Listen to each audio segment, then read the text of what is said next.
Prologue. Kingfisher. A wolf was a versatile creature, adaptable. When part of a pack, it was part of something larger than itself. It had a role to play and a place in the way of things. There was safety to be found in a pack. But a wolf could survive alone too. In the dead of the midnight forest, surrounded by predators on all sides, a wolf could slip like a shadow through the trees. He could take refuge in darkened corners, stalking prey of his own. He could wait out his enemies and bite back when they struck, especially when he held a god sword in his hands. I was ready for the vampire when he came. He had been trailing me like a wraith through the echoing halls of Amontreath since I'd left Ceres's chambers. I'd felt him out there, simmering, waiting. Reading the living took no great skill. There were those who had spent centuries honing their abilities to control their feelings. It paid to ensure your thoughts and feelings remained private as a member of the Fae. But no matter how practiced a person was at hiding their feelings, their bodies always gave them away in the end. It was unavoidable. Emotions painted the blood. Happiness, anger, sorrow, lust. Each gave off its own energy, a vibration, if you will. In the same vein, each of them had its own scent. The Fae betrayed subtle indicators of their moods, no matter how good they were at masking their emotions. The scents humans gave off could be overwhelming at times. Humans were not good at taming their feelings. They felt everything so rudely, right out in the open, with no awareness of how their reactions might affect those with finer senses. The dead were a different story. Without a beating heart, their blood was barren black slurry in their veins. The only time a member of the Sanazrathian court gave off any scent at all was after they had fed, when the spark of life that lingered in their victim's blood still echoed with the emotions they had felt as they died, like the faintest trace of perfume that lingered after a hug. An hour ago, my head had been full of petrichor as I'd sat next to my mate, listening to the lilt of her voice as she'd bombarded Tal with questions about the blood court.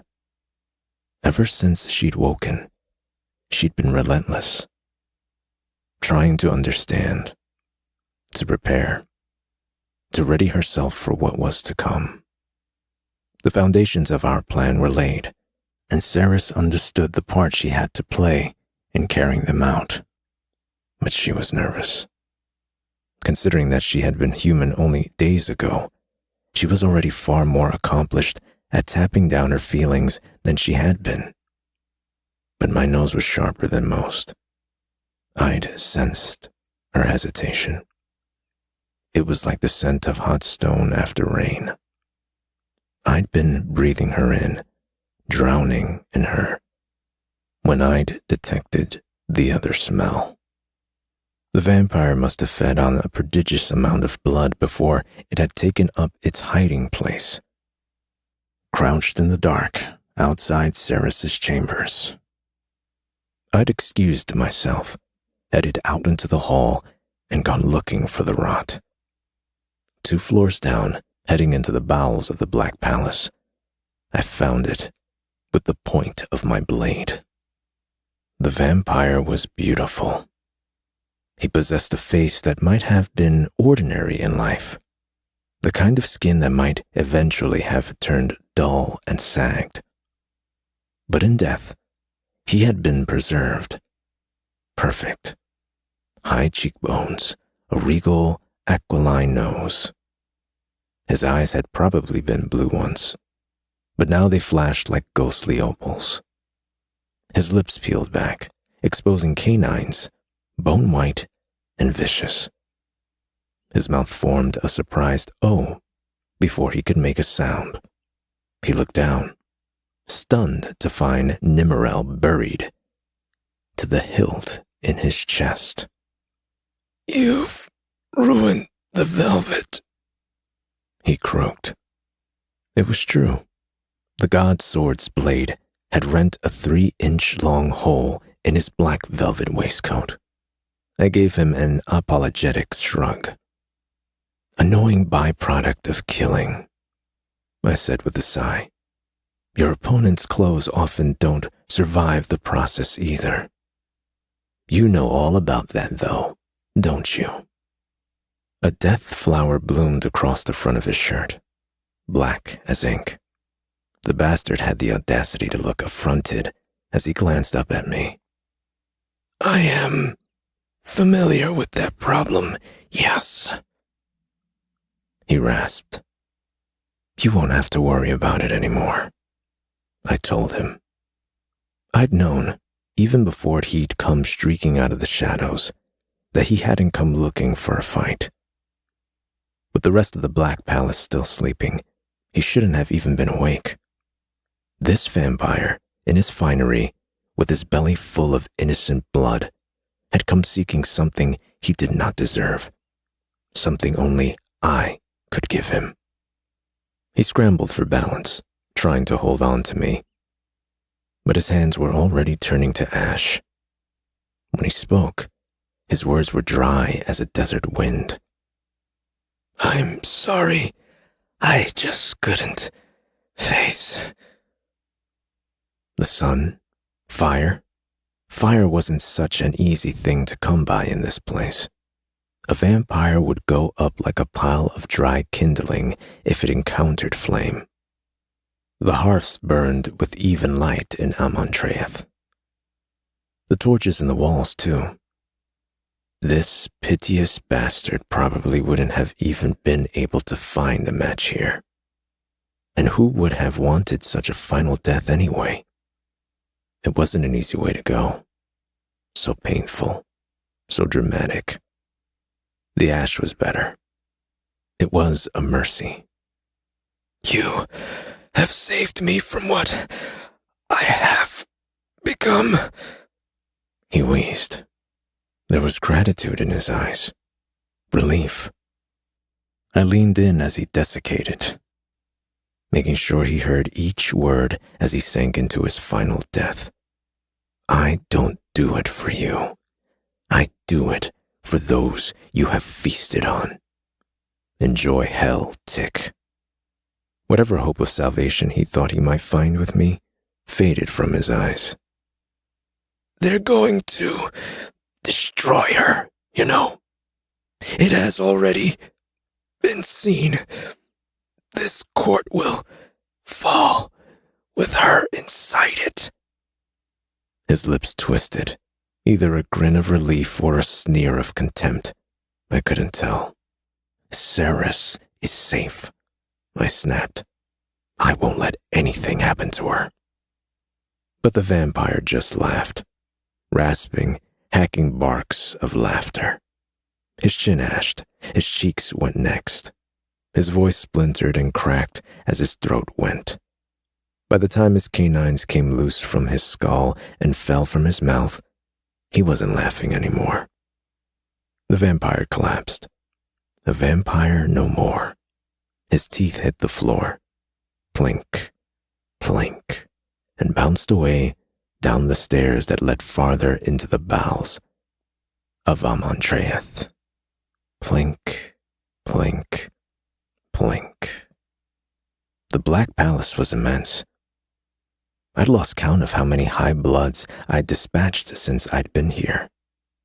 At first, there had been at least 1 or 2 of Malcolm's children lying in wait for me down each dark obsidian corridor, drawn by the heat of my blood.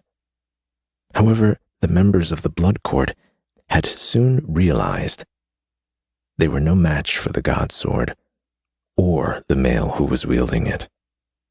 They were sleeping now, but soon they would wake, and then they would hide if they knew what was good for them.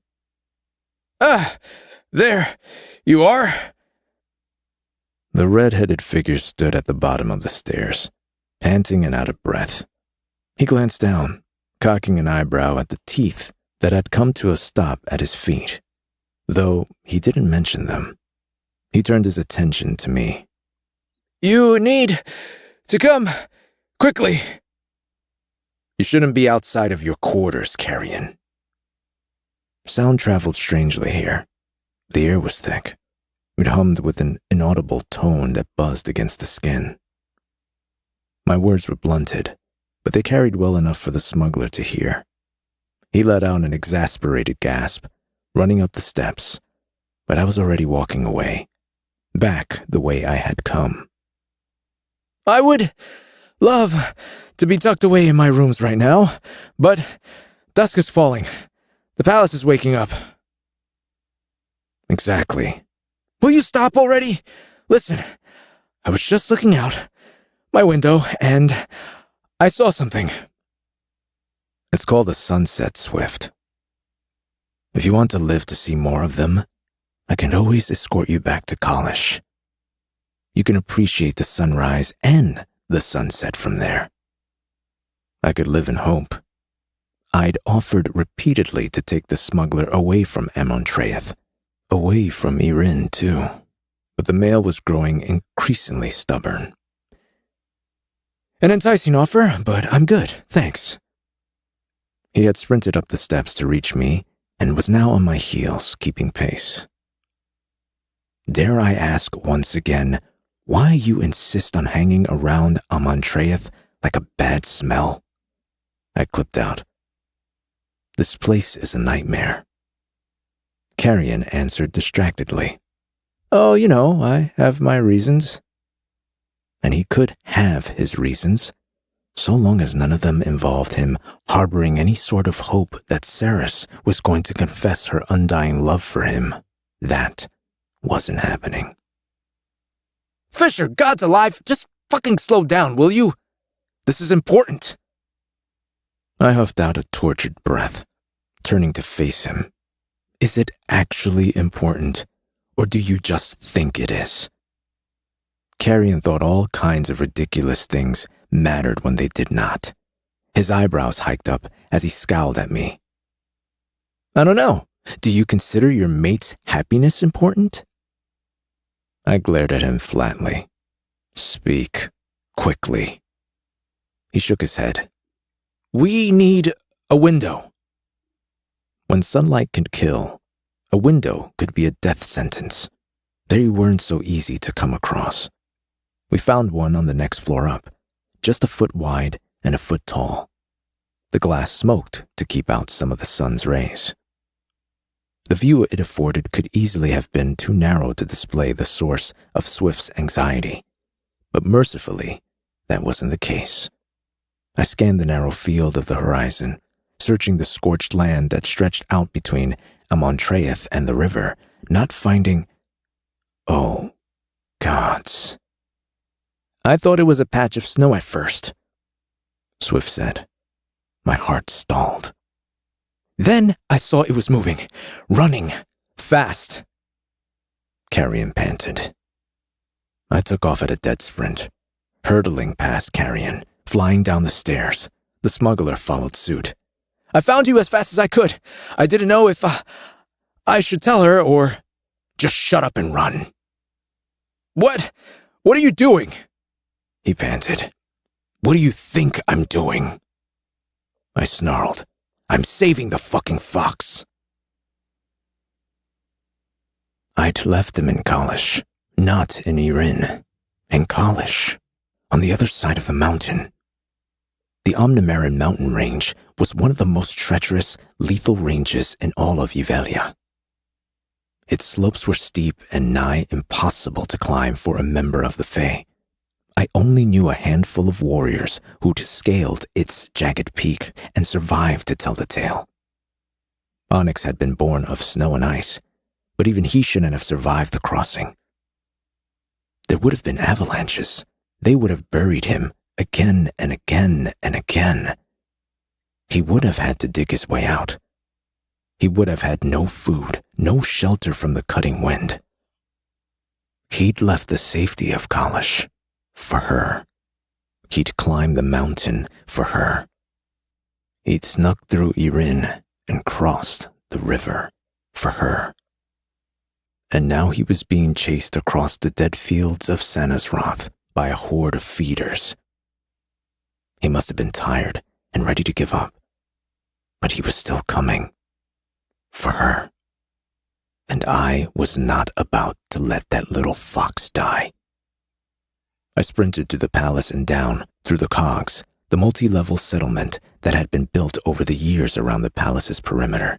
The cobbled streets were empty for now, but they wouldn't be for long. Bill. I had to get to Bill. The horses despised Amontreath. They couldn't be kept in the stables. The high bloods kept their dead stock there, and a hungry feeder would pull a wall down with their bare hands to get to warm horse flesh. Bill, Aida, and 2 other bay mares had been stabled in an outbuilding 500 feet away from the main yard, just beyond the high wall that enclosed the lowest level of the cogs. I damn near ripped the outhouse's metal door from its hinges to get to my mount. I didn't bother with bit or bridle. I vaulted onto Bill's bare back and kicked him out of his stall. My faithful friend didn't need telling twice. Carrion hadn't even made it across the courtyard by the time we came charging through the open doors. Get back inside! I roared. No! Gods and fucking sinners. I cursed at him in Old Fey as I galloped past him, reaching down with my right arm. The idiot claps hold of my forearm and jumped, vaulting up onto Bill's back behind me. Aren't you gonna ask where I learned how to do that? The smuggler yelled. No! I snapped. Lorith showed me! If he wanted congratulating, he was going to have to wait. A mile of ankle-deep ash and loose shale stretched out between us and the fox. Normally, the horses had to pick a path carefully over the loose, dead ground, but there was no time for that now. Bill snorted and blew, charging at the oncoming feeders. He didn't even flinch. That's it. Keep going. I whispered under my breath. Thank you. Thank you. I should have made Carrion stay behind. There were more feeders sprinting after the fox than I'd first registered. 20 of them? 30? More than I could face down without access to my magic this side of the Darn. And the male was a smuggler, not a blooded warrior. The sun had fallen below the horizon, though, and if the light was dim enough for the feeders, then it wouldn't be long before the high bloods of Sanensroth were awake either. Without an escort back through the palace, the moron would have been dead in a matter of seconds. We were gaining ground, but so were the feeders. They were ever hungry, and it had probably been an age since a living creature had dared to cross into Sanensrothian lands. The mindless foot soldiers of Sanensroth wouldn't allow this opportunity to pass them by for anything. I could see Onyx properly now. His black-tipped ears were pinned flat to his head as he ran for his life. He launched himself from a rock, soaring through the air, a streak of white against the growing dark, and then his paws were back on solid ground, kicking up a trail of ash as he sprinted. Come on, I hissed through my teeth. Come on, run. Less than a mile now, the gap between us was closing, but so was the gap between the feeders and the fox. He was tired, I could tell. His tongue lolled from his mouth, waving like a banner. The whites of his eyes were showing. The little fox was terrified. I hadn't noticed Carrion was clinging to the back of my armor. With no saddle to grip, he really had no other choice. I bit back an annoyed curse, leaning forward, urging Bill on. Faster he went, faster, never faltering. Not once did he break his stride. We're almost there! Carrion bellowed. I gritted my teeth so hard, my jaw cracked. Hold on! There was no stopping. If we stopped, we died. I grabbed a fistful of Bill's mane and prayed to the gods I hated for the second time in less than a week. Save the fox. Save Bill. Save the fox. Save Bill. Please. White spittle foamed at the feeders' mouths. Their mindless baying filled the air as we drew closer, closer, closer. Save the fox. Save Bill. They were right on top of Onyx now, only a hair's breadth away.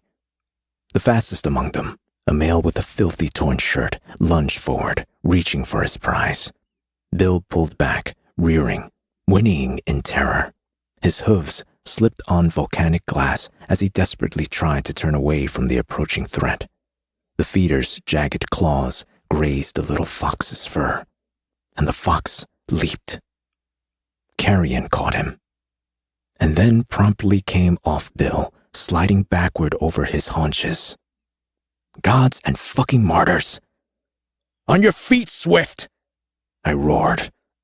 The copper-haired prince clutched Onyx tight, scrambling to get up. He moved quickly, but it wouldn't be fast enough. I drew Bill around, reining him in a tight circle, facing him toward the feeders, and dropped from his back. Steady, friend. Whoa. Wait for me. I whispered to him. Then I drew Nimmerel, and the killing began. The god sword bled black smoke as she scythed through the air. Where I swung her, necrotic flesh and brittle bone parted like wet paper in her wake. Draw that weapon, Swift! I bellowed over my shoulder. Carrion was on his feet. Simon, his god sword, was in his hand. Onyx had bolted from his arms and was hiding between Bill's legs now, which wasn't doing much to help calm the horse. Bill stayed close, though, stamping his hooves and blowing, eyes rolling, afraid but wanting to obey. The tide of feeders would be on us any second. Take their heads! I shouted. Don't fuck this up, Carrion! I won't! He took up position next to me, adopting a readying stance, and I was struck with a flicker of surprise. The footwork was there, almost. And when the ravening feeders fell upon us, he didn't immediately die. Shocking. Silver and fey steel swept through the air, cutting the bastards down. I caught most of them.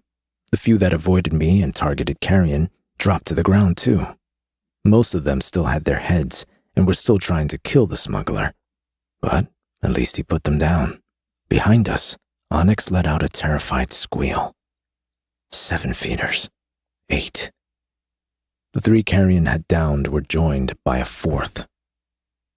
40 feet stood between us and the next wave of feeders. I grabbed Carrion by the scruff of his neck and shoved him back toward Bill. We'd been lucky so far, but we wouldn't stay lucky forever. I scooped up Onyx and vaulted onto Bill's back, pulling Swift up behind me. Amontreath loomed ahead, a clenched fist with knuckles for spires, punching skyward out of the mist. Not a palace, but a fortress. I gripped Bill's mane, sending one last prayer to the gods, and we rode like the wind. Hell was awake and grinding its teeth by the time we reached the cogs. High and low bloods alike peered over the obsidian walls that guarded the small city at the foot of Amontreath, their monstrous eyes full of judgment and hunger as Bill trudged reluctantly back toward the outbuilding. Lorth was there waiting for us, arms crossed over his chest, a scowl etched deep into his face.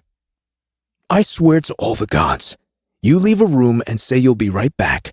Next thing I know, I see you galloping across the dead fields, charging headlong at the undead. Carrion groaned as he slid down from Bill. And you? Are you out of your god's cursed mind? Lorth hissed. He squinted at the smuggler as if he could actually see the stupid on him. Don't mind me. I only killed 4 feeders and saved Fisher's life. He affected his usual devil-may-care tone, but there was a note of true fear beneath it now. Our near brush with death had had the appropriate effect on him, it seemed. I was going to kill him. You maimed them at best, I snapped. And the day you save me on the battlefield, I'll put on a dress and dance a fucking jig. He could have gotten us both killed by following me down here. He'd fucking fallen. If anything had happened to him, then what? Saris would have been pissed at me. But Onyx whimpered. He shivered against my chest, tucked into a ball, his glassy black eyes still full of fear. His coat was filthy. Blood matted his fur on his back right leg. He yelped when I ran my hands over the injury, clearly in pain. There would be time to yell at Carrie and Swift later. Come on, I said. Let's just get inside before these fuckers decide to take a bite out of one of us. I looked to my friend. Any luck finding him? I asked softly. Lorf's nostrils flared, a muscle jumping in his jaw. No, I've searched high and low. If Foley's here, then I couldn't tell you where. Unfortunate. We needed Foley. I sighed, shoving down my disappointment. All right. Well, keep looking. I have a feeling we shouldn't give up just yet. Who's Foley? Carrion asked. Lorth opened his mouth, halfway to answering, but then he hesitated, looking to me. The universe could end, and Carrion Swift wouldn't have run out of questions. But in his position, I probably would have felt the same way. I inclined my head, glancing away while Lorth explained. A friend once. Still a friend. One of us. We lost him at Adjin. Saris said that Lorth sang a ballad about the Adjin Gate, about the battle that had taken place there, but that the Quicksilver had claimed the song in return for allowing Avisiath, Lorth's sword, to be forged anew. Carrion had asked about the Adjin Gate since then. While we'd all waited for Saris to wake after the midnight kiss, Lorth had recounted plenty of our exploits to the smuggler. He'd talked of the friend we'd lost to the dragon. He just hadn't told him the whole story. If you lost him in Adjin, then how? Carrion's brow furrowed, realization dawning on him. Oh, you lost him. But he still lives. Here? He said, looking up at the razor-sharp walls of the Black Palace that towered above us. Yes, Lorth said. It was remarkable how one word can hold so much tension. The warrior cleared his throat. I'll tear this place apart if I have to, Fisher. Don't worry, I'll get it done. Go, get inside. Saris was putting on a brave face when I left her, but she was panicking. I'll rub Bill down and get him cooled off. Even as he said it, he scrubbed a hand up and down Bill's sweat-slicked neck, clapping him on his shoulder. I got down, careful not to jar Onyx too badly as my boots hit the ground. I landed softly, but he still yelped. I could feel his bones through his fur. With a sinking heart, I saw that his paws were cracked and bleeding. You'll have to hold him, I told Carrion as we headed back toward the cogs. What? I can't hold him. He does not like me. Quickly, I drew Nimmerel and spun the sword over, holding her up for Carrion to see. Want to carry this instead? I asked. You'll need both God's swords if you want to carve a path for us back through the cogs and into the palace. The smuggler paled as he assessed the sword. At best, you'd wind up with severe burns if you touched another warrior's God sword. At worst, you might lose a hand or your life. I'll stick to the fox, he said, eyeing Nimmerel warily. It took longer than I would have liked to make it back up to Saris's rooms.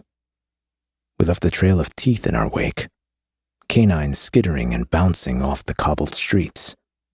and then off polished floors as we climbed each floor of the palace. By the time we were safely behind closed doors in Ceres's room, I had lost count of the vampires I'd killed. Black blood painted Carrion's clothes, and Onyx had passed out from exhaustion. Ceres was by the door, tears streaking down her pale, beautiful face. She was dressed in a thick black robe with elaborate golden embroidery at the pockets. Her expression was stricken as she took in Onyx. "Gods, is he okay?" She whispered, as if she were too scared to ask the question for fear of the answer. "He'll be fine," I told her. Gods, I wanted to sweep her into my arms and hold her. I knew the slope of her shoulders so well, the way the fine wisps of her hair curled at her temples. I knew the hard defiance she wore on her like a shield. But I hadn't met her grief yet. It was an unwelcome stranger I wanted to banish as soon as possible. Its presence in the room made my chest ache. Despite his injuries, the little fox writhed in Carrion's arms, determined to reach his destination at last. Only when he was safe, pressed up against Ceres's chest, did the tension seem to leave his body. He trembled, panting, as he stared up at Ceres. She had cursed my name and bared her teeth at every threat she'd faced since I'd met her, even when I found her on the steps in the Hall of Mirrors, dying from the injuries Heron had inflicted upon her. She'd been full of defiance. Now, she wept as she cradled the fox in her arms, and I couldn't fucking bear it. I reached for him. "Here, give him to me," I said. Ceres's eyes were the pale blue of winter dawn breaking over the mountains. Bottom lip quivering, she gave me a questioning look, but didn't give it voice. She swallowed hard, took a deep breath, and handed Onyx over to me. Carrion was gone. For once, the thief had assessed the situation and made himself scarce. Ceres followed me with wide eyes, her heartbeat pounding in her throat as she watched me carry the fox over to the door that led out onto her balcony. As the first of all the vampires and king of the Blood Court, Malcolm had claimed these rooms once, as was his right. But he hadn't spent much time here. According to Tal, he had slept in the tower above us, his paranoia urging him to lock himself behind a series of 2-foot-thick iron doors while he slept. I couldn't imagine him standing out on this balcony, out in the open, with the night sky bristling with stars over his head. He would have been too afraid of his own shadow out here. Ceres was radiant under the moonlight. Her hair whipped and snapped like a banner on the cold breeze. "Just, Tears shone in her eyes. if you have to do it, then at least make sure it's quick." A band of iron cinched tight around my chest. She thought I was going to put the poor creature out of its misery. She thought that, and she had still handed him over to me.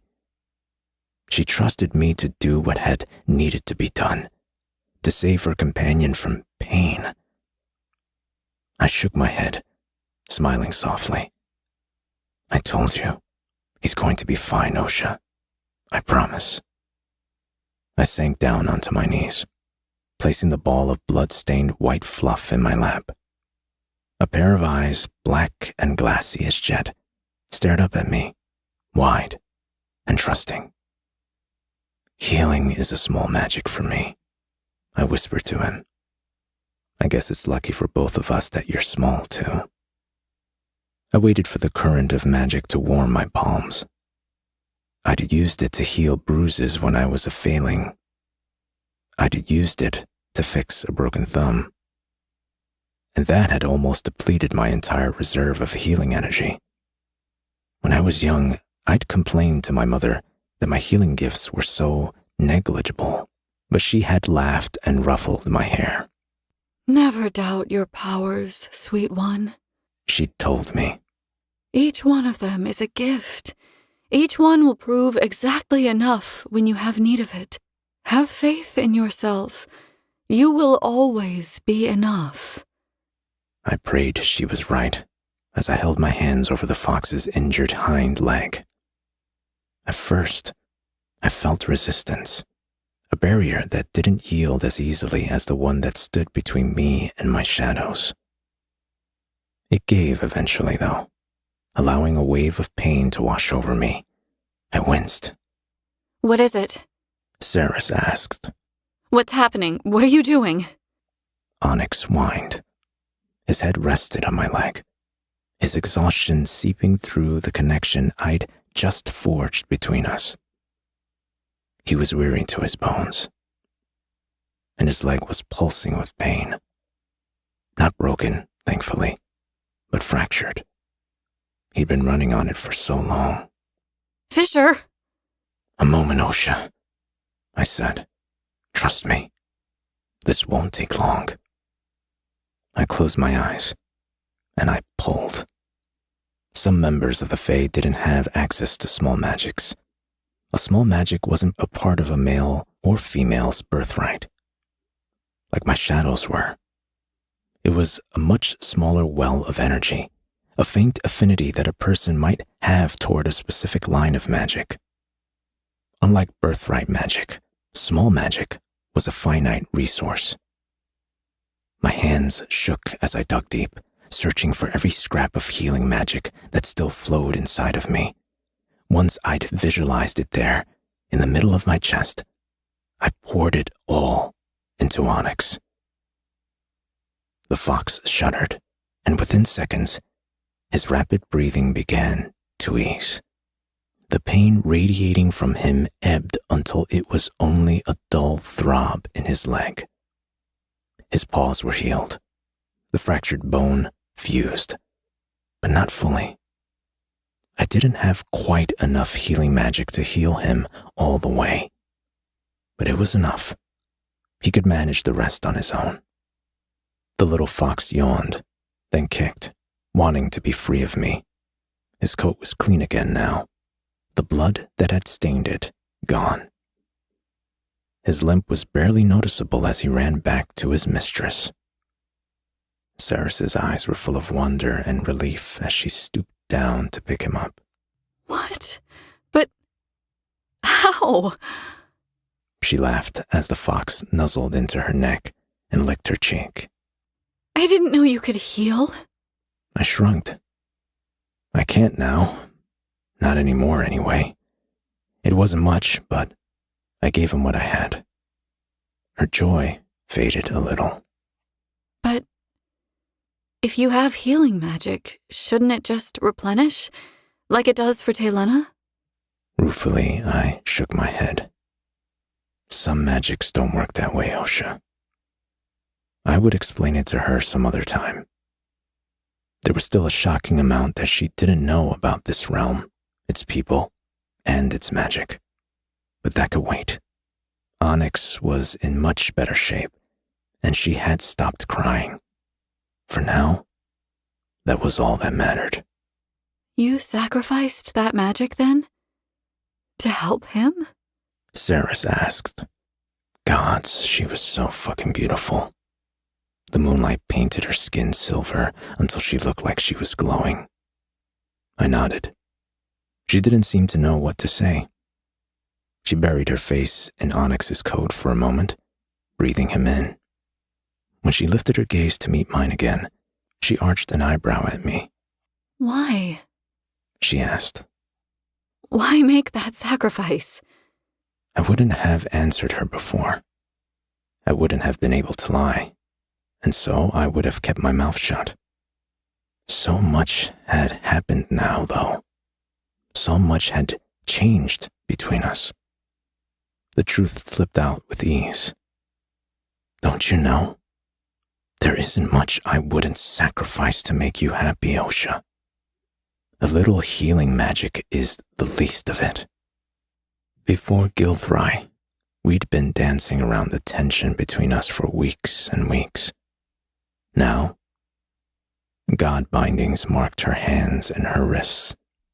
They were wrapped around my wrists too.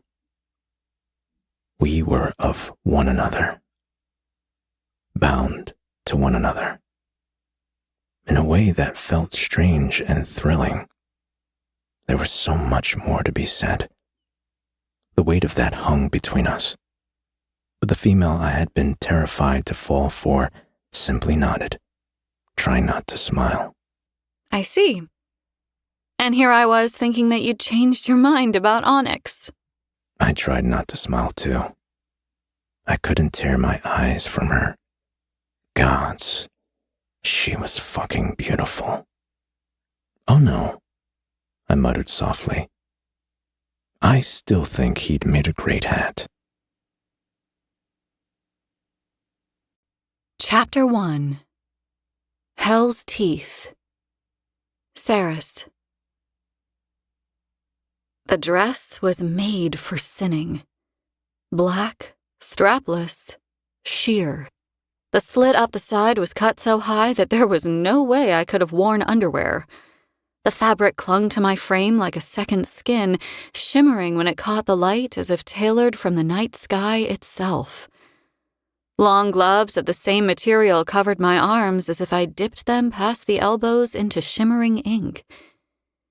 This was nothing like any of the ensembles Everlane had dressed me in when I'd first arrived at the Winter Palace. This was elegant, stunning, painfully sexy. I didn't recognize the woman in the full-length mirror of my dressing room. And there was a reason for that. The strange creature staring back at me wasn't a woman. Not anymore. Once she might have been, but now she was a fae-vampire hybrid, touched by the gods. I was the same as I had ever been, and yet I wasn't. Immortality might have cleaved the meat from the bones of others and made them willowy. It had filled out the parts of me that Zilvarin had starved. My cheekbones were rounder now, my lips fuller. Hips, breasts, ass. I'd had all three before, but now I really had them. As it did every time I had caught myself in the mirror over the past 48 hours, my attention snagged on my tips of my pointed ears, poking through the dark waves of my hair. Reality seemed to warp and snap back into place whenever I saw them. In the end, I was just as Fisher's mother had drawn me. This was real. I was fae.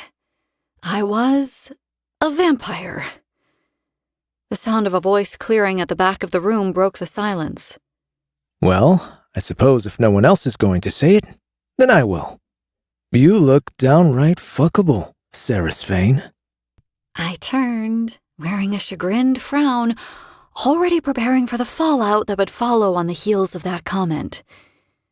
3 males occupied the large dressing room with me, each of them emitting so much testosterone that the air swam with it. By the large window, the last rays of sunlight burnished Taladeus's silver hair and limned his features in gold. I could sense his emotions now. I was connected to him in a way that I didn't enjoy.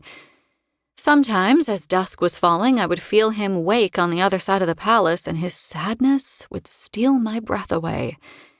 My maker cringed at the male on the other side of the room, sprawled out on a chaise longue like he owned the damn place. Are you out of your mind? He asked. I don't know a single person stupid enough to hit on a newly bonded female, let alone a god-bound female. But to do it right in front of her mate? In front of him? He added, jerking his chin toward the last male leaning against the wall by the door. I paused before allowing myself to look at him. Paused before I even allowed myself to think his name. Kingfisher. My mate.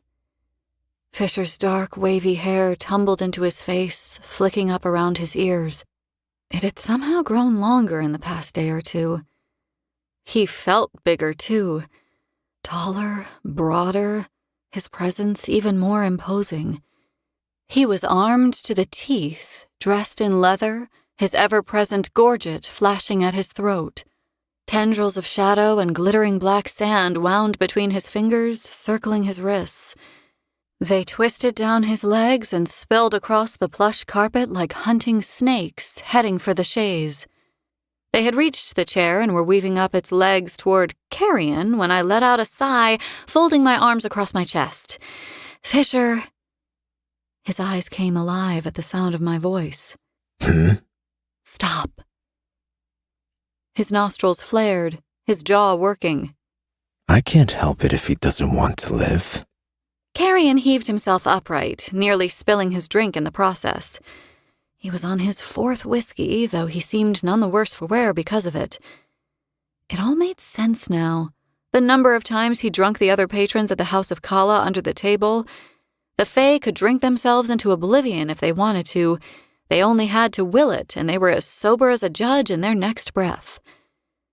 For as long as I'd known him, Carrion had been hiding his lineage. The glamour Kingfisher's father had wrought on him as a baby had held his whole life, concealing his true appearance. In fairness, he'd always been tall, but his ears had been rounded, his features less chiseled and sharp, his frame not quite so broad. The reality of him was taking some getting used to. Thanks to his run-in with Malcolm in the maze, the glamour was gone now, and the male was his natural, true self at last. And I can't help it if you aren't falling over yourself to compliment your girlfriend. Carrion countered, raising his glass at Kingfisher. Oh, gods. This was going to be bad. The threads of shadow and sand became ropes. They darted up the chaise long, lashing around Carrion's wrists and throat, slamming him back down onto the crushed velvet cushion behind him. His whiskey went flying. Fisher did nothing to save the glass as it hit the carpet, bounced, and went tumbling across the floor, spilling its contents everywhere as it rolled. Not content to assault Carrion with only his magic, Fisher had his fists ready and was moving with purpose across the dressing room with murder in his beautiful green eyes. My chest squeezed. "Fisher!" Mercifully, Taladeus stepped in, blocking my mate's path before he reached the smuggler. They were of a height, the two males. Just as broad, just as fearsome. They were similar in many ways, but where my mate was all darkness and quiet brooding, Taladeus was light, his mood often easier than it had any reason to be. There were counterweights, perhaps, different sides to the same coin, but also different currencies.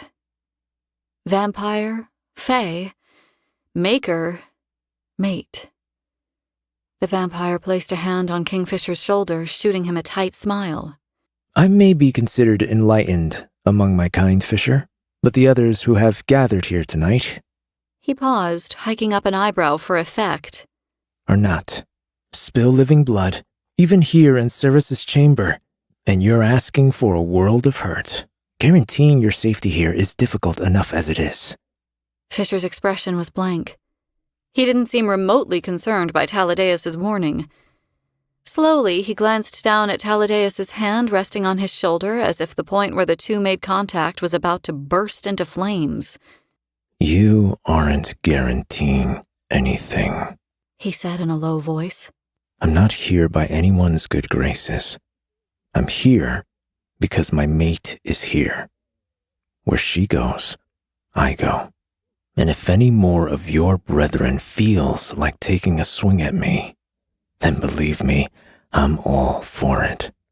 I've waited an age to find myself in the same room as these supercilious pricks. Taladeus clenched his jaw, exhaling deeply before he spoke again. You know what those supercilious pricks can scent even more than blood? Kingfisher smacked Taladeus's hand away, snarling under his breath. I'm not afraid, Tal. Fear will be your undoing out there. The vampire gritted out. If you're worried about her, even for a second, they will know. And they'll leap at the opportunity to tear you down because of it. Weaken her claim, cast her out.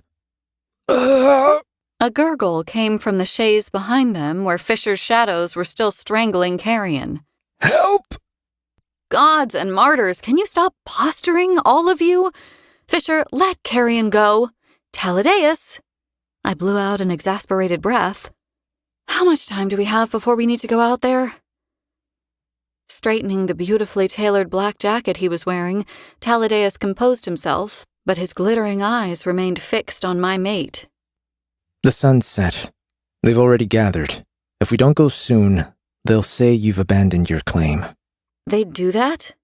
They're bureaucrats, he replied.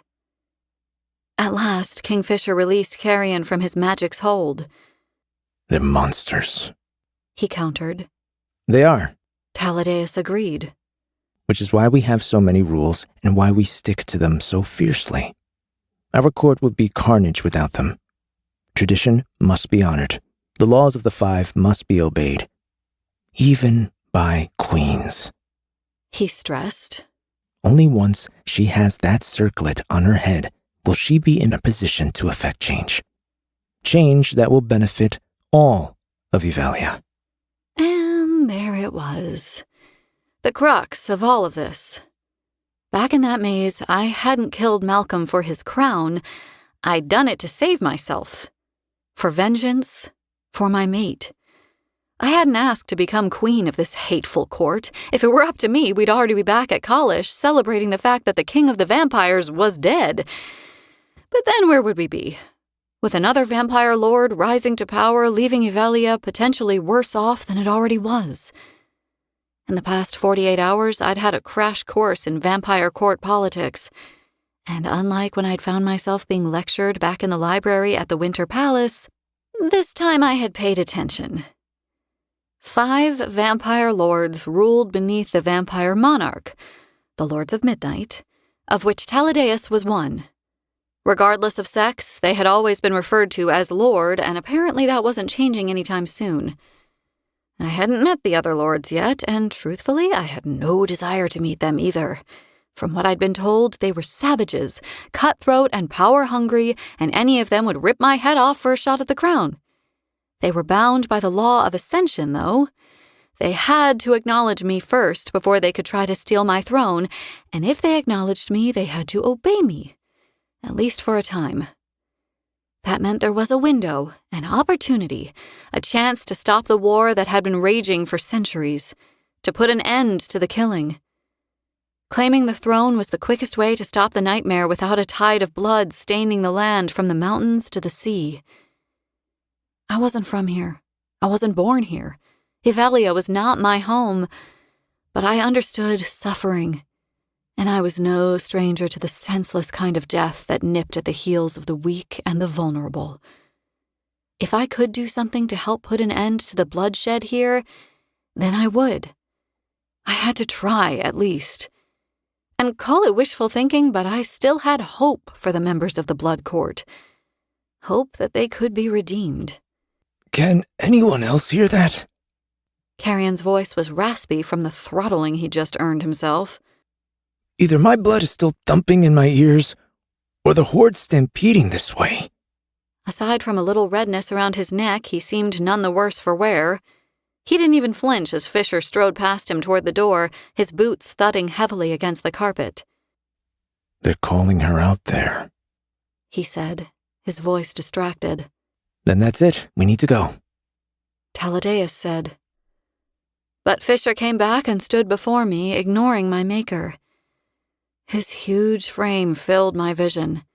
Dark hair, strong jaw, and beautiful ink. Not too long ago, I dreamed of him standing close to me like this. My fool's heart had craved him more than my lungs had craved air. And now that he was mine and I was his, my need for him had only intensified. He had saved Onyx for me. He had risked his life for me, and from the look on his face now, he wouldn't blink if he had to do it again. The tattoos marking his skin shifted as he swallowed, the muscles of his throat working. You don't need to do this, he whispered.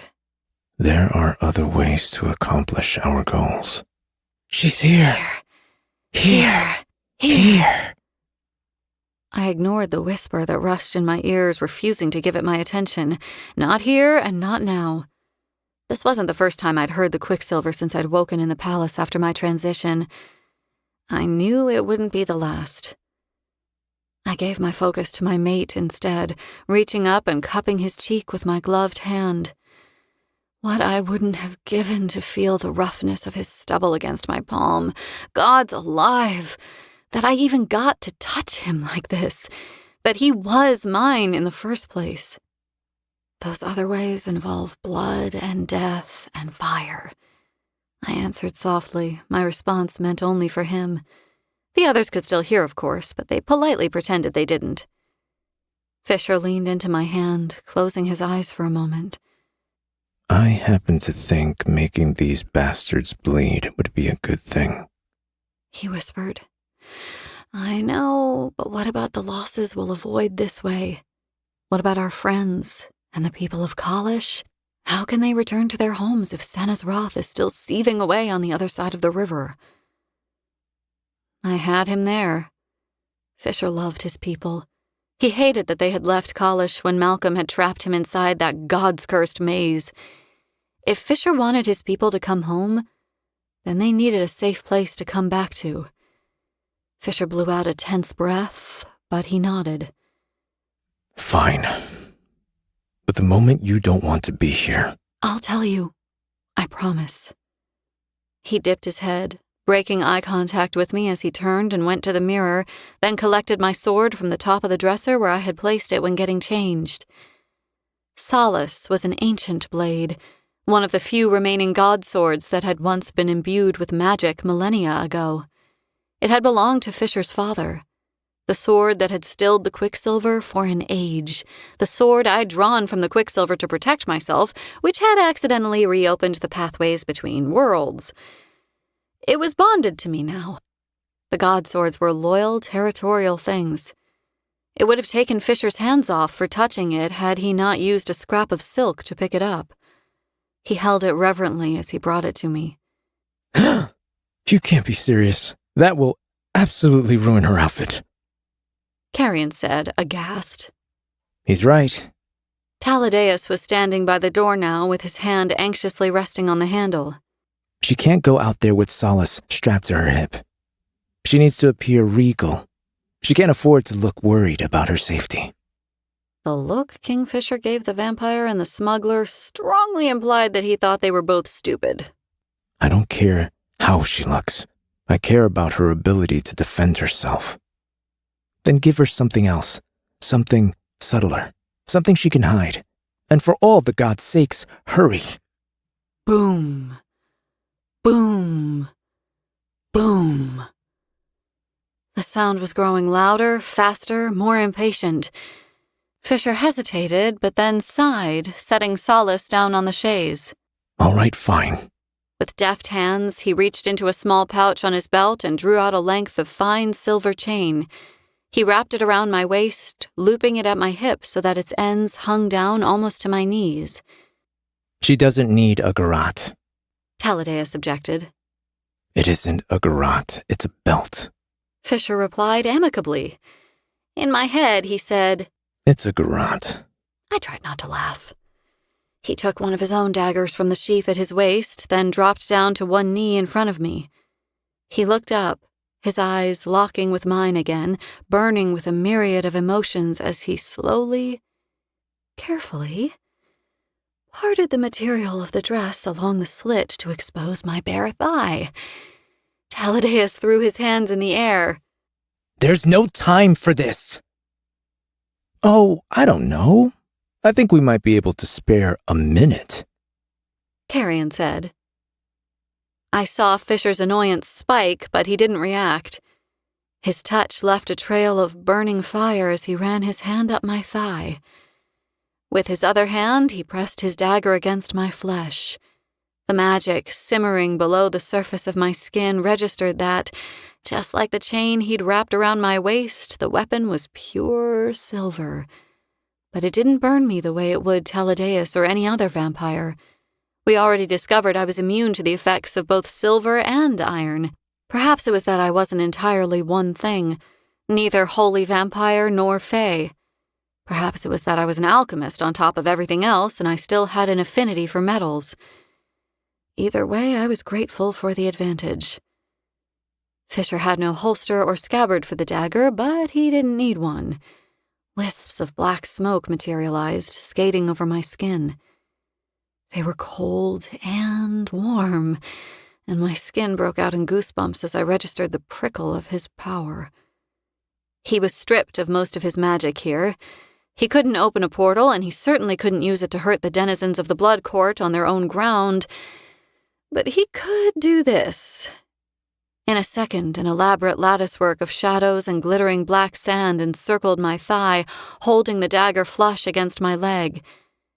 It was beautiful, like lace, delicate as a spiderweb speckled with morning dew. His hands rested there, on my thigh, strong and calloused, and he sucked in a sharp breath, shaking his head as he got to his feet. His pupils were blown wide open when he looked down at me. If any of them even look sideways at you, you stick that straight in their chests. I know how a dagger works, Fisher. Most couples flirted by making eyes at each other or complimenting each other's outfits. We did it by discussing how best to murder our enemies. A smile ached at the corners of my mouth, begging to be unleashed. Boom, boom, boom, boom. Fisher offered me his hand. Let's go. Wait, Gods, there were so many things I wanted to say, but I hadn't had a moment alone with him for nights. He was in danger here. Thanks to the Blood Court's archaic traditions, namely their rite of ascension, I was safe enough. But Fisher hadn't killed Malcolm. The Blood Court's rule didn't demand that he be allowed to rise to power unmolested. He was a mortal enemy of the Blood Court. Thousands of high-blood vampires lived within the walls of Amontreath, all of them Malcolm's children, and every one of them hated my mate with an unmatched fury. If he so much as looked sideways at the wrong person here, it would mean trouble. I wanted to remind him of this now, but he already knew, of course, and we were out of time. Can you just behave yourself out there? I murmured under my breath. He looked bemused, the faintest hint of a dimple forming in his right cheek. I can. He answered.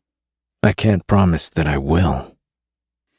As we walked past him and out of the chamber, Taladeus advised, You should leave Nimmerel here. They'll see you carrying a weapon as an act of aggression. Good. My mate's expression went dark with the promise of violence. It is. Holy shit. Carrion whistled softly through his teeth.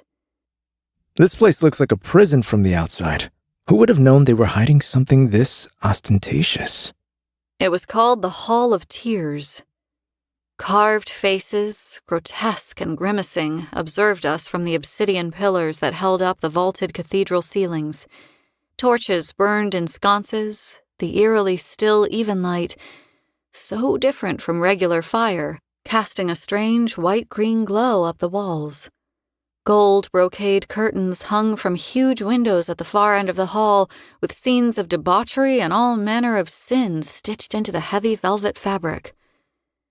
There were more vampires than I could count, gathered in rows on the left and right flanks of the hall. Not feeders.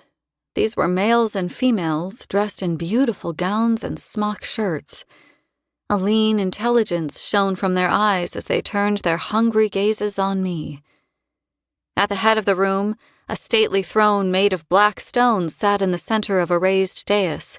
Before it was an expansive platform of polished obsidian decorated with a pale stone mosaic depicting a 5-pointed star. A Lord of Midnight already waited at the tip of 4 of the points, each dressed in finery, facing inward. The remaining point stood empty, until Taladeus traversed the long aisle and took his place among his brethren.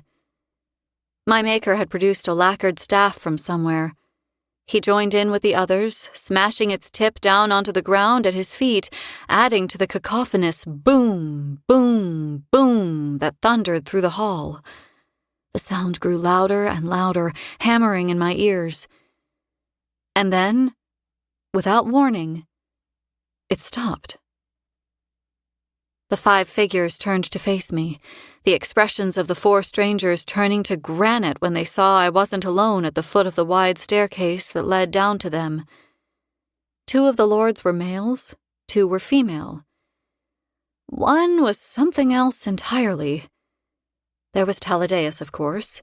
Next to him stood a rangy-looking dark-haired male with a hooked nose and eyes as black as coal.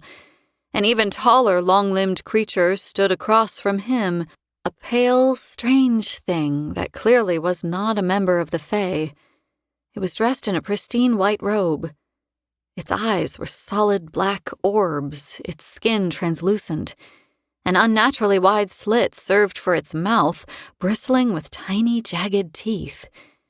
Black veins formed a network of spiderwebs across the backs of its 2 large, webbed hands.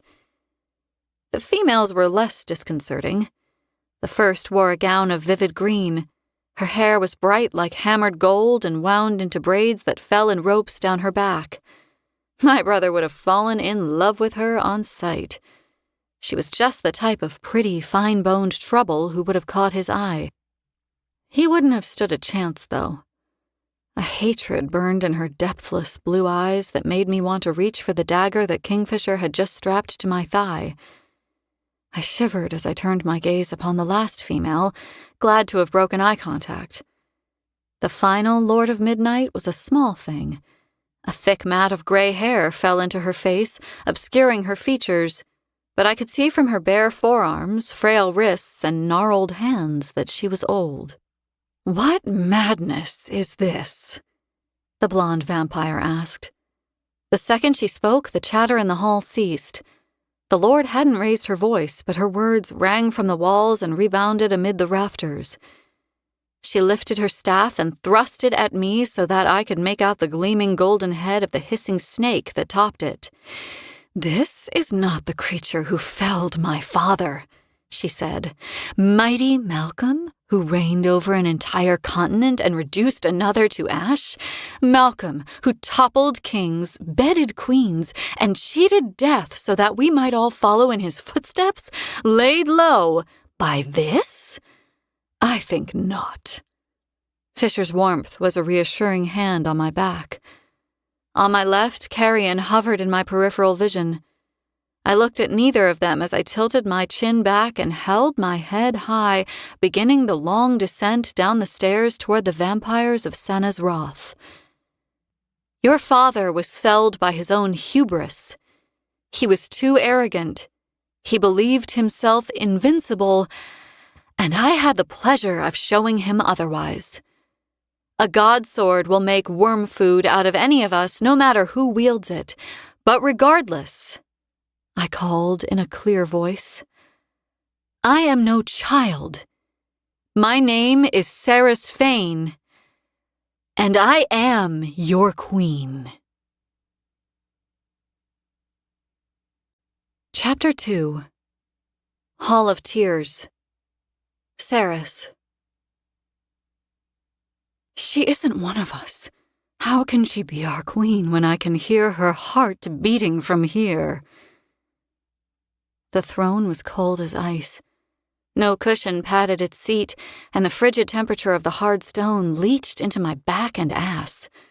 I squirmed uncomfortably as the beautiful vampire with the golden braids called out across the hall for all to hear. "Ours might be the youngest court in this realm, but Senna's wrath has always prided itself on its traditions. For 1,000 years we were ruled over by the first vampire, a brilliant male who carved out a home and a future for his children and earned us all the right to belong. He wasn't just a king. He was a walking god among the living and the dead of this realm, and this girl," she spat, "was human mere days ago, so weak that one of our own had to save her life."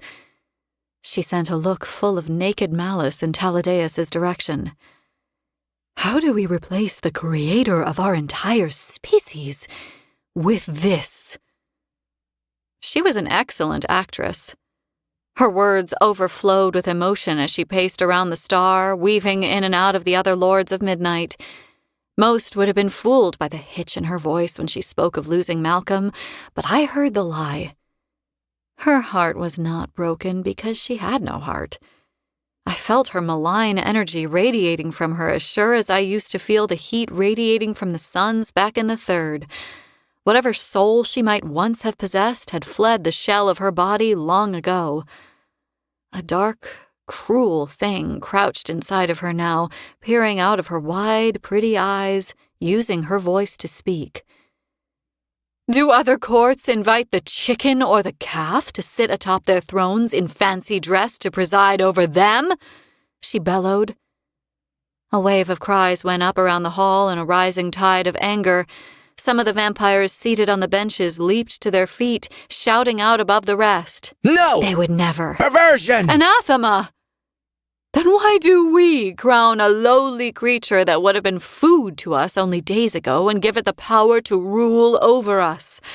Why do we embarrass ourselves like— That's Zovina, Kingfisher said. The sound of his deep voice in my mind startled me. I barely kept the surprise from my face. Though I'm sure you've figured that out by now. Tal gave you all their names. Yes, I answered. She's keeper of missives. I felt Fisher's approval in the back of my mind. Yes. See the ring on her hand? The thick band of gold with the purple stone? That marks her as a lord. All 5 of them have rings. They're a source of power, gifted to them by Malcolm. Each supposedly contains the same amount of magic, though it's rumored that Tal's is the most powerful. Zovina was Lycian once, like Tal. He loved her. For her part, I think she loved him too, but that was a long, long time ago. I watched the way Zovina glared at my maker now and found no love or warmth of affection for him in her eyes. You should have left her there to die, Taladeus, the female seethed. You could have slit the Bane's throat while you were at it too, but no. We all know how much you care about your precious Kingfisher of the Agengate, don't we? So now you bring them both before us, hand in hand, mates, attempting to install not only a half-blood child as queen, but a full-blooded fey male as king consort along with her, and not just any fey male, one who has plagued and murdered our people for centuries.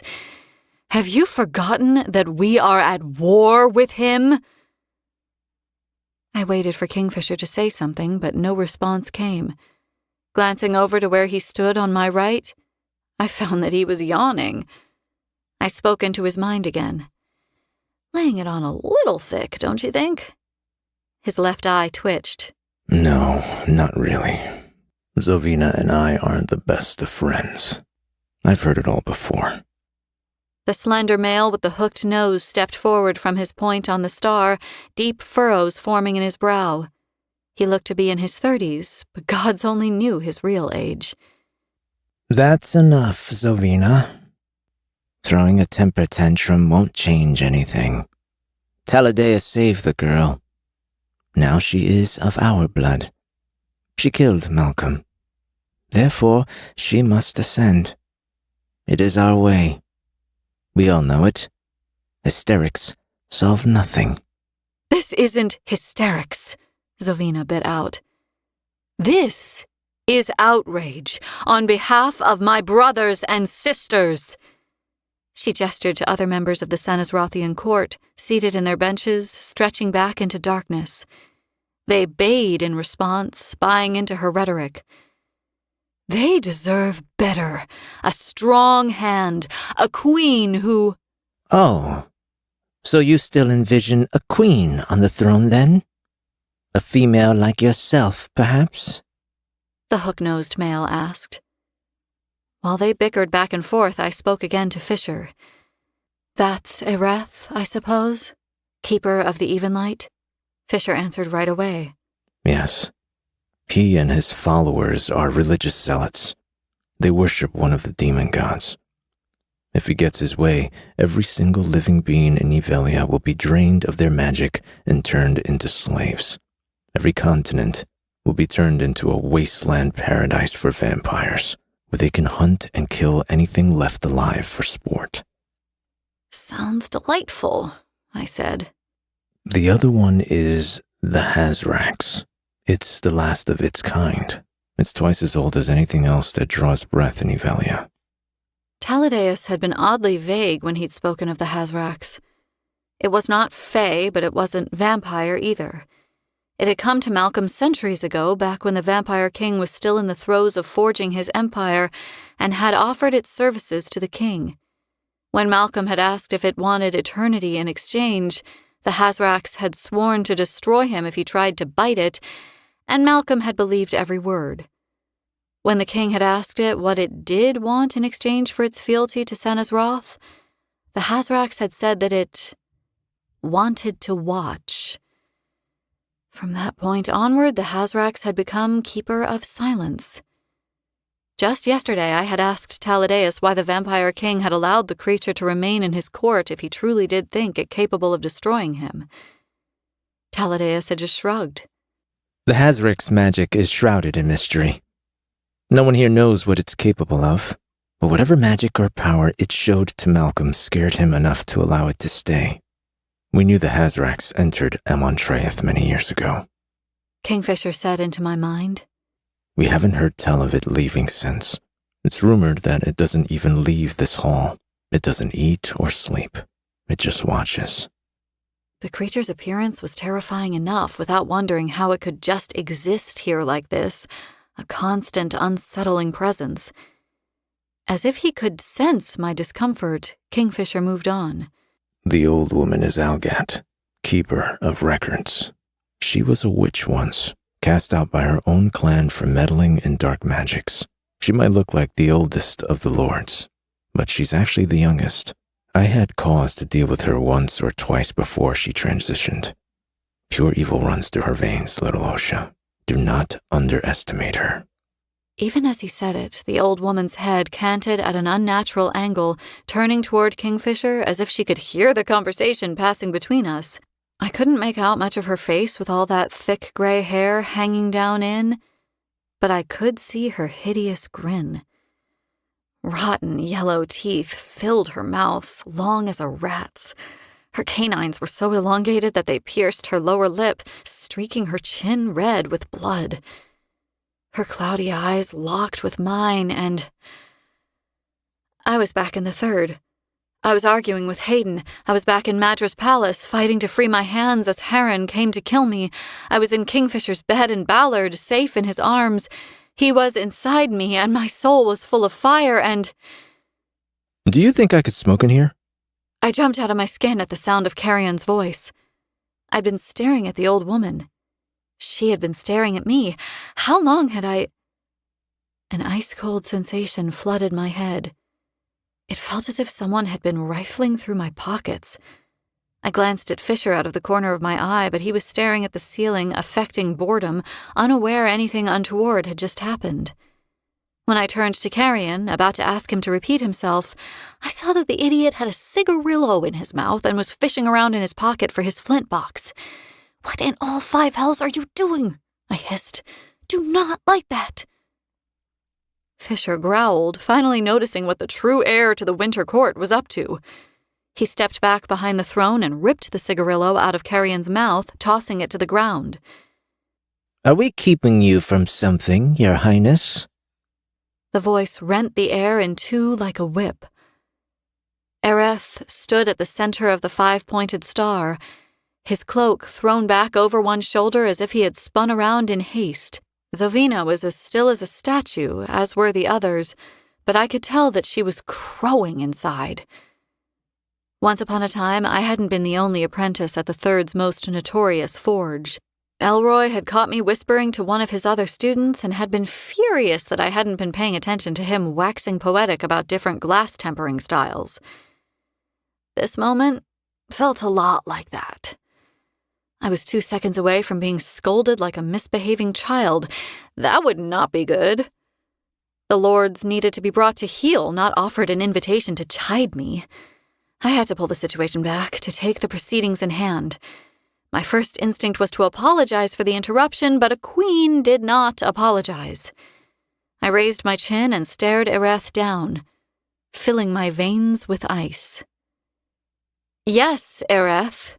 Since you've finally thought to ask, I do have better things to do than listen to you all bickering like children. I was told this was supposed to be a coronation, so let's proceed with the business of it, shall we? A tense quiet fell over the Hall of Tears. It was only now, with every vampire present stunned to silence, that I realized why this place was called the Hall of Tears.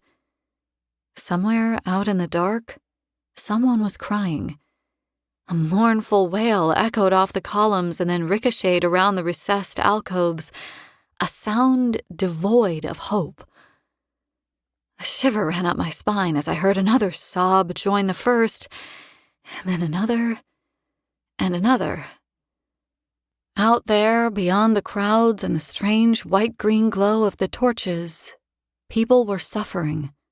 My sincere apologies, Your Highness. Ereth had dropped into a deep bow, pale hand pressed to the middle of his chest. He lifted his head, looking up at me from beneath dark brows, and I saw the mockery in his eyes. You're absolutely right. How foolish of me. The night is wasting, and there's much to be done. The girl needs to drink before she's crowned. It was Algat who made the declaration. Her cracked voice reminded me of the reckoning wind that used to howl across the dunes and batter the Silver City. Dry and angry. How can she hope to rule if she is not leashed to the blood? Taladeus had explained that he would hold his tongue as best he could during the evening's proceedings. He had been Malcolm's favorite, his keeper of secrets, which meant that he was not a favorite among the five. He hadn't wanted to do or say anything to color the actions of the others, but at Algat's comment, he quickly stepped forward. She isn't required to drink, he said. No rule or law prescribes it. No law and no rule, maybe. But what of common sense? The old woman asked in a sly croak. Come now, Taladeus. The girl's a virgin. Excuse me? I couldn't stop myself. My indignance erupted from me before I could reel it back. I assure you, I am not. Algat gave me a pitying look. Not of the body, child. Her head tipped toward Fisher again, the speed and angle of the motion making my stomach twist. We smell the sex on both you and your mate perfectly well, I assure you. No, you are a virgin of the blood. You have not fed from the life source of the living. She's still a member of their number, Zovina cut in with obvious disgust. I said it before, and no one cared to comment on the matter, but how can a member of the living feed on the living? Again, how can she hope to rule? She trailed off, her eyes growing round in her head as she took me in. I had risen to my feet, and my heart had stopped beating. It hadn't taken long to master the trick. Taladeus had known that his counterparts would take offense over the issue, and so he had taught me how to paralyze the muscle in my chest. It had been simple enough. All I had to do was picture my heart resting, taking a break, and that was precisely what it did. My blood stopped pumping. Everything inside me stilled. I'd never realized that I could hear the rushing of my blood if I tried to, but I could. And now that it sat dormant in my veins, my inner world felt off-kilter. It was like breathing underwater. I shouldn't have been able to do it. So she can choose when to be like us, then, Zovina muttered under her breath. But that does not make her one of us. If she drinks, she will be. Algat pushed, apparently dissatisfied that I hadn't answered to the issue. This whole court knows that you haven't fed since you awoke from the midnight kiss, girl. Drink from someone, and all will be well. We'll place the circlet upon your head and then drown ourselves in wine until sunrise, celebrating you as our new queen if you do. And if I don't? Taladeus was halfway across the platform moving toward me. Serious? Listen to him, Zovina sneered. Ceres!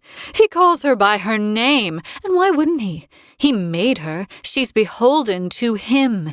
He pushes her forward as his puppet for him to control from the shadows. If you accept her, then on your heads be it.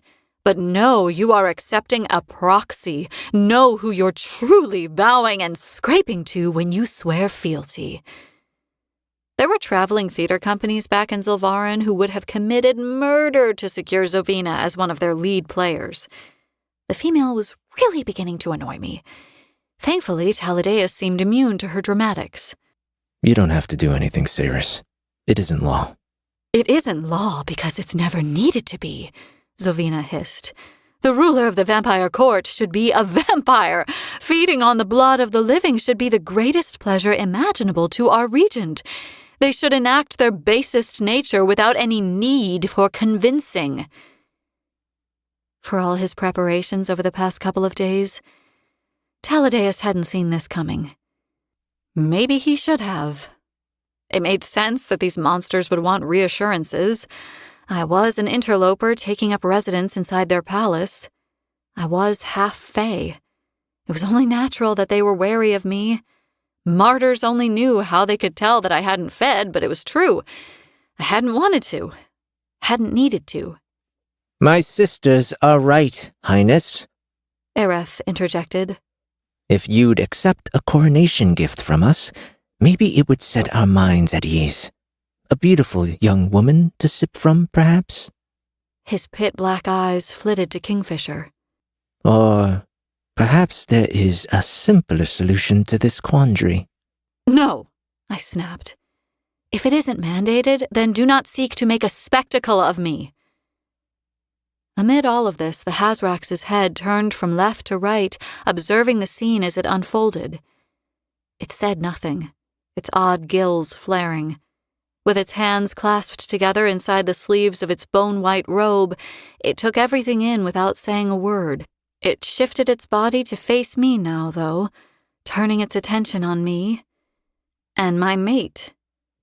Kingfisher had stepped forward and turned his back on the gathering, an unimaginable show of disrespect.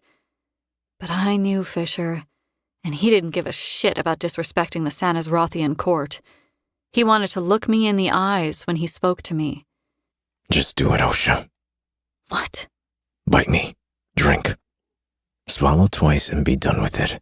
They pursue this to undermine you because they're sure you won't do it. But fuck them. This is easy. We take care of this and we get to leave this room. In my head, he said, We can go back to Kalash. Back to Ren and Lorith and Lane.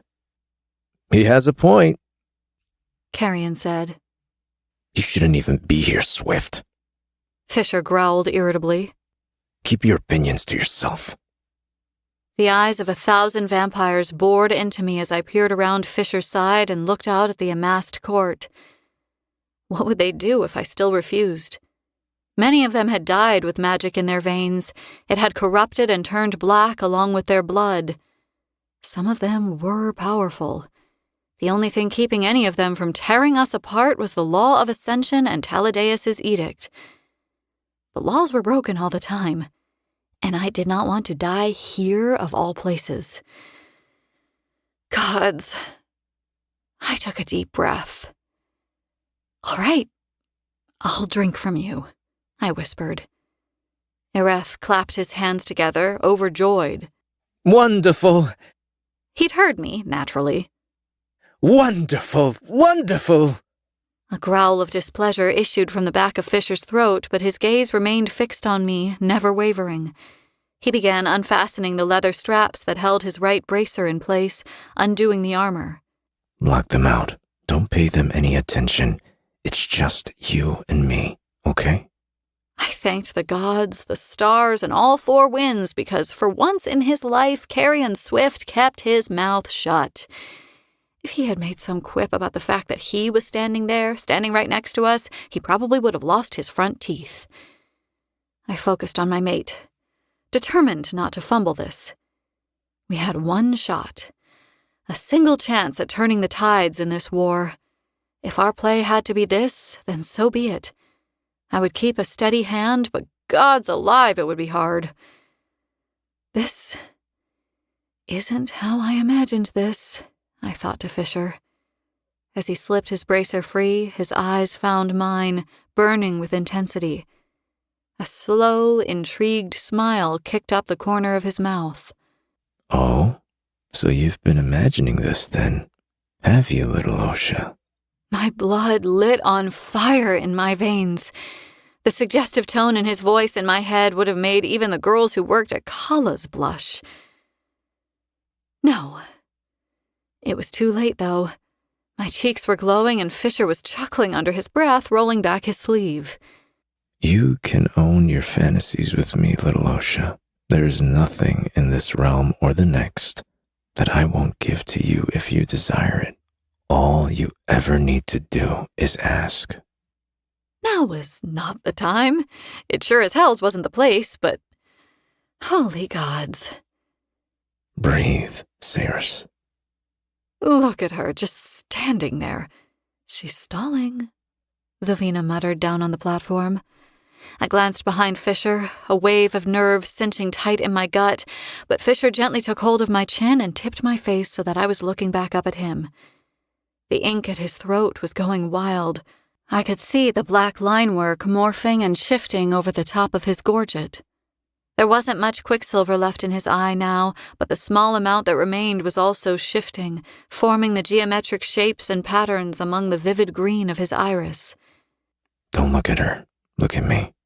You're okay. And I was. When Fisher let go of my chin and turned his hand, offering me his wrist, I didn't think. It was instinctual. The warmth that lived at the back of my throat now became a roaring inferno. I took hold of his arm, a pulse of pleasure already aching in my mouth as I sank my canines into his flesh. Deep.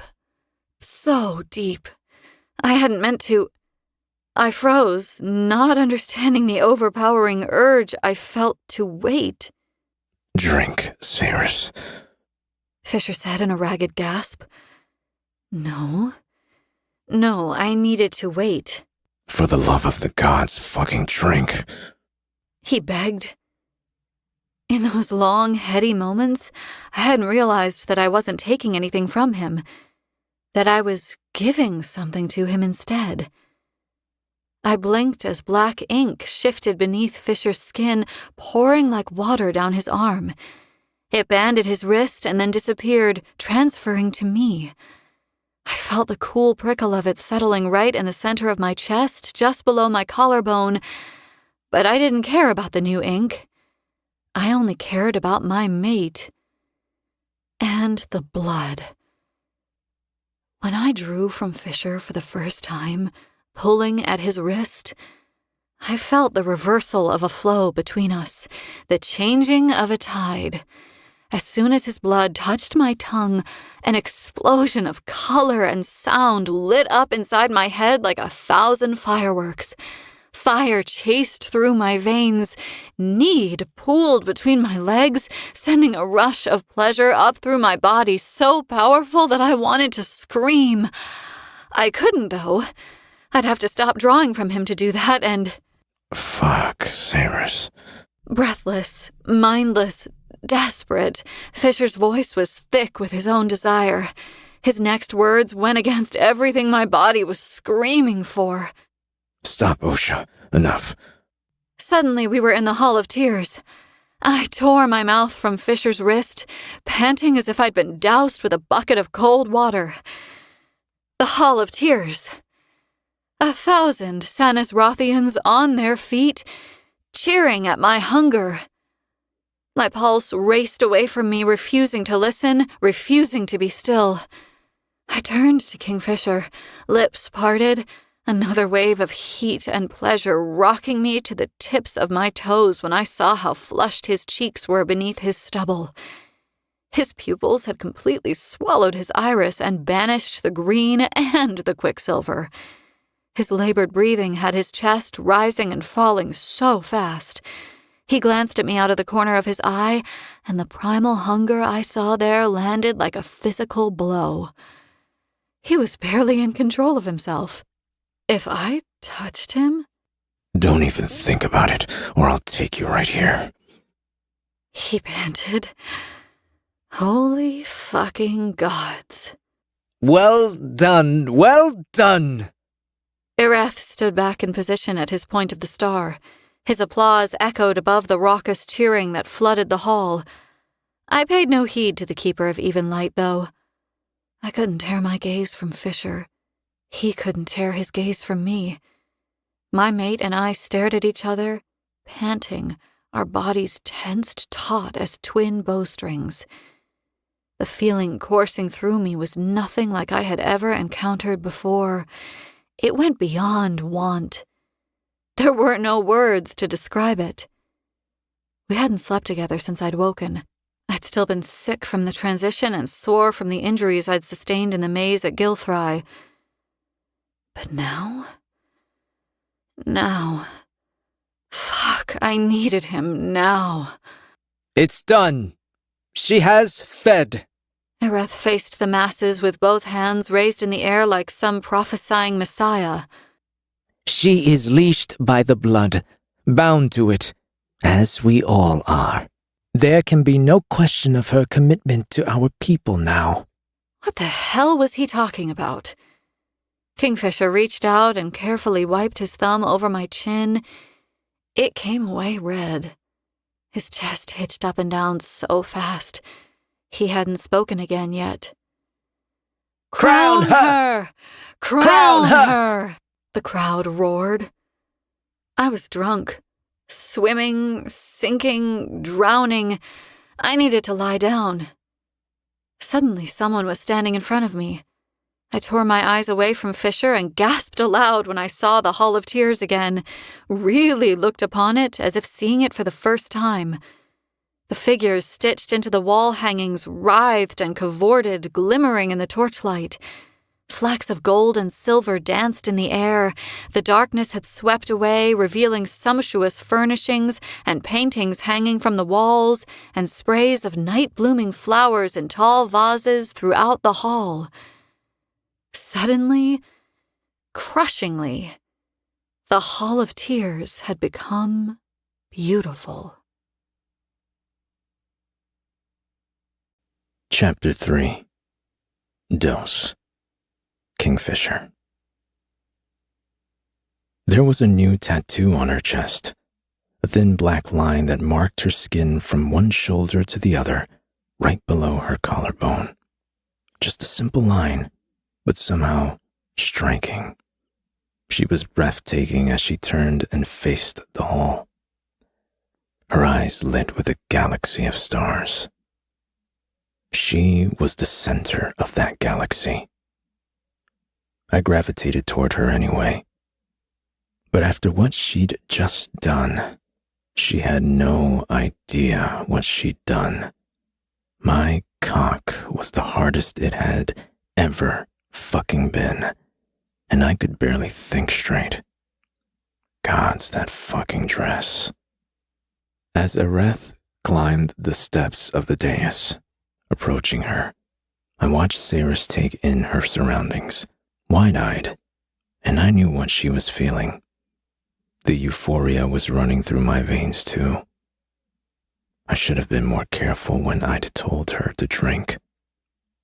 She couldn't have known what would happen if she stilled with her canines inside of me, and didn't drink though. It was my own fucking fault. I should have told her. I should have explained. My cock throbbed relentlessly as I turned around to face the hall. Ireth reached the top of the steps and bowed reverently, dipping low before my mate. Saris barely noticed that he was there. My poor little Osha was reeling from the effects of the bite, but not me. I had years on her. I knew how to shove the high aside. I did so reluctantly. It would have been nice to float on that sea of pure bliss with her, but Ireth had encouraged her to bite me for a reason. Likely, he'd hoped the experience would put her on her ass. He probably hoped having Saris feed from me would dull my senses and make me lower my guard too. But Areth didn't know me. He'd never faced me on the battlefield, never visited me when I was trapped inside Malcolm's maze. He had no idea who I was or what I was capable of, and, therefore, had no clue what heinous crimes I would commit to ensure my mate's safety. The beak-nosed bastard raised the golden diadem he carried in his hands, gently placing it atop Ceres's head. Her eyelids fluttered as she came back to herself, and my reality sharpened to a knife's point. She was vulnerable with him standing so close. Too vulnerable. I bristled, my fingers prickling. Patience, the Quicksilver whispered. Ever since Telena had partnered with Ishabal to tease the Quicksilver out of me, the whispering in my head had been less frantic, sharper, easier to understand.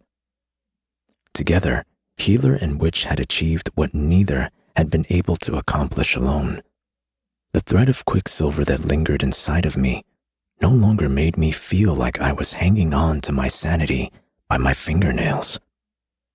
For the first time since it had infected me as a youth, I had begun to think of the Quicksilver as more of a blessing than a curse. It urged caution now as I watched Areth like a hawk. Wait, be patient. Patience had never been my strong suit. The maze had changed that for me.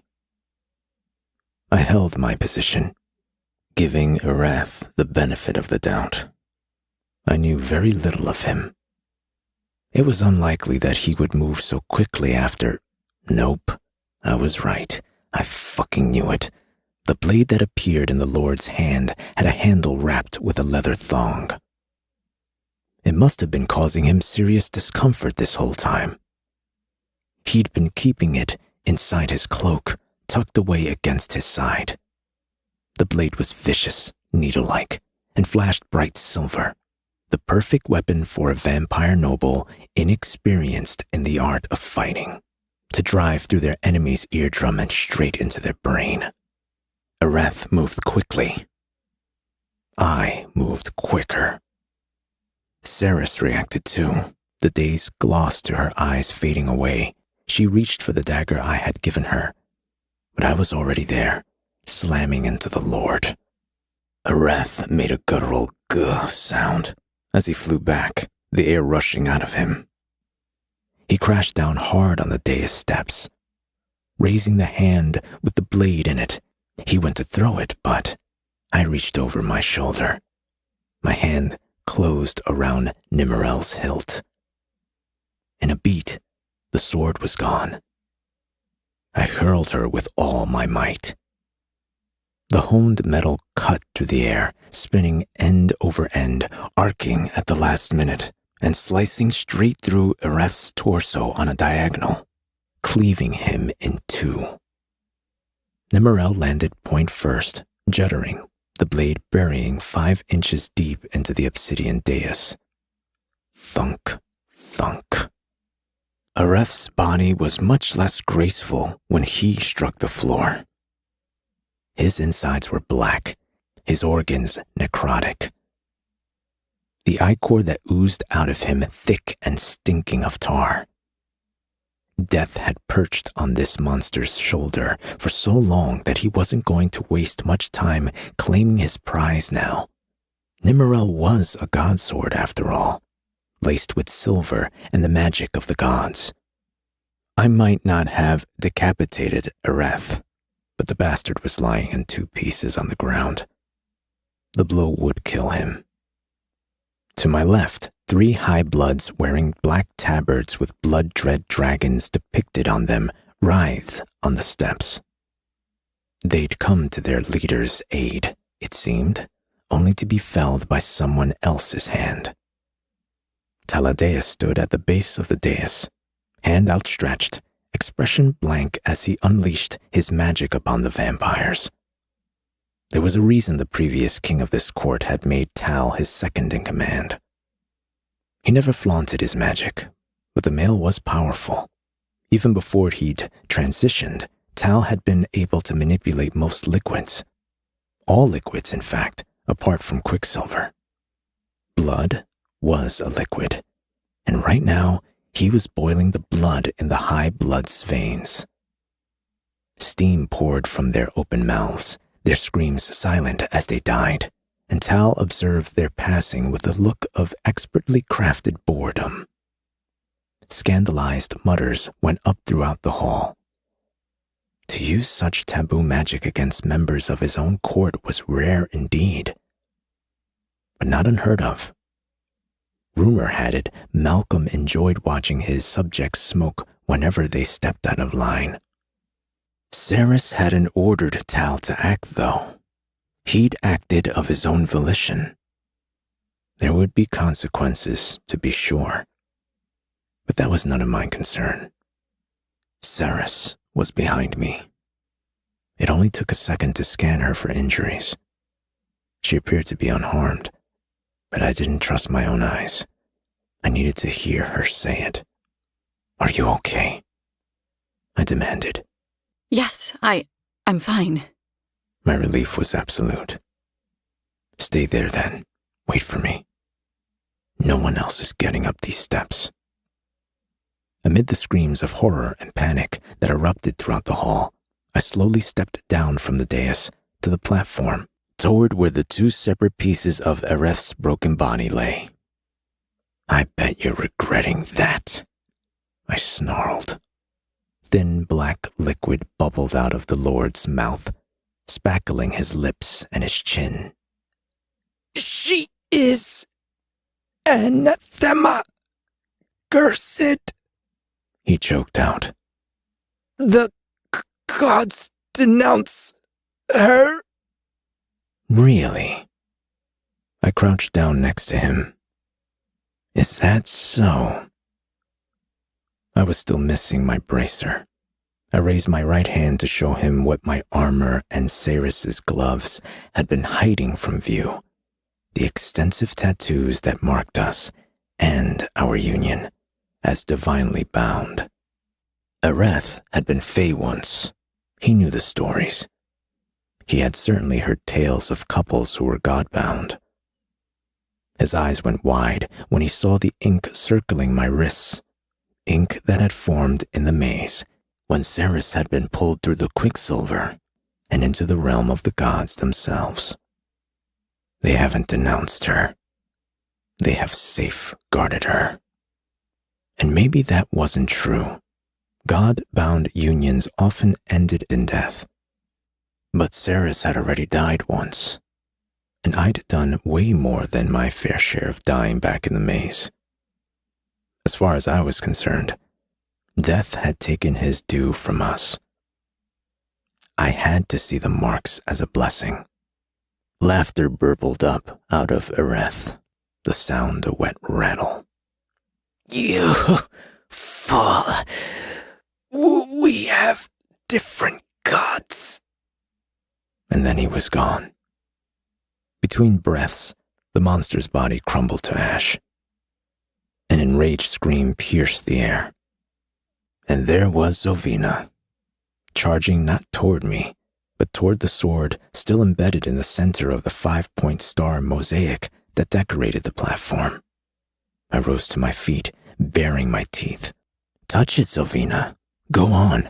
I fucking dare you." The bitch stopped dead in her tracks, but not because common sense had claimed her. A streak of silver rippled across my vision, and Tal was there, tackling the female vampire to the ground. Stop! Saris's shout crashed through the Hall of Tears, and at her command, the remaining lords, Tal and Zovina, and the high-blood vampires rioting in their seats, just stopped. I am the ruler of this court, and I will be heard. She stood at the edge of the dais, beautiful and terrible as a storm, the air rippling and distorting around her. I wasn't a member of the Sanasrothian court, but even my ears rang with her authority. It brought a number of the other high-born vampires in the front benches to their knees. From this point forth, whenever you are in my presence, this is how you will greet me. On your knees. All subjects of the blood court of Sanasroth are forbidden from harming, hindering, or killing me, my mate, or any of my friends. Additionally, from this moment onward, no feeder enthralled to a high blood of this court may be used for the purposes of war, malice, or mayhem. I have spoken. It is done. A shock wave of power blasted through the hall, pulling at people's clothes and causing them to shield their eyes. Ceres had delivered her own edicts. The first laws of a new monarch passed with force. The first steps of our plan were in place. The vampires of Sanasroth had no choice but to obey. She dosed you? In front of the whole Sanasrothian court? I trudged through the mud, shaking my head at the amusement in Remphis's voice. He was enjoying this way too much. I think you're missing the point. I killed a Lord of Midnight. The coronation celebrations were called off. I had to leave Amontreath before a riot broke out. My friend nodded, rubbing at his jaw. Yeah, right. Okay. That wasn't exactly how we'd hoped the ceremony would play out. But honestly, who cares about the wrath? They'll have a quorum and replace the bastard. I want to know about you getting dosed. Did you tear her clothes off in front of everyone? I clenched my jaw, blowing out a hard exhale. No, I did not tear her clothes off. She barely even got me. As soon as I realized what she was doing, I told her to drink and then... But I was remembering the heat of her venom in my veins, and my head was starting to spin out again. Look, let's focus. I just had to ride out from Amontreath on horseback. And then I had to skate halfway across the fucking Darn before I had access to my magic. How am I supposed to protect her properly if I can't create a god's cursed portal? Ren had some color in his cheeks. That was good to see.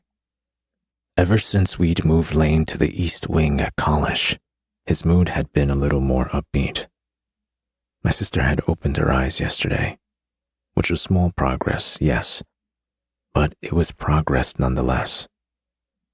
He'd always been protective of my half-sister, even when we were younger and she used to tease him mercilessly.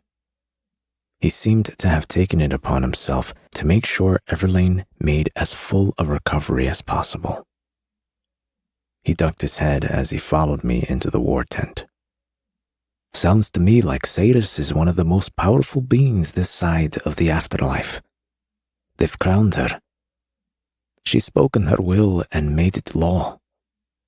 I grunted unhappily. They have to obey her, brother. It's part of the curse of their court. You can thank Malcolm's paranoia for that. Any vampire born of this line must obey the Sanasrothian crown. Now that the crown sits on Ceres' head, and she's forbidden them from harming her, she's basically untouchable. She doesn't need protecting. They have to follow the edicts. They can't hurt her. They can't hurt you. And not only that, but she's decommissioned the fucking horde, Fisher. He was right. What he was saying made sense. So why then did this niggling, sick feeling persist in my stomach? They're bound to be trying to figure out a workaround as we speak. Zofina's incandescent with rage. Screw Zofina, Ren muttered. And Algat was grinning like an imp when she trotted out of that hall, so the gods only know what she's planning. Well, look who it is. The Wanderer returns. The war tent was empty save for a lone figure sitting on a stool by the fire, running a whetstone along the edge of his sword. A Vizionth had once been named Zelandor. It had belonged to another member of the Lupo Prolia, but Ceres had reforged it and placed it in Lorith's hands, the first god sword to channel magic in an age. You're going to polish that blade away into nothing if you're not careful, Ren said, taking a seat next to him. It gets sulky if I don't clean it every night. Lorith's tone bore a hint of exasperation. He grinned at us both in greeting. The damn thing has mood swings worse than a failing whose balls are about to drop. Ren laughed, nodding up at me. Funny you mention balls. Ask him how his are. I groaned, leaning up against the table in the center of the room. Gods alive, are you going to tell everyone? Lorith frowned. Stooping, he collected a mug of beer from the floor at his feet. Tell me what? What's wrong with your balls? He took a swig. He gave Ceres a new piece of ink. She had to feed from him before they'd crowned her, Remphis said. And she accidentally dosed him. Lorith spat his beer everywhere. What? He grimaced up at me. In front of the whole court? Defeated, I nodded, letting out a sigh. I might as well let them get it over with. In front of the whole court. How did you keep your shit together? Weren't you... He looked directly at my crotch. You know. Yes, I was harder than that fucking steel in your hands. Is that what you want to hear? Gods, I'm so sorry, Lorith said. But he was laughing, which made it very clear that he wasn't sorry, and in fact, the piece of gossip was probably the funniest thing he'd ever heard. I wasn't laughing, mainly because I hadn't had a chance to be alone with Ceres since the coronation, but also because of the situation I found myself in now. I was in Erin. My mate was not. If I'd had my way, we'd have already murdered every single bastard in the Sanisrathian court, and Ceres would be here, by my side. For once, I wanted to be selfish, wanted to say fuck it and put my own happiness and the happiness of my mate first. But selfishness was not my lot in this life. As if reminding me of my path, the tattoo on my inner left forearm tingled, the ink shivering beneath my skin. Sacrifice. It pulsed often, even stung from time to time, as if the ink were still fresh. But it never changed, never spelled out some other less painful future. The plan we had concocted since Ceres' awakening felt pieced together and liable to fall apart at any second. The consequences, should we fail, had kept me from sleeping for days. If Tal didn't keep up his end of the bargain and keep her safe, if Ceres' royal decree didn't hold, or the Sanisrathian leeches found a way to circumvent it and killed her in her bed, if she couldn't find the information we so desperately needed in the Sanisrathian libraries, if Carrion fucking Swift somehow landed himself in shit and dragged the love of my miserable life into it with him. If. There were too many ifs to comprehend. They bombarded me, crushing me under a barrage of all too real possibilities while I desperately clung to the promise I had made to have faith. But having faith was like trying to remember a language I had once known as a child. No, it was worse. It was like trying to run with broken legs. My legs could not carry me right now, and so I was dragging myself along on my hands and knees. The word faith, a boot on the back of my neck, shoving me down into the dirt. Ren and Lorith were still chuckling. At least if you're this wound up, you'll be ready for a fight, Lorith mused, his dark eyes full of mischief. A part of me wanted to be angry that they could still be so lighthearted in the face of all of this. It was the same part of me that had been trapped in Malcolm's maze for over a century and had gradually lost hope. Always running, always suffering. Being eaten and being burned and being haunted by the burning corpses of an entire city that I had put to the torch. The same part of me that was still there, running the passageways of that dark nightmare. The part of me that would never be free of that fucking maze. But the rest of me was relieved that my friends still had laughter in their souls. They had suffered too. Their losses also piled high. They'd had to watch our people being brutalized, eaten, and turned every day. And if my friends could still find it in themselves to laugh, then I was glad of it. That meant that maybe there was hope for me too. I ducked my head, smiling softly as I looked down at my hands. It was pretty funny when you thought about it. Honestly, I think I might be partially responsible, Lorf said, turning his attention back to his sword. The metal cast a sustained bright humming sound as he slid the whetstone along its edge. She asked me about the blood trade back at the tavern not too long ago. I explained it in as much as it felt appropriate. In hindsight, I only gave her half the information she probably needed.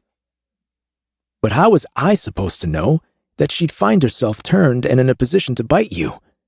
I figured you'd explain it all when the time was right, and you wanted to... Please stop talking. It was entirely unreasonable. The sudden urge I had to wrap my hands around Lorf's neck and squeeze until he stopped breathing. But a mated fae didn't like another male talking about his mate at the best of times. And I was newly mated. Hearing that he'd spoken to Ceres about the blood trade at all made me want to turn feral and burn down the fucking war tent. Lorith chuckled, unfazed by the way I'd snapped at him. He just shook his head, going about his work. Shk. Shk. Wisely, he changed the subject, though. I still haven't found him, he said, a seriousness falling over him. Ren's smile faded too. He picked at his nails, staring into the fire as he spoke. We don't even know he's in there. I knew who they were talking about, though neither of them said his name. Our friend, our brother. Foley had been with us when we'd climbed the dragon. Old Shakrai had shaken him free and sent him hurtling into the dark. The fall had crushed his body. But it was the feeders who had killed him. They'd drunk him dry and left him broken in the snow. It had taken hours to find him. I was free of the dragon's maw, and morning had arrived by the time we discovered him, panting and covered in blood, hiding from the dawn in the mouth of a cave. He should have become a feeder. Malcolm was the only one of his kind capable of creating other vampires with their personalities and minds intact. At least, that's what we'd believed at the time. We'd thought it was a miracle. Years later, I discovered the truth. The Teledeus had been there that night, overseeing the assault on the mountain. When asked, he'd said that he had done it as a kindness to me, that he had fed Foley his blood and then drained him, if only so that he might have a choice in whether he lived or died. Foley had been angry, confused. We'd stayed with him. Our friend had screamed for hours as he completed his transition. He fed before we'd found him and couldn't stop crying over those he had killed. His horror over what he had become seemed as though it would kill him. though when darkness fell, he left us, fleeing into the night, down the mountain and away. We heard later that he had fled to Amontreath. There had been many instances over the years when we had reached out to him, but our letters had all gone unanswered. "He's there," I said softly. "He wouldn't have left. He wouldn't have trusted himself around the living." None of us spoke again for a time. Shh. Shh. Even though he sat still, gaze lost in the flames, the tension pulsing from Memphis mounted until it became a fourth presence at the fire, hogging all the warmth. "Will you speak or will you stew?" I asked eventually. He inhaled sharply, as if waking from a dream. "I have nothing new to say on the matter." Lorth set Avisiath down at last, leaning back in his chair and resting his cup of ale against the flat of his stomach. "Then say what you've said already, and we'll hear you out again." It seemed for a moment that Ren was going to hold his tongue, but then he began. "It's been hundreds of years, close to an age. We knew him once, but Foley's been a vampire longer than he was a fae at this point. Who's to say he is anything like the person we once fought alongside?" He was right. So much time had passed. But there was that word again. Faith. Every once in a while, it let me up from the dirt long enough to take a breath. He was bound to us by blood, as we were to him. He swore to protect our people, along with all the creatures of Evelia. If you found yourself in his shoes, would you break your oath, Ren? Renthis hadn't just stepped in as commander of the Lupo Prolia. When I'd been lost to the maze, he'd become general to an army. He had willingly donned a mantle of responsibility that would have crushed most other warriors, as it had almost crushed me. I knew the core of him. He was honest and true and good. But still he was foolish enough to shake his fucking head. "I honestly don't know, brother." "Well, you do. There's no way you'd turn your back on your promise. I choose to believe that Foley hasn't either."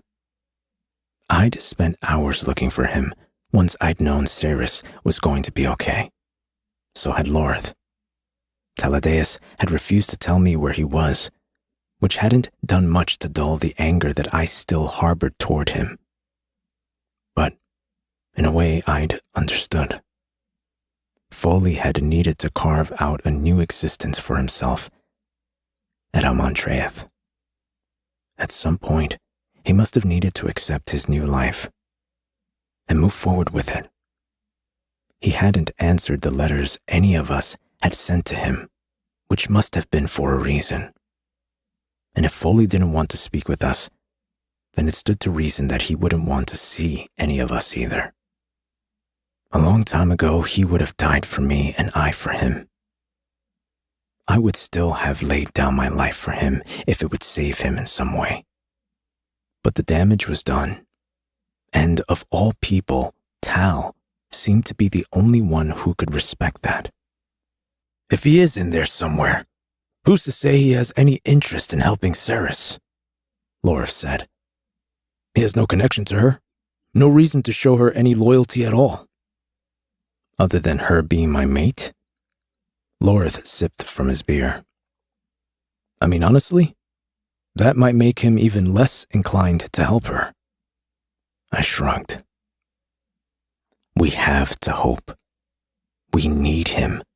His grandfather was one of the last alchemists. Foley knows more than anyone else about alchemical magics and practices. Belicon burned all the alchemist's texts when he seized the crown. The few books that my father collected back at the library in Kalish don't explain much of anything at all." So that leaves the knowledge that exists in Foley's head. If he won't share that with her, then Sadis will never be able to realize her full potential. Will never be able to destroy Amontreath for good, and will never be able to put an end to Bellicon once and for all and stick Carrion Swift on the throne. Ren admittedly grimly. I suppose we'd all better hope and pray that Foley changes his mind and wants to be found then. Because I, for one, would love to see peace in my lifetime. Ha, peace. What would that even look like? Would any of us know what to do with ourselves? I doubted it. Absently, I realized that I hadn't put my bracer back on after I'd let Ceres feed from me. I ran my fingers over the 2 small puncture wounds at my wrist. They were healing rapidly and would be gone by morning. Sighing, I removed the other bracer and set it down on the table. Then unfastened the gorget too, freeing myself of its weight around my neck. I was rolling up my shirt sleeves when I realized that my brothers were staring at me. What? But I already knew what they were staring at. I had been careful to conceal the runework that stained the backs of my hands and looped around my wrists ever since Ceres had accepted me as her mate. My hands had always been inked. The runes for vengeance and justice had been marked into my skin for a very long time. But now there were other runes layered over the top of them. So many runes, in fact, that they were impossible to differentiate from one another. The runes in script that wound their way up my arms, the god bindings that matched Ceres's own, were beautiful and terrifying, even to me. I looked down at it all, staining my skin, and smiled ruefully. Yeah, it's a lot. I mean, we knew, Ren said breathlessly. But knowing is one thing. Seeing it in person. Seeing it in person is wild, Lorth agreed. Does this mean the 2 of you are going to, He seemed to be struggling to get the words out. Will you perform the rites now? Get married? A jolt of adrenaline zipped up my spine. I shoved away from the table, quickly rolling down my shirt sleeves covering the ink. No, we won't be doing that, I clipped out. She's not. The war tent's flap opened, and Danya burst into the room. Ren! Oh, you're here. Her eyes landed on me, full of panic. You need to come outside, now, all 3 of you. Something's wrong. Ren was already on his feet. Feed us at the river? Panic tinged the question. After Ceres's decree earlier, the feeders had been recalled back to Amontreath. They were to be garrisoned a mile from the Black Palace, far from Sanisroth's border with Kalash. No, Danya answered. Yes, I don't know what's happening. I can't explain it. It's best if you come and see for yourself. Hurry! Chapter 4 114 Kingfisher 8 of them stood in a line along the embankment. They were still as the dead, the actual dead, rather than the undead. They didn't snarl at the Fae on the other side of the river watching them. They were like decomposing statues, so still that for a second, I wondered if someone had propped them up there. What are we looking at? I asked. The things Danya had witnessed over the years had made her just as unshakable as the rest of us. But her face was deathly pale as she jerked her chin toward the feeders. Just watch. A minute passed, another.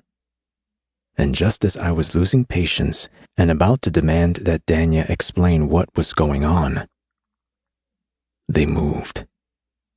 Together, They scrambled down the slope toward the river, moving in unnatural unison. Left foot first, right. All 8 of them skidded, losing their footing in the mud. They fell forward onto all 4s, threw back their heads, and screeched. The sound had every hair on my body at attention. As one, they came forward, crawling death on hands and knees. Do we break the ice? Danya breathed. No, we wait.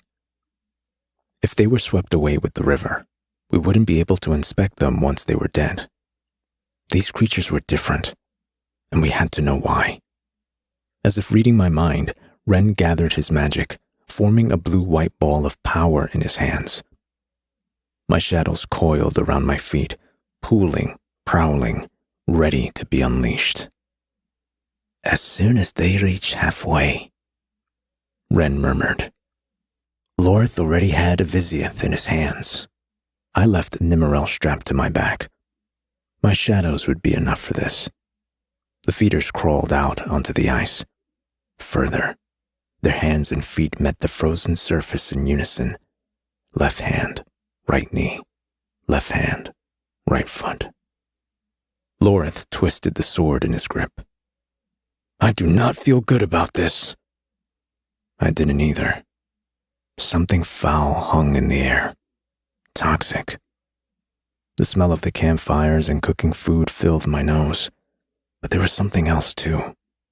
Odorless, but I could feel it snaking up my nostrils and probing down into my lungs.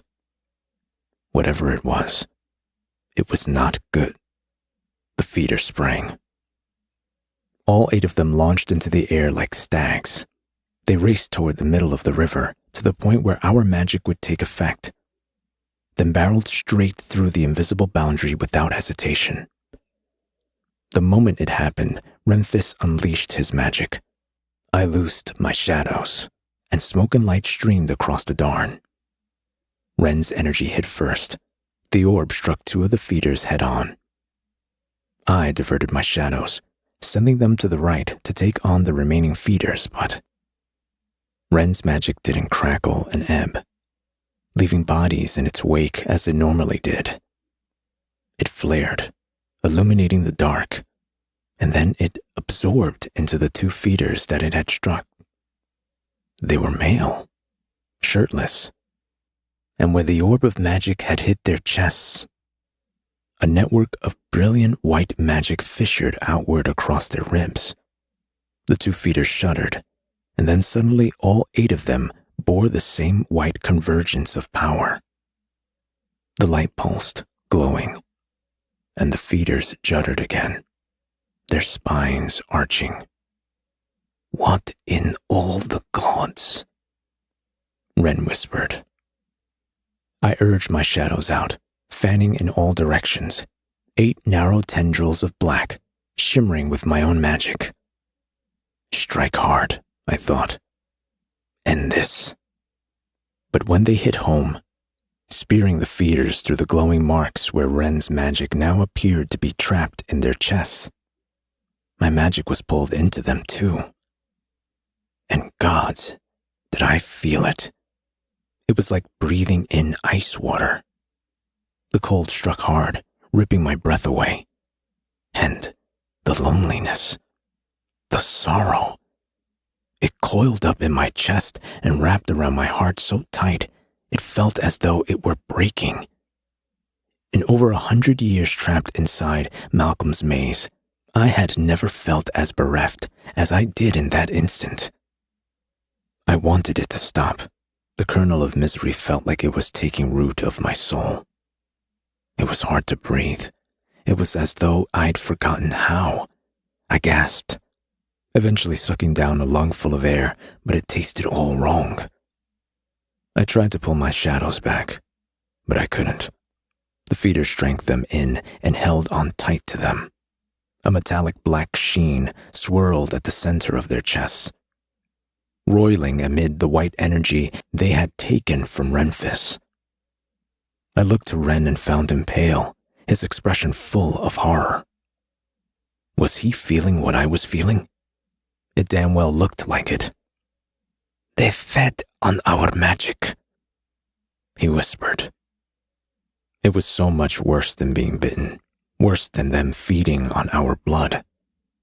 Blood was sacred, yes, but our magic, I wanted to be sick. In the grand scheme of things, neither of us had expended much of our power, but I could still feel it, that small piece of me that I had sent out into the world and would not be getting back. The feeders shuddered again, half closing their eyes. They looked as if they were gripped in ecstasy. They groaned, all 8 of them, running mangled tongues over their torn lips. And then they snapped back to attention. "They're still coming!" Danya screamed. They ran, loping along, their strides unnaturally long, buoyed by their stolen power. They had almost reached the bank. Setting his boots in the mud, Lorth raised a Vizioth in both hands and angled the sword out point first before his face. "I'll hit them all with Angel's breath," he growled. "They won't survive that." "No!" Ren and I cried out at the same time. "Don't!" I panted. "They're siphoning from us. If they take the Angel's breath..." It didn't even bear thinking about. Would it make them stronger still? Would they be able to wield it back at us? Fuck, my mind was upside down. More of Irin's warriors were joining us at the bank. "No one use any magic!" I hollered, thick plumes of fog clouding my breath. "Use silver alone, blades and daggers. Here they come!" They broke apart as they reached us. Where they had been moving in unison, they now acted independently, their cloudy blood-red eyes fixing on different members of our party as they attacked. Had Lorth heard what I'd said? I fucking hoped so. No rippling forks of Angel's breath broke apart the night. One of the feeders, a tall, stocky bastard with shorn hair and arms covered in runes, bared his ruined teeth as he came for me. I reached for the dagger at my waist and my hand closed around nothing. Fuck, I'd given Ceres that blade. There wasn't time to think. I clasped Nimmerel and drew her, sweeping broad as the feeder hit. No magic, no energy. I pleaded with the sword as I swung. Just take his fucking head. The sword heard and obeyed. When its razor-sharp edge met the feeder's flesh, no plume of smoke or magic erupted from it. The iron drove home, sinking easily through rotten flesh and jellied muscle, skittering along the edge of bone. But where Nimmerel bit through the flesh, a thick, black substance crystallized along the blade like frost. What the? Nimmerel screamed. I heard it in my mind, deafening and full of pain. Nimmerel shook so violently that the vibrations traveled all the way up my arms and rattled my teeth. The feeder didn't even notice that I'd run it through. It came on, teeth snapping, pulling itself along the blade so that it could get to me. Even without her magic, Nimmerel should have caused the feeder immense pain. She was both silver and iron. I could only hold her because of what had transpired at Agen. The part of the feeder that had once been fey should have recoiled from the iron, though. The part of it that was vampire should have been affected by the silver. But nothing. I raised my boot, sliding in the mud, and kicked the feeder in the stomach, shoving it off the blade. The monster staggered back 3 steps, sliding back down the bank, which gave me enough time to gather myself. I couldn't use the sword again. It had caused her pain. I jammed her back into the scabbard strapped to my back and drew another dagger from my boot, ready when the feeder came flying for me again. Shouts and screams pierced the night. There were bodies everywhere now. More of the camp's warriors rushing to join in the fray. The feeder pounced, springing into the air. It caught a silver-tipped arrow to the throat as it descended. But the weapon had no effect. As the monster landed, I snapped the arrow and drove the splintered shaft into the feeder's eye. But even that didn't slow it. The feeder lunged, swinging its claws at me. Where the male's fingers had once been were now sharp claws curved into hooks, dripping black with ichor. If it so much as scratched me, I wouldn't die, but it would be bad fucking news. I darted back, out of the fiend's reach. I couldn't use magic or my sword on it, but I was still faster. It snarled, frustrated, as it leaped again. The ice! Someone screamed. They're breaking it! A sinking feeling in my gut told me that the rushing water beneath the frozen surface of the Darn would no longer have any effect on these feeders, though. There were only two similarities between these monsters and the demons we were used to dealing with. They were dead, and they were hungry. Apart from that, these things were an entirely different breed. Sure enough, when the ice shattered below the bank and one of the other feeders toppled into the water, it didn't make a sound.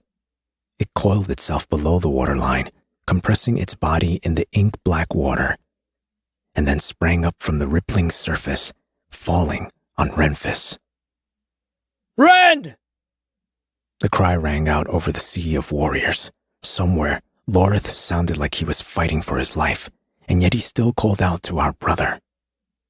The feeder snaked forward, its tongue lolling out of its mouth, snagging on its serrated teeth. I spun and whirled to its right, fast as I could, plunging the dagger through the side of its skull.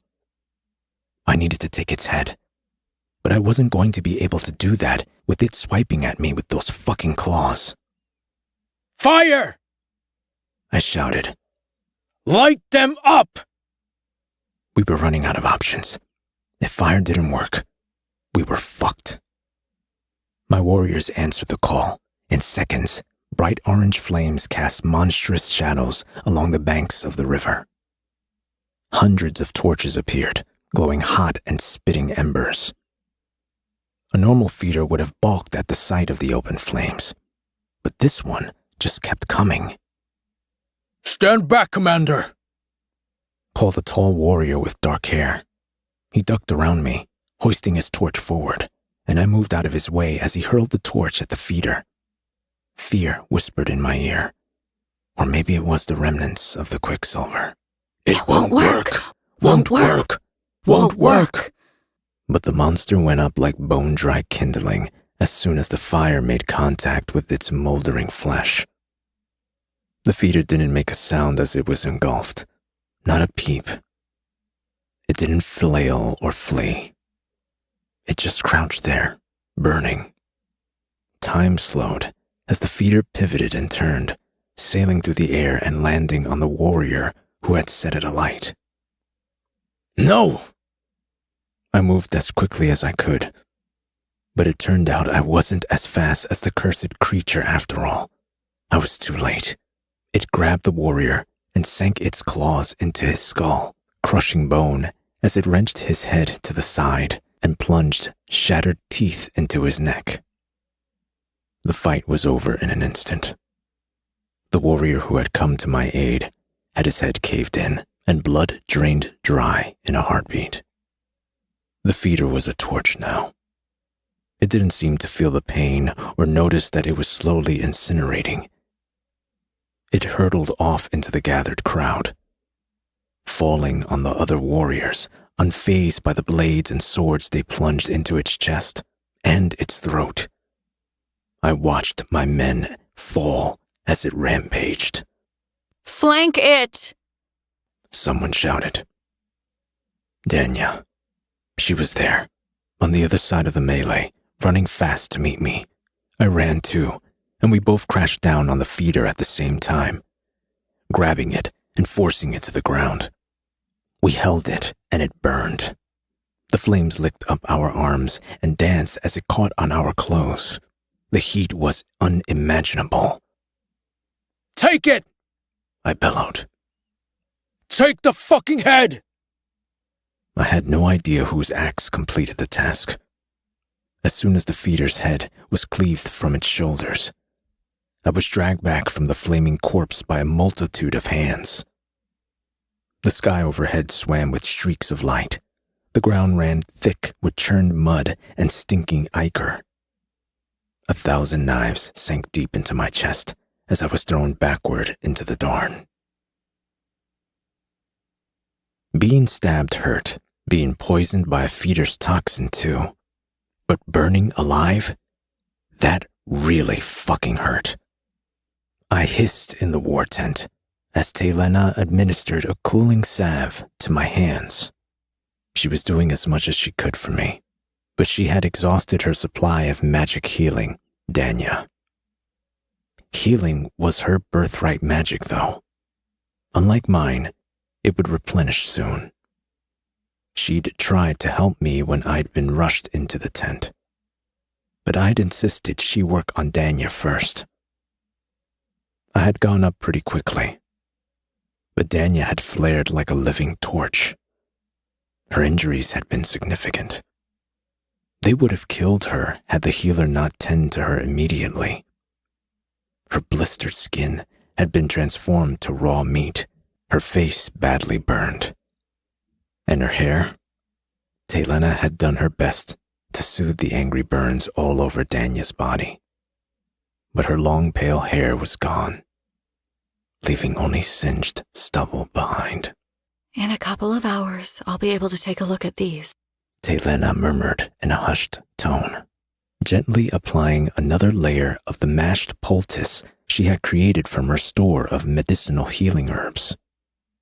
I gritted my teeth, giving her a lopsided smile. It's all right. I can barely feel a thing. Liar, She chided. Her eyes shone bright with unshed tears. I know how bad that must hurt. You're not doing anyone any favors by hiding it. Okay then. I'll cry about it. Shall I? I winked at her playfully, letting her know that I was just teasing. She said nothing to that. Just gave me a sorry smile as she went about tending the other open wounds on my hands and my arms. A few hours. She said again when she was done. As soon as I'm about... I closed my hand around hers, hissing a little when my skin split. It's okay, Telena. I'll bear it fine. She would never know it, thank the gods. But I had endured far, far worse. Renfis and Lorith passed the healer as they entered the war tent. Their faces were both soot-stained, their armor plastered with ichor. It had taken them a long time to put down the other feeders. From what I'd been told, they had lashed them with ropes and pinned them in place while they sawed off their heads. We have their bodies trussed to a tree, Renfis spat, throwing his gloves on the chair by the fire.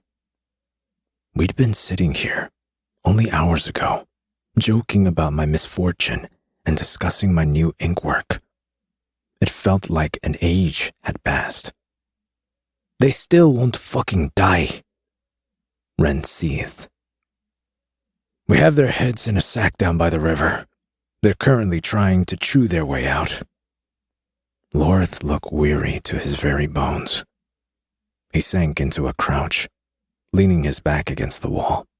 He held his head in his hands for a moment, his breath making rushing sounds as he inhaled and exhaled through his fingers. He struggled to find the right words when he surfaced again. What in all 5 hells was that? Centuries we've been posted here. Only once before have they ever reached this side of the river. That wasn't ideal, but at least we put them down quickly. Half the camp is in ruins right now, thanks to 8 feeders. 8. And we still haven't officially managed to kill them. I feel sick. Ren said quietly. In the pit of my stomach. I feel connected to them. Like the magic they took has tied me to them. I can feel them tugging on it, trying to siphon off more. Do you feel that way? He asked me. I hadn't wanted to think about it, but yes, that was what it felt like. I nodded. We need to figure out who was controlling them. Do you think anyone was? Lorth asked. They seemed feral, wild. He shivered. At the end, maybe, but at the beginning, the way they'd moved together in unison implied that they were under some sort of control. Even Malcolm hadn't been able to work that kind of magic on his feeders, though. It would have required an exorbitant amount of power. You know who it was, Ren said. There's only one person capable of something like this. I shook my head. Tal hasn't sired any feeders. And you believe that simply because he told you so? A sharpness rose in Ren's voice. Why would he lie, Ren? Gods, I was tired. My whole body felt like it had been chained to a horse and dragged 3 miles over rocky ground. Because that's who he is. He's a liar. He's never been honest with us about anything. Foley's where he is because of him. And he was there the other night with Everline. He had her on a fucking leash, Fisher. Malcolm commanded him to do that. Why do you always defend him? Ren brought his fist crashing down on the table. His shout echoed off the walls of the war room. His pallor had turned from ash to a furious red. At every turn, you deny what's staring you right in the face. He abandoned you. He left you over 1,000 years ago. He willingly chose to leave us all and go with Malcolm. How do you think he is still walking the realm? The only way he is still here, proving to be a thorn in all our sides, is because he feeds from the living. He is everything we despise, and yet every time something like this happens, you make excuses for him. I let him pant away his fury. It wasn't worth trying to speak until he burned through the anger gnawing at him. It struck me as I watched him, his shoulders hitching up and down as he glared back at me, that the only time I had ever seen Renfis angry was because of Taladeus. In some ways, he was right about him. But in all the ways that really mattered, he was not. I'm sorry, I told him. I know that there can never be anything but bad blood between you and him. But you've never been bound by a curse, brother. You've never been forced to act against your will. And you have never been so in love with someone that you'd sell your soul to the devil to protect them. I pray that when you find your mate and you fall in love, you'll know nothing but an everlasting peace with them. But for others, I added sadly, it isn't that simple. Hours later, when Telena had returned to heal me and the sun had broken over the crest of the black horizon beyond Sanazroth, we ventured out to inspect the damage that had occurred in the night. The section of the camp closest to the river had been destroyed. Tents lay in ruin, fabric shredded, supplies strewn all over the churned-up ground. The dead lay along the bank of the river, with widow's bane blossoms resting over their closed eyes. I was numb to the core. How many did we lose?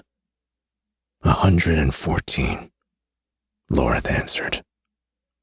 The number didn't make any sense. We'd never lost that many at Irin. During open battle, yes, higher losses were to be expected, but not here at our outpost. And not to 8 feeders. We'll bury them back at Kalash, I muttered. I'll open a portal, and we'll carry them through, one at a time. My brothers said nothing, Frustration still radiated from Wren as we crossed the bank to the larger oak tree. But he kept the peace. We would talk again, he and I, when tensions weren't running so high. That was the way it had always been with us when we were at odds. The oak tree had been there for as long as I could remember, tall and proud despite the cold. Now, its trunk was shriveled, its bark sloughing off in thick slabs. From its roots to the tips of its branches, it festered with slimy mushrooms.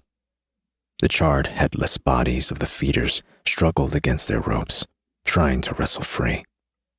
But thankfully, their restraints held true. "These felled things aren't of Evelia," Lorith said in a hushed tone. "Nothing in our world could produce this kind of evil." But we had thought that once about the vampires, and power was an addictive drug. It never surprised me, the terrible things a corrupt soul would do to garner more of it. Chapter 5. Deadstock. Ceres. The sack hit the floor with a thump.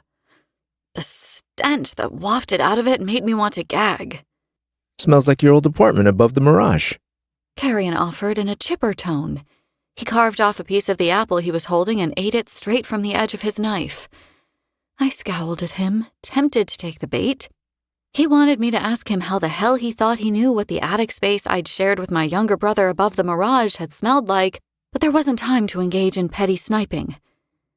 Kingfisher and Lorith had returned, and they'd brought a bag of severed heads with them. It went without saying that the bag of heads should have been my primary focus, but apparently I was a terrible person because the only thing I cared about was him. Fisher. My mate was here, and it felt like I could finally breathe again. He looked as handsome as ever, with his dark hair swept back from his face in waves. The room was full of electricity whenever he was in it. I was drawn to him like a magnet, like my body was trying to find its way home into his arms. After the incident with Ereth, as we were calling it, the coronation celebrations had been cancelled, and Fisher had left to check in with Wren and the others. Taladeus had advised that Fisher spend at least a few days away from Amentraeth so that the high bloods could cool down a little, but he hadn't seemed at all surprised when my mate had shown up here with Lorith and the bag as soon as dusk fell.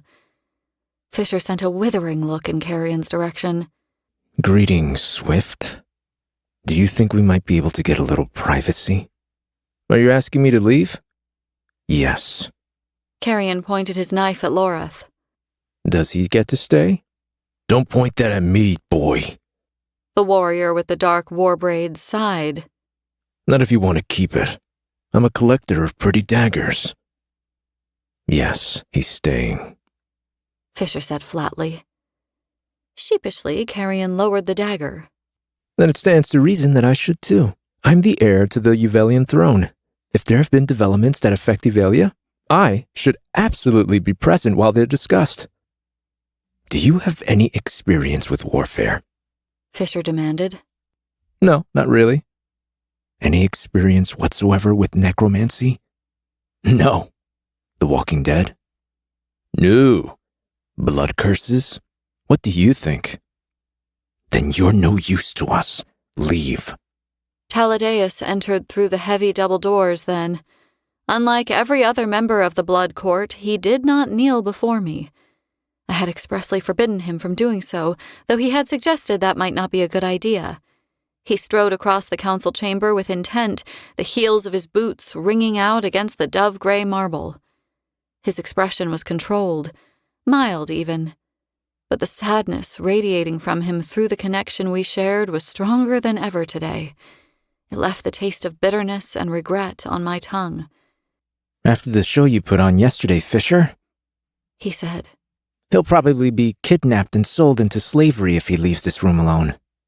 "And we don't want that to happen?" Fisher said, as if he were getting his facts straight. Fisher. This little back-and-forth feud they had going on was becoming borderline infuriating. My mate just looked at me, innocent as you please. He said repeatedly that he has no interest in fighting for his seat at the Winter Palace, and he admitted it himself just now. No tactical training, no knowledge of this. He nudged the bag on the floor with the toe of his boot. So what good is he? I narrowed my eyes at him. You're the one who brought him here. Now you have to tolerate his presence. Maybe it's time I took him back to Evelia. He countered hopefully. My maker huffed. Taladeus was dressed in a plain white shirt with loose sleeves, black pants, and black boots. With his silver hair and his pale skin, he was a study in contrasts. He ran a ringed hand through his hair as he dropped down and plucked the sack open, inspecting its contents.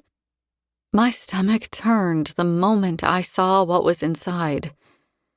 I'd witnessed plenty of rot in Zilvarin. When you lived in a quarantined sector where people died of starvation or thirst on a daily basis, the dead were not that shocking a sight.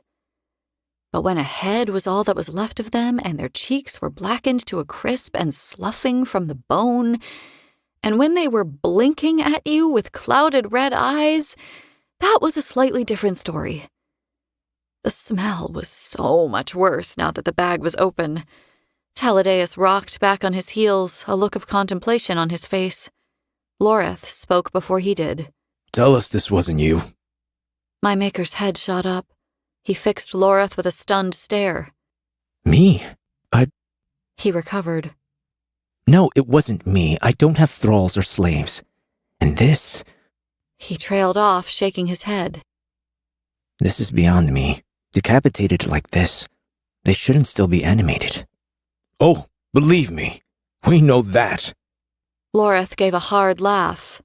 So how do we kill them? Taladeus took a closer look, peering into the bag of heads. He wrinkled his nose. Honestly, I couldn't say. I've never seen or heard of anything like this before. You're coming back to Kalish with me, little Osha. Was I ever going to get used to the sound of Fisher speaking into my mind? His voice was so close, as if he were whispering right into my ear. My skin broke out in goosebumps in an instant. Oh? I thought I needed to stay here, I answered. A tiny frown formed on Kingfisher's handsome face. No one will know you're gone. We'll have Tal tell them all you're engaging in blood-fueled orgies all day. That'll convince them to think you're making an effort to fit in. I was aware that Loreth was explaining something to Taladeus about the feeders absorbing Ren's power, and Kingfisher's. I looked to him, startled, but before I could say anything, he quieted my worry. It's okay. We both felt off, but we slept a while, and Telena worked on us. We're fine now. This was hard, loving him. I'd barely slept a wink all day, worrying about him. Some deep, unsettled feeling inside me had told me something was wrong in Irin. I hadn't pursued romantic connections back in Zilvarin, though I'd had plenty of opportunities to do so. I'd had responsibilities. Keeping Hayden out of trouble had been a full-time job, for one, and then there had always been the problem of keeping food on the table and water in our bellies. Developing a relationship with somebody would have been a fool's errand that would have distracted me from the business of survival. But this was nothing like that. This was two stars colliding. The end of everything and the beginning at the same time. The idea of forming a relationship with someone back in Zilvarin was trivial in comparison to this. Fisher was everything. I was attuned to him. I could feel the shifts in his moods like the ebb and flow of the tides that I had read so much about, and worrying about him while we were apart was enough to drive me mad. I had to admit the idea of leaving with him and returning to Kalish rather than Irin, where we would be able to sleep in a warm bed and have some privacy, was appealing. It would halt my thoughts from racing, even if it was only for a night. Okay, I'll take your word for it. And yes, I'll come back there with you tonight, but on one condition. Kingfisher arched an eyebrow at me. Oh, making demands, are we, Your Highness? He was teasing me when he called me that, but I didn't like it. I didn't want there to be any greater a divide between us, and the fact that I was now half vampire was already causing issues. I could stand to be out on the terrace in the early morning daylight, but not for long. Once the sun was high overhead, I found myself exhausted to the point of nausea, and I couldn't bear the direct light on my skin. I could still eat, but my appetite for food was much decreased, which I hated, and I could deny it as much as I liked. I didn't have to feed to survive the way Taladeus and the other members of the Senesrothian court did. But I wanted to.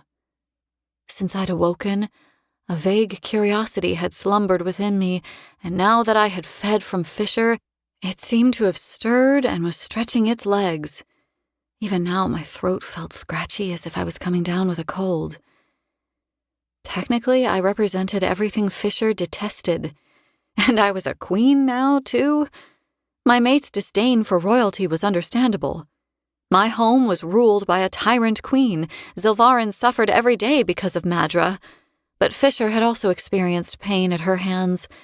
Madra had closed the Quicksilver portals and taken his father from him, not to mention that the Evelian throne had been stolen by King Belicon, who had tortured Fisher his entire life, and then Malcolm, ruler of the Blood Court, had come along and thrown him into the maze. It made perfect sense that there would be a sharp edge to his tone when he said the words, "Your Highness." But hearing that edge in his voice when he spoke to me, that hurt more than I cared to admit. I did my best to cast the niggling sensation in my stomach aside. "I suppose I am," I told him. "Don't worry, I'm not asking anything too unreasonable. At least I hope I'm not." Go on. "I want to train properly. With you. Our time at the Blood Court isn't forever. I am not their real queen. I have no interest in flouncing around Amentraeth, pretending to lord it over my reluctant subjects. I need to stay fit, and I still need to learn how to wield Solace properly. The sword is so heavy I can barely hold it."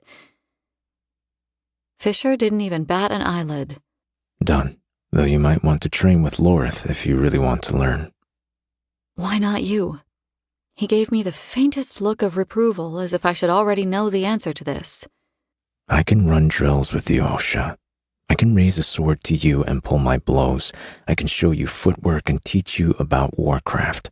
What I cannot do is attack you like it's real, and that's what you need if you truly want to learn how to fight with a sword. The stakes must be genuine for you to learn how to think and react under pressure, and I will never come at you with everything I've got. You are my mate. I'm in love with you. I couldn't do that even if I wanted to, which, He added softly. I do not. Are you two even listen? Ugh, they're not even listening. Carrion was on his feet, standing over the bag of heads. Lorith watched him, dark eyes full of amusement, apparently trying not to laugh. Taladeus had rolled one of the heads out of the bag and was inspecting it closely while studiously ignoring Carrion.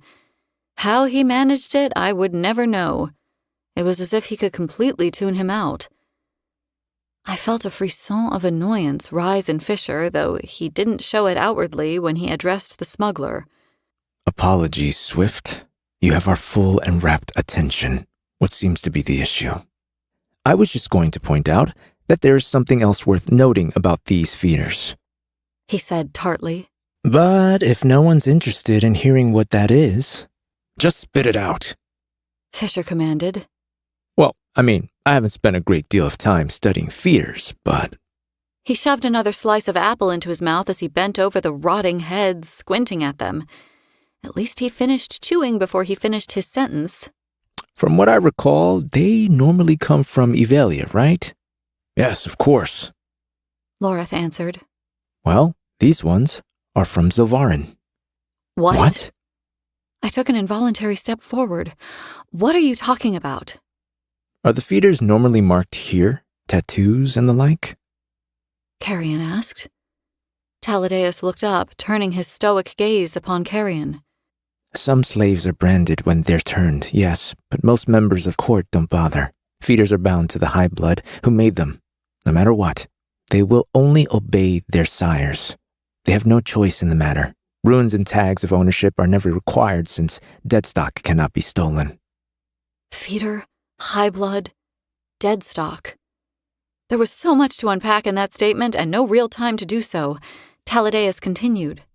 Why? What have you noticed? Carrion shrugged and dropped into a crouch, humming thoughtfully as he studied the head that was half sticking out of the bag. He quickly grew frustrated and took hold of the sack, upending it so that all 8 of the heads toppled out and went rolling across the floor.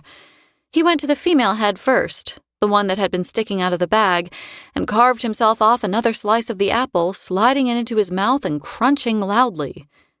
2 things. The first is right there. He said, nodding down at the head. On its neck. That looks like a pretty intentional marking to me. Saris, come and tell me what you make of it. One of the dismembered heads opened its mouth, thick black ichor running over its chipped teeth and pooling on the floor. Its bloodshot eyes rolled wildly in its head. Nasty. I can see just fine from here, thanks. Carrion rolled his eyes. He huffed as he made his way across the council chamber and reached out from my wrist. Kingfisher was suddenly there, angled in front of me. Surprisingly, his expression was blank. Do you like having fingernails, Carrion? He asked politely. Carrion gaped. I do, actually. I thought so. My mate said nothing more. Carrion quirked an eyebrow, pulling a face, widening his eyes as he looked at me out of the corner of his eye. All right, then. I take it that means that I should not attempt to touch your girlfriend? Oh, sinners. Loreth muttered under his breath. She isn't my girlfriend. She's my mate. Fisher said quite amicably. And if any part of your body, literally any part of it, comes into contact with hers, then I will remove it. Carrion thought about this. What about if she's hanging off a cliff by one hand and can't hold on much longer? Can I touch her then? Where am I in this unlikely scenario? Probably dead. Fisher just gave him a tight smile. If I'm dead, then... Ugh! You're ridiculous, both of you! I'd rather poke a dismembered head than bear witness to this. Just stop already. I shoved them aside and crossed the chamber to the gods-cursed heads. Loreth stooped and picked up the female feeder's head by the hair, holding it out for me to see. Sure enough, there was a mark on its neck, just as Carrion had said. My stomach bottomed out the second I saw it. Carrion had known precisely what it was. Oh, I whispered. The mark, an X behind the female's earlobe, had once been a simple tattoo, but now it was made of knotted veins bulging up beneath the skin. They looked necrotic and they pulsed, echoing with the memory of a heartbeat that no longer fed them. My hand raised of its own accord, moving to my neck and the small black cross hidden behind my hair. I couldn't say the words. Fisher did it, albeit a little breathlessly. Your sterilization mark. Is that what... He nodded to the head that Loreth still held. Does she have it too? I nodded. The second clue that these feeders aren't Evelian is staring you right in the face. Carrion said. My stomach rolled at the weightless, sick feeling that formed there. Their ears. God's alive. Taladeus groaned. How did none of us notice? They're round. Their fucking ears are round. They're human. They could have been here from before, I said. Evelia was full of humans once, back before the blood curse, right? But my maker was shaking his head.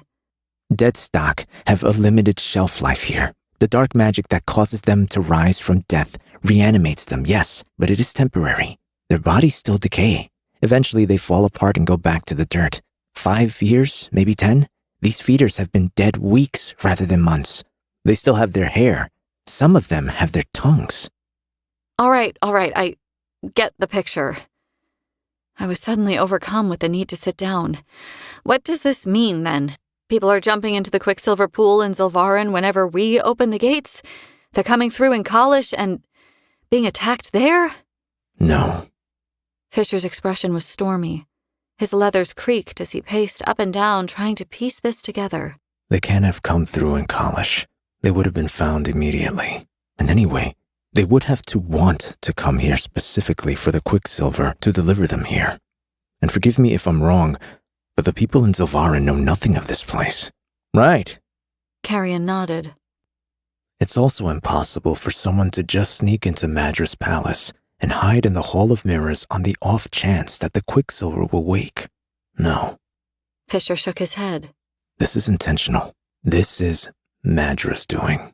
This is how the rot got here in the first place. You think she infected them with it? Loreth asked. We've seen that kind of warfare before. Fae, sick with one illness or another, sent into the middle of military camps to kill off all the warriors there. Fisher said nothing, his face a mask of furious concentration. The sound of his footsteps echoed around the chamber as he prowled up and down like a caged beast. She hears. The Quicksilver laughed in the back of my mind, as if it knew the answer to these questions we were trying to unravel and had no plans of shedding light on the situation. Its whispers had been plaguing me for days now, and they were growing louder. It was perfect timing that it would choose now to harass me. I closed my eyes, hands trembling at my sides. I couldn't think straight. I couldn't breathe. A stab of pain relayed up my arm as the whispers grew louder still, the runes on the back of my right hand throbbing. She hears us. Oh, yes, she hears. She will come soon. Finally, I'd had enough. My eyes snapped open. There's a pool here, isn't there? It's small, but I can sense it. Fisher stopped his pacing. He looked at me questioningly, then slowly turned his frown on Taladeus, whose gray eyes seemed reflective as mirrors for a moment. My maker drew a long, displeased breath, and then nodded. Yes, He said, confirming my suspicions. Amon Treath has always had a pool. Chapter 6. Titles. Saris. A sepulchre. The Blood Court kept its Quicksilver in a fucking sepulchre on one of the lower floors of the palace. I had surveyed the dark necropolis, trying not to stare into the empty eye sockets of the stacked skulls that formed the walls, feeling both vindicated and sick to my stomach. The dull chatter in the back of my head made sense now. I hadn't fabricated it. But the knowledge that the pool, it was small, I'd been right about that, was here meant that I would have no peace from it now. It seemed that I wouldn't be able to escape the miserable thrum of pain that beat behind my runes, either. Fisher hadn't seemed as perturbed as I would have expected him to be. You know, this isn't a bad thing. He'd said. It isn't? No, Osha. I meant it back in the council chamber. You're coming back to college with me tonight. This just means our journey will be much easier. No more riding across the dead fields. It took hours to cross the dead fields. Feral feeders lived in burrows dug deep into the ash and char. They hid from the sun below ground during the day, but the moment the sun began to dip, they emerged from their bolt holes with a mind to feed. They wouldn't attack me, but they posed a threat to the horses. To Kingfisher and Loreth, too. With Fisher's magic decommissioned on this side of the Darn, we hadn't been able to use his shadow gates. But now we didn't need to. We had access to a pool. So I'd made relics out of a chain kindly supplied by Taladeus, a signet ring belonging to Loreth, and a small charm of one of the gods that Fisher attached to a collar for Onyx, and that had been that. Less than an hour later, we'd made use of the unexpected resource, and now here we were back at college, none the worse for wear from the experience. A stunning dress in hunter green velvet had been waiting for me, laid out on Fisher's bed when I'd gone to freshen up. Tiny jewels, emeralds, I suspected, decorated the plunging neckline. The sleeves had been embroidered with green stitching, subtle, barely visible, depicting a pattern that, upon close inspection, turned out to be tiny leaping foxes. A beautiful dress, undeniably. I had run my hand over the soft material, something pinching tight behind my solar plexus. It would fit me perfectly. Evidently, it had been made for me, but I'd still been wearing my fighting leathers when I'd met Fisher on the stairs. My mate had beamed at me, apparently unfazed that I hadn't chosen to don the dress, but a kernel of guilt had taken root in my chest. I was still feeling a little bad about my decision when we arrived together at the dining room. You sure you're ready for this? Fisher said, holding his hand against the doorknob. Yes, I'm sure. Really? When did you get so anxious? I grinned at him. I promise I'm ready. After those feeders crossing the river and seeing that mark, we all need a moment. This will be good for all of us. I said the words. I was supposed to. I smiled because I was supposed to do that too, but the thoughts churned relentlessly in the back of my head regardless. Were the infected feeders sent by Madra? How had they gotten here from Zilvarin? How the fuck were we going to kill them? Would there be more? I knew the same worries plagued Fisher. He did a beautiful job of hiding it, though. A part of me resented that we were playing this game of pretend, but what I'd just said was true. We did need some kind of respite. Okay, then, if you're sure. Fisher! I laughed. Just open the door. He hid a smirk as he turned the handle and swung open the dining room door for me.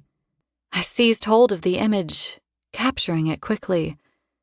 A smile from the Lord of Kalish was a rare thing.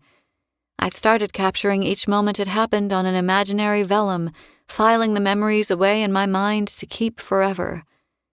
The sight of his upturned mouth and the tentative laughter in his eyes made a nice addition to my collection.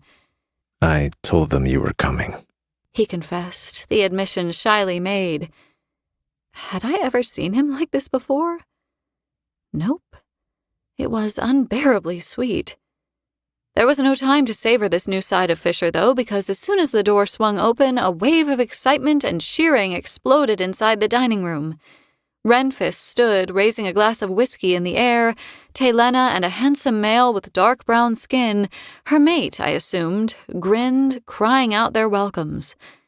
Joining them were Loreth and Archer, Danya and Ishabal, and over the top of the warm welcome came the excited squeal of a small white fox. Onyx! As soon as we'd arrived back at Kalish, the fox had darted off, to go hunting, I'd assumed, but apparently he'd sneaked into the dining room before us and reacquainted himself with our friends. He leaped out of Ishabal's lap and darted across the dining room in a streak of white and black. I barely had time to get my hands out in front of me before he launched himself into my arms and began licking my face and neck. Oh my goodness. Hey, buddy. Hi. Yes, I'm happy to see you too. He chittered, squirming all over the place. Anyone would have thought he hadn't seen me in a year. Fisher made a show of looking grumpy about it, but there was that shadow of a smile again, hovering at the corners of his mouth as the little fox twisted in my arms and rained affection down on him as well. I should probably take him to Ballard, Fisher said. Wendy could look after him, just until all of this blows over. I pretended to scowl at him. You wouldn't dare. Fisher winked surreptitiously, letting me know that he was joking. Far be it from me to come between a female and her fox. It had only been a couple of days, but Onyx seemed completely recovered from his ordeal, crossing the mountain range and being chased by the feeders. His paws were fine. His coat was pure white, thick and full. The limp that had been troubling him was gone now, too. I buried my face in his fur and inhaled deeply, using the action to hide the fact that I was taking a moment. This was a lot. I hadn't expected to feel so overwhelmed. I looked up, beaming at my mate. I didn't realize this was such an official gathering. Of course it is, Ren cried. The last time most of us saw you, we were shoving you up into a shadow gate in the library. Having you back here at Kalish in one piece is something to be celebrated. Their expressions bore no animosity, but something squeezed unpleasantly in my chest. In one piece was a bit of a stretch. I wasn't the same person I had been when Ren and Loreth had shoved me through that shadow gate, not even remotely. What was I to them now? Their friend? Their enemy? Fisher still loved me, but our souls had been bound by the gods. No matter what, we were fated to be together. There were no invisible ties binding me to any of the people before me. Loreth, Ren, and Danya had spent centuries fighting against Malcolm's horde.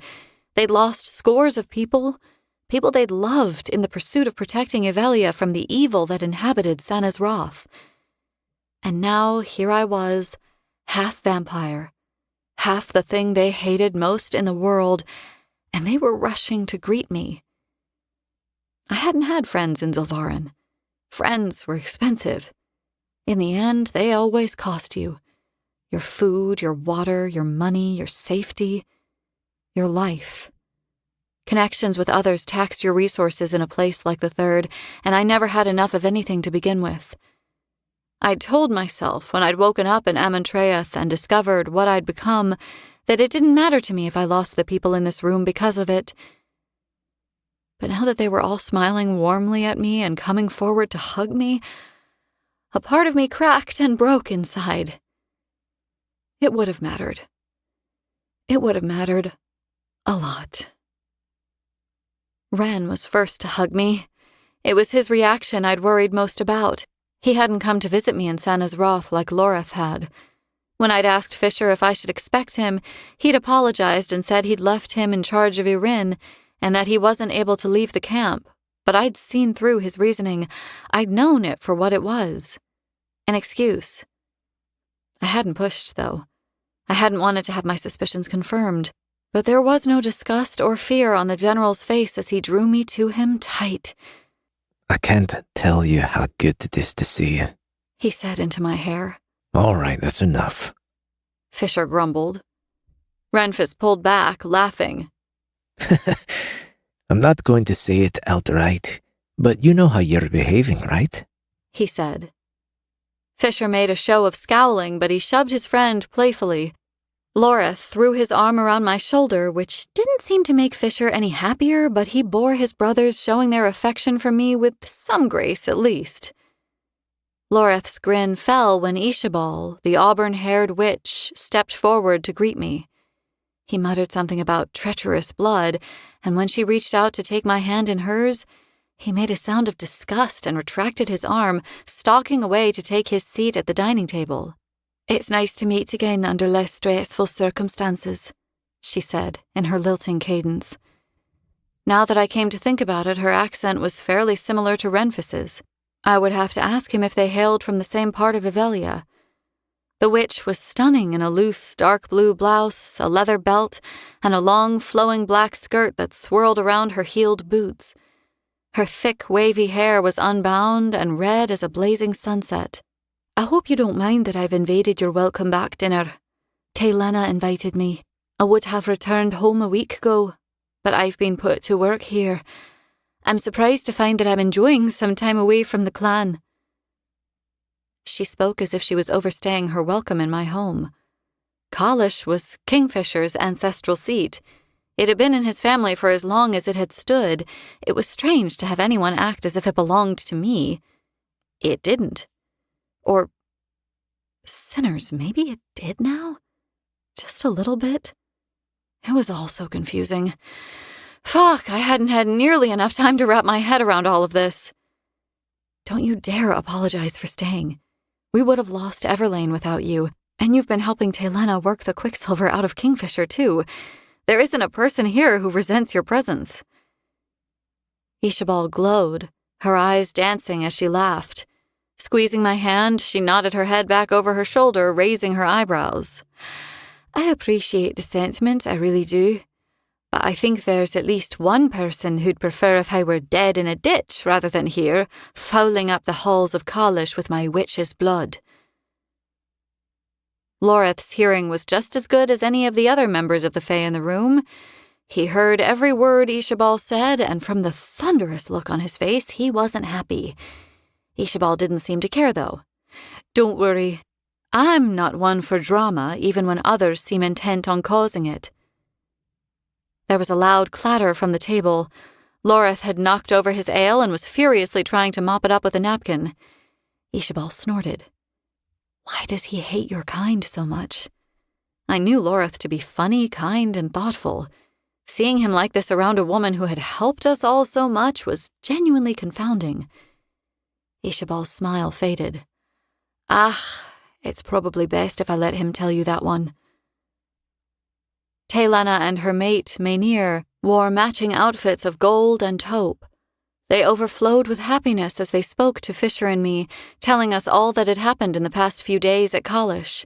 The light Taylana cast off only dimmed when I asked after Everlane's progress, and she had to confess that Kingfisher's sister was still sleeping and couldn't seem to wake. She brightened quickly, though. I'll take you to see her in the morning if you like. Hearing your voice might be the final push she needs to wake up. I'd love that. I'd spent only a few days with Lane at the Winter Palace before Fisher had swept me away into the night. With the exception of Ishabal and Taylena, she knew everyone else in the dining room far better than she knew me. It was unlikely that I would be the one to break Everlane's fugue state, but I was willing to give it a shot. Danya was last to greet me. The last time I'd seen her, her hair had flowed halfway down her back, but it was short now, cropped to her jaw on the left, shorn to the scalp on the right. Dressed in fighting leathers and a patinaed silver breastplate stamped with the head of a howling wolf, she was stiff as a board when she came to stand in front of me. Alchemist, she said curtly. Danya, I answered. Where's the redhead? Who? The annoying male with witty comebacks. You think Carrion is funny? Danya rolled her eyes. Never mind. He'll be here soon, I said quickly. He went to the bathhouse. He was taking longer than expected, so we came on ahead. Okay, I'll go find him, she said, shrugging. No, don't do that. He hadn't said as much, but I had a sneaking suspicion that Carrion had gone in search of more than a bath. The water sprites he had befriended recently apparently spent most of their time down in the baths, and I didn't want Danya walking in on him in a compromising situation with any or all of them. Why, I didn't know. Carrion and Danya together would be the kind of living hell that I had no desire to experience firsthand. But he was my friend, and friends watched each other's backs. He'll be here any moment, and I wanted to ask you about your new hairstyle. What prompted the dramatic cut? She stared at me blankly. A burning corpse set me on fire. God, so fucking live. Perfect. Oh, okay. I thought it was some new edgy form of self-expression. The length of a warrior's hair is directly related to their skill in battle.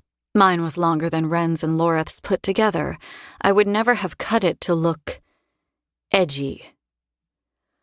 Whew, I was not getting anywhere here. I heard that you were injured during the fight. Couldn't Taylena have restored your hair when she healed you? The female looked at me like she did not understand me one bit.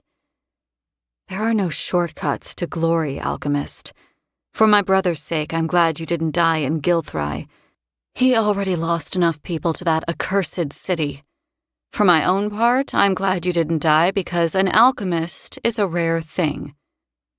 She quickly cast her eyes to the floor, dipping her head in a perfunctory display of deference. If you'll excuse me. She took up a place at the table opposite Loreth. She didn't seem particularly impressed by his presence either.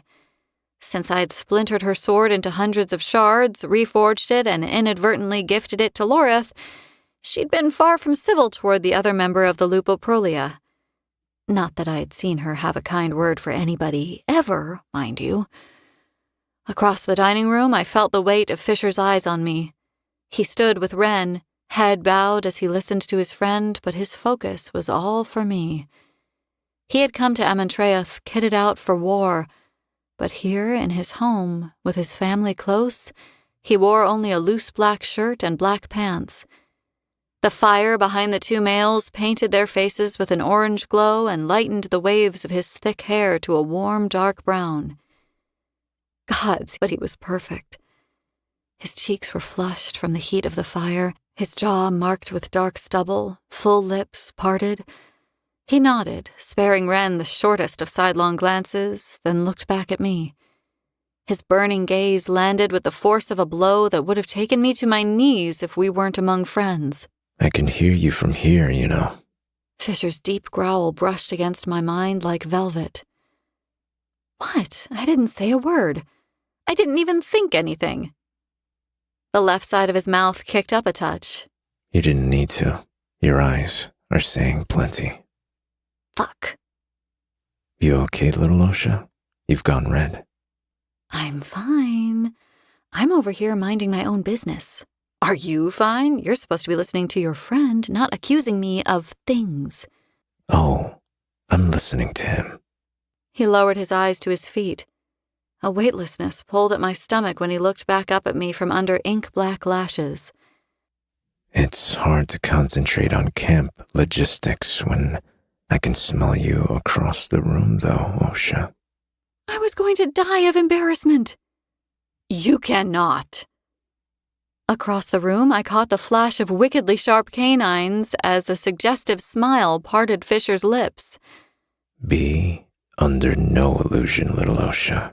You are all I can smell. He was exaggerating. But could he exaggerate? Did the Fae consider emphasizing the truth to be the same as lying? I made a mental note to look that up. For now, I found myself growing more convinced that he was telling the truth. Because I could smell him, too. Bruised herbs, citrus, smoke, leather, pine, and cold mountain air. And underneath it all, the maddening scent of him. The scent that made him unique and made me want to climb the fucking walls. A trace of pheromones that sent electricity zipping up the length of my spine and... Dinner is about to be served, mistress. Oh. Archer was standing right in front of me. The top of the fire sprite's head barely reached my stomach. He had no hair to speak of. His skin was made of blackened coal, and thin fissures snaked across his forehead and his cheeks, threads of what looked like embers burning within the depths of them. I'd never seen him wear clothes before, but tonight he had donned a thick hunter-green vest with gold buttons down the front that covered most of his rotund little belly. Wow! You're looking very handsome tonight, Archer. I stepped back, making a show of taking him in. Archer beamed with pride. Thank you, mistress. We normally have no need for clothes, but sometimes we dress nicely for special occasions. He tugged at the bottom of the vest, or jerkin, proudly puffing out his chest. We all consider your return to college a very special occasion indeed. Well, thank you, Archer. That's very sweet. The fire sprite held out his hands, gesturing for me to follow him as he crossed the dining room. When I'd first dined in this hall, Archer had damn near had a heart attack when he discovered me sitting in the seat on Fisher's left. But that was precisely where he led me now, as he guided me to the table. Come, you must sit. It is custom, mistress. The lady of the house should be seated before the food is brought in. Oh, I don't think... You don't need to call me mistress, Archer. I'm not the lady of the house. Yes, you are. The words sent a bolt of panic through me. Fisher was behind me, and he'd heard every word. No other will ever claim this seat. He said it matter-of-factly, drawing out the chair in question, gesturing for me to sit down. From now on, you are Lady of Kalish. Archer made a little squeak of excitement, covering his mouth with his hand, the flames flickering within his otherwise black eyes, flaring brightly. Well, shit. I sat down. What choice did I have? If I didn't, my legs were going to give out and dump me in the chair regardless. Don't you think I have enough new titles for the time being? Whatever do you mean? Fisher took his seat at the head of the table next to me, his expression carefully controlled as he took in those gathered around him in their respective seats. Mate, Queen of Senna's Wrath, King-Killer. A tightness formed between Fisher's brows. They're calling you that? They are. And now you want to add Lady of Kalish to the mix? It wasn't that I didn't want to be his partner in all things. I did. But the past few weeks had been surreal. I had been bound to him, forced to obey if he issued a command, fed and clothed only by the good graces of others, and now I was a queen with unknown resources at my fingertips. Even though tensions ran high back in Amentraeth, I was still regent, and as such I needn't want for anything. It boggled the mind to consider it.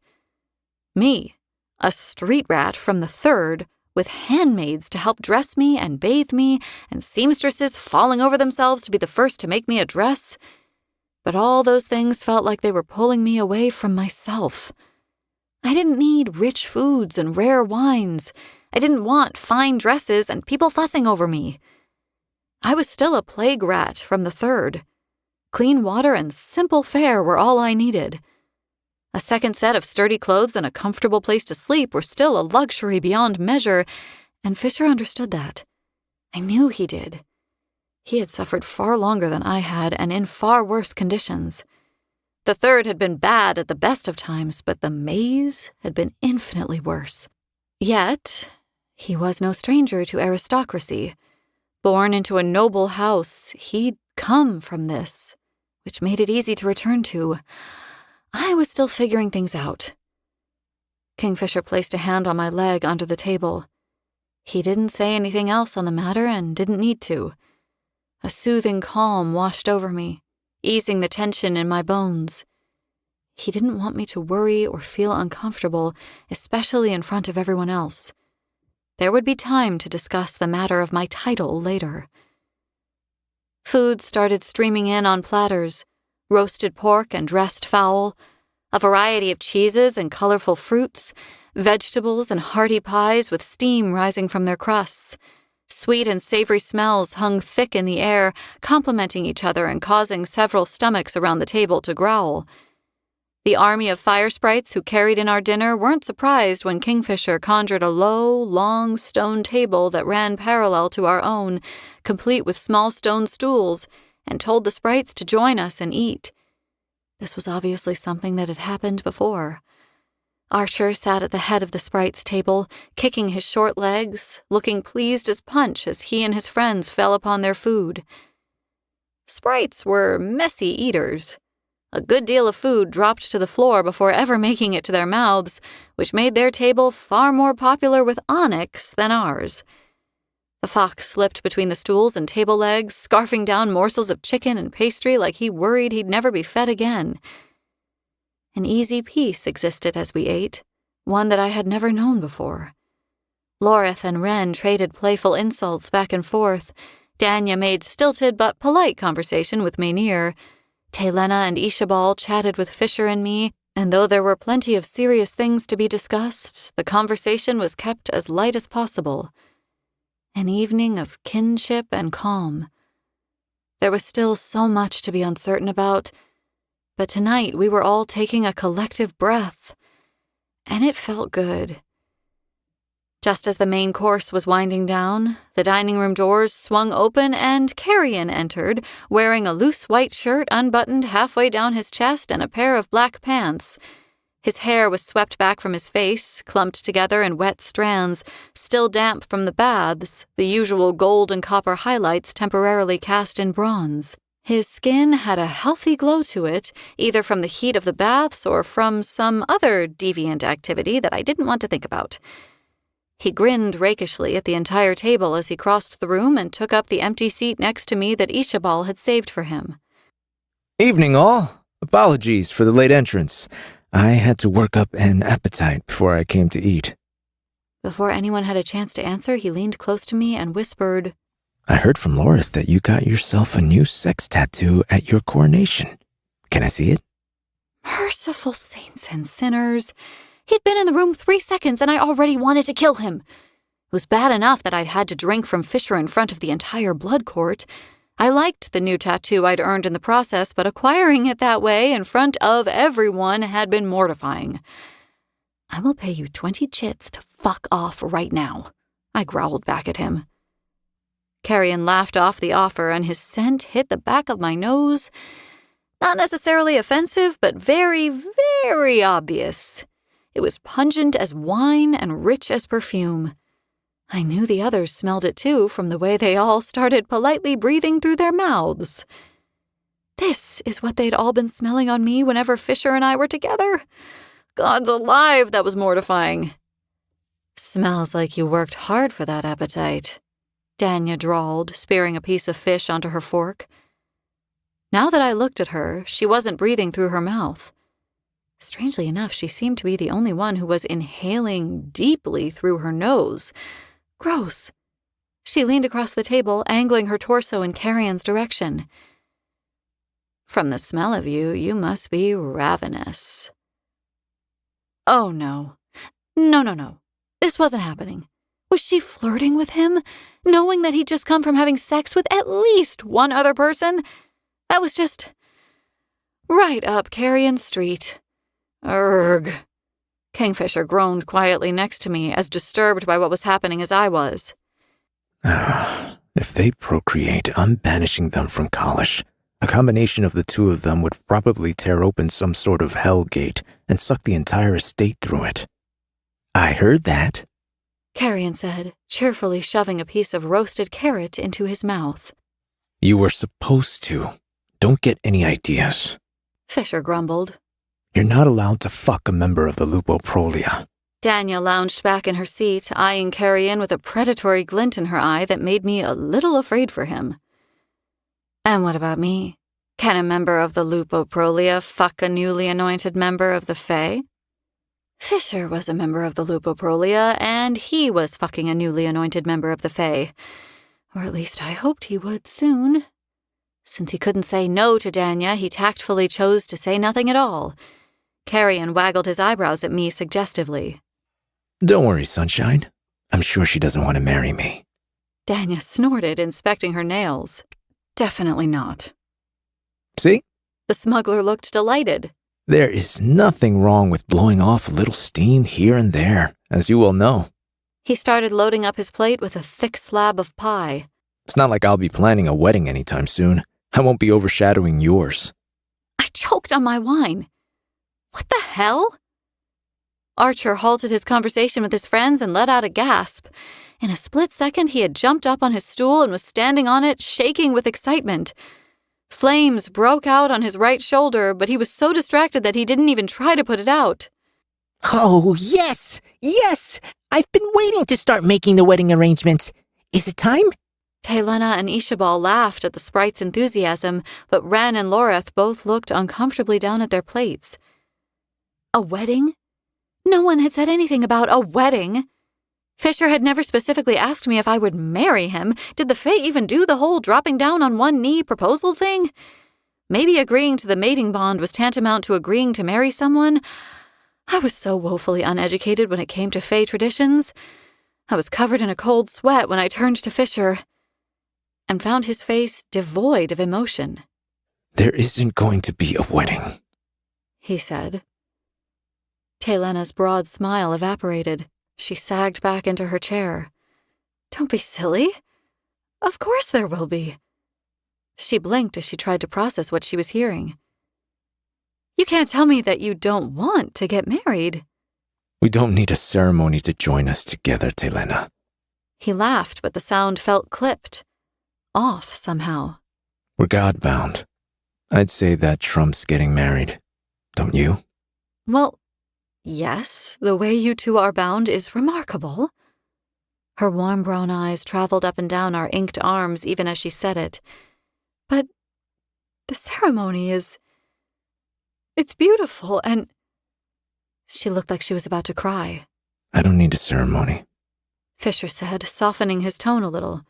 His jade eyes speared me through when they landed on me. Do you, Osha? A hall full of people you don't know poking and prodding at you? Everybody looking at us? Everybody watching? Relief coursed through me. Gods, I would have married him, of course I would have. But it wasn't something I needed in any way, either. And after the coronation ceremony in Amentraeth, the last thing I wanted right now was to be made a spectacle of all over again. No, I don't, I answered quickly, definitively. And it was the answer Fisher was looking for, which was why the look of relief on his face made sense, but not the flicker of disappointment that came after it. Archer looked like he was about to cry. Slowly, the little fire sprite sank back down onto his stool. Chapter 7. Home. Saris. It was late by the time dinner was done. Everyone was yawning and complaining that they had overeaten. Everyone that was except me. I was wide awake and I'd barely touched the food on my plate. My stomach was a quarter of the size it had been, and it had already been small to begin with thanks to growing up in the third. Kingfisher walked me through the halls of Kalish back to his rooms with his hand resting easily in the small of my back. We had barely been alone since I'd transitioned, and this...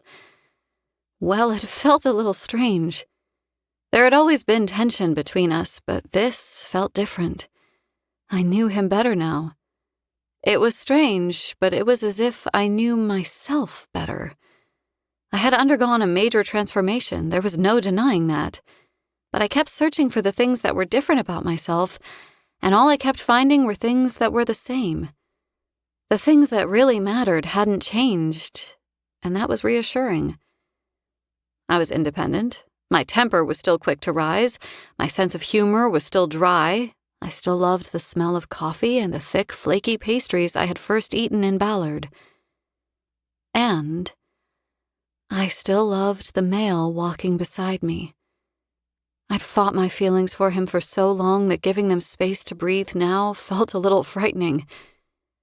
As I could now feel Fisher's emotions bleeding into mine, my own must have bled into his, too.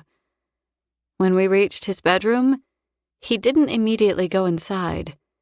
Instead, he spun me around, hands at my waist, and pressed me back against the carved oak door, leaning into me so his chest was flush against mine. His huge frame dwarfed mine. A wall of muscle met my palms when I laid them against his chest. You know I would marry you. He rushed out. You must know that I want to. Blood rushed to my cheeks. I didn't have the first clue what to say. It's okay, really, if you're not the marrying type. I'm not. His eyes were burning. The marrying type. I never have been.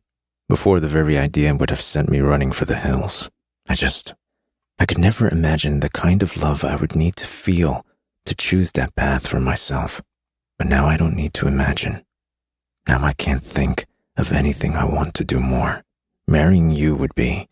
He shook his head, his eyes searching my face. Then why? I whispered. Back at dinner, you said... I frowned, trying to remember his exact words. I didn't lie. I still can't do that. He said, tucking a wave of my hair gently back behind my ear. I said there wouldn't be a wedding. Because there can't be, Saris. I'm sorry, I don't understand. He blew out a long, sad breath. A Fae wedding ceremony is extremely sacred. It is the greatest commitment two lovers can undertake in Evelia. Not because they swear to love and honor each other for all their days. Not because they give each other their hearts either. It's sacred because they give each other their names. Their true names.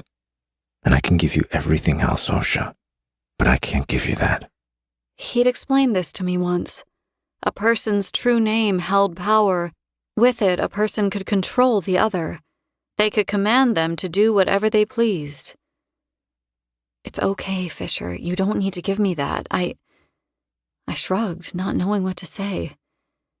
I understand. If telling me your true name is impossible, then... I don't know it, he whispered. I've never known it. We usually receive our true names on our 14th birthdays.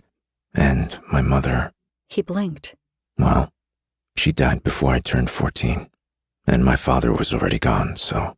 He had never looked so uncomfortable. He ducked his head, not meeting my gaze. No one knows. If they did, it wouldn't be good. I've hunted through her papers, her books. I used to hope that she might have written it down in a private journal, perhaps. But I never found one. Her notebooks were full of drawings, of me mostly, and of little birds with flashing blue wings. But she drew you a lot as well. He laughed softly under his breath. She really did like drawing you. But you see, that's why I wasn't forthright about it before. We can't get married because I don't have a true name to trade. I stared at him, waiting. When he didn't lift his head to look me in the eyes, a blast of laughter ripped out of me, startling him. What? What's funny? He asked. I don't have a true name to trade either, Fisher. I'm just Saris. You can be just Kingfisher, too. I expected him to laugh as well, to realize that he was sad for no reason, but gently he reached for my hand and slowly raised it to his lips. He kissed me, his warm breath fanning out over my skin. It doesn't work that way, Osha. It doesn't matter that you weren't given a true name. I was, and unless I share it with you, the ceremony can't take root. There's nothing to be done about it. So, I do understand. If marriage is important to you, then... Please stop talking, I breathed. I think you're about to say something stupid, and I already told you at dinner. I don't need to get married. You were right. We're God-bound. That's far more significant than a wedding ceremony. We'll live our lives together and be happy. No matter what. I couldn't read him. His expression was so guarded, it felt as though he were trying to peer into my soul. Clenching his jaw, he exhaled down his nose, then said, You sure? Yes, I'm sure. I laughed, but then sobered quickly, knowing what I was about to say. I love you, Fisher. It was the first time I'd said it. I love you, and nothing else matters beyond that. Wherever you are, I'll beg the gods and all the fates to let me be there too, I whispered. A slender tendril of shadow trailed along the line of my cheekbone, caressing my skin, soft as a butterfly's wing as Kingfisher's eyes flashed. Good, he growled. And then my feet were off the floor and his hands were below my thighs, lifting me. I reacted, wrapping my legs around his waist, looping my arms around his neck as he kicked his bedroom door open at last and carried me inside. Say it again, he growled. My cheeks were burning. Say what? Don't play with me. But I... Please. I leaned back so that I could look at him properly, and the open, raw emotion on his face stole my smile. The hope in his eyes destroyed me. Like there was a possibility that it wasn't true. Like there was any realm or reality in which I didn't love him, but he was praying that I might. He was out of his God's cursed mind. I love you, Fisher. Of course I do. Always. Forever. His mouth slammed down onto mine. The kiss was pure fire and relief and a culmination of all the unanswered tension that had been mounting between us for the past few days. He tasted me, his tongue exploring my mouth, his heart racing against my chest as he wound his fingers into my hair. When he drew back, the quicksilver in his eye had formed a fine corona around his iris. There are too many pricked ears in this God's cursed manor, he groaned. They aren't going to like what they hear over the next few hours. A shiver sank into my bones at that. He planned on being inside of me for hours. He was planning on making me scream. Gods.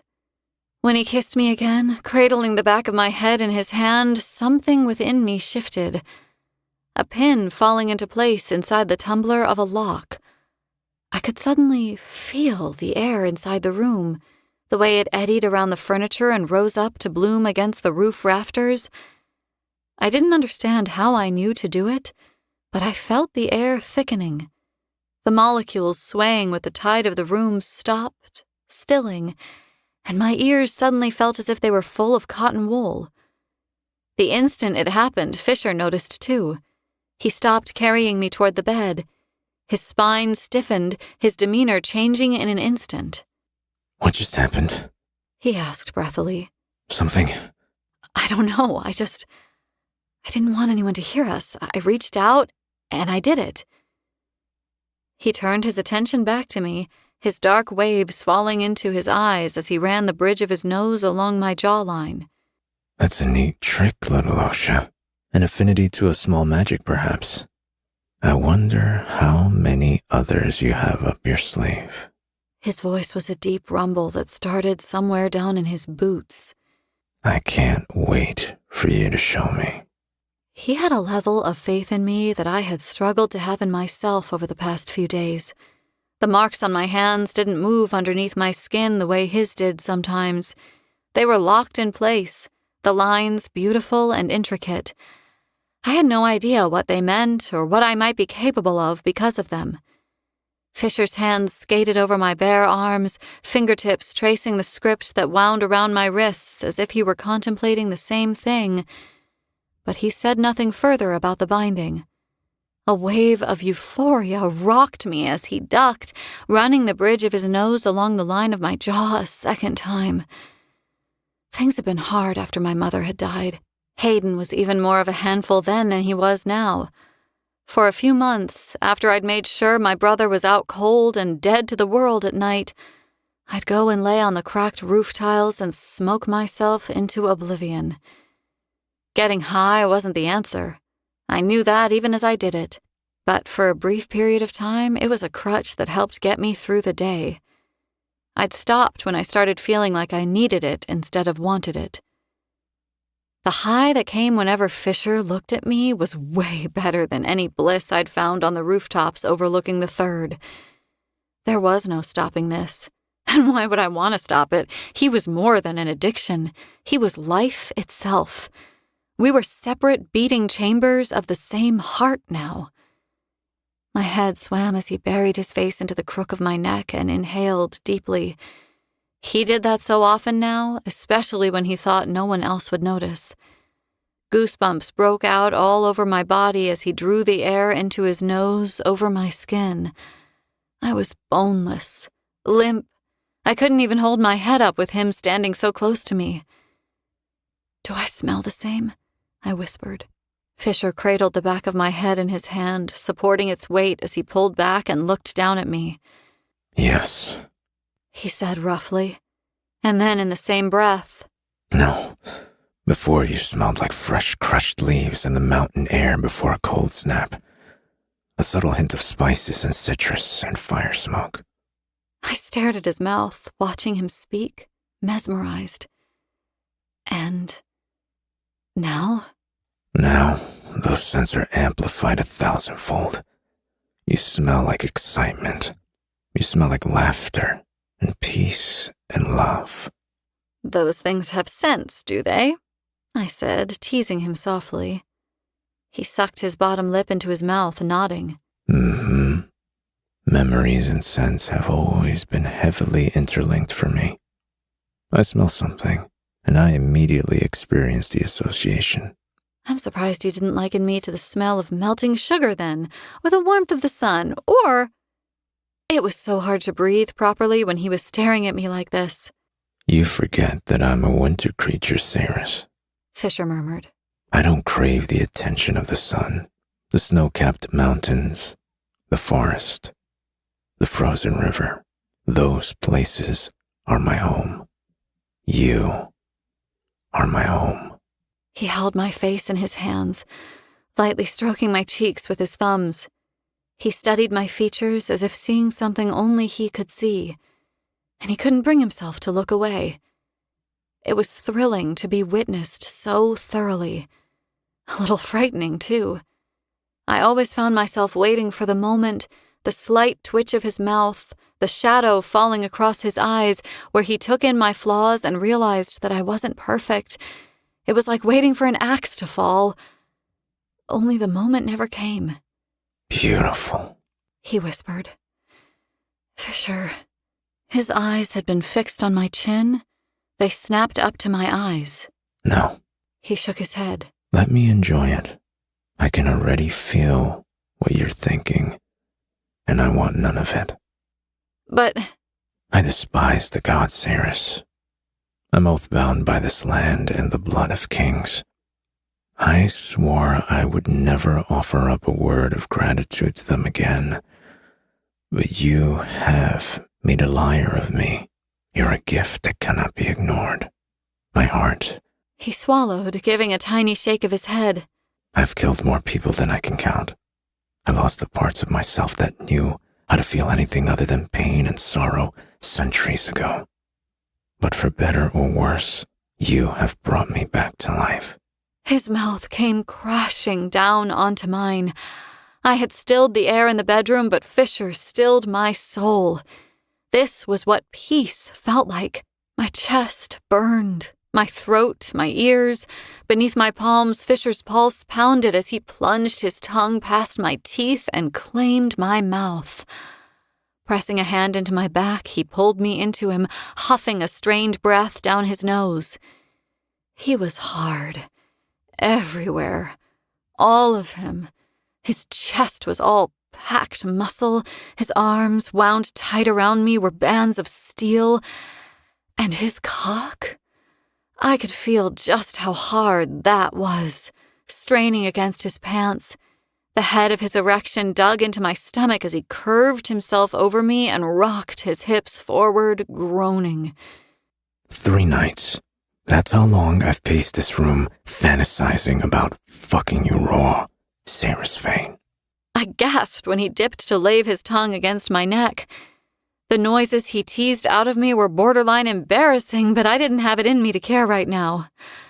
Only the past 3? I was praying you'd live, all of the others. I didn't want reminding of the fact that I'd nearly died. Not now, with his strong hands on my body and the sound of the blood in his veins roaring in my ears. I want you, I whispered. Please, take me, claim me, fuck me, own me. The thoughts hammered like a war drum in my head. They were all I could think, and I knew that my mate could hear them too. Careful, Osha, he said roughly, kissing along my jawline. He stopped when he reached my ear, tugging on my earlobe with his teeth. You might just get what you wish for. Grabbing mindlessly at his shirt, I arched my back, melting into him. Please, please. I made a strangled sound when I felt his teeth again, this time at my neck. The blissful prick of his canines at the hollow of my throat made me go very still. Oh, fuck, I panted. Fuck, Fisher. He didn't bite me. The sharp points of his teeth had broken my skin. I could smell the blood already. But he didn't press further.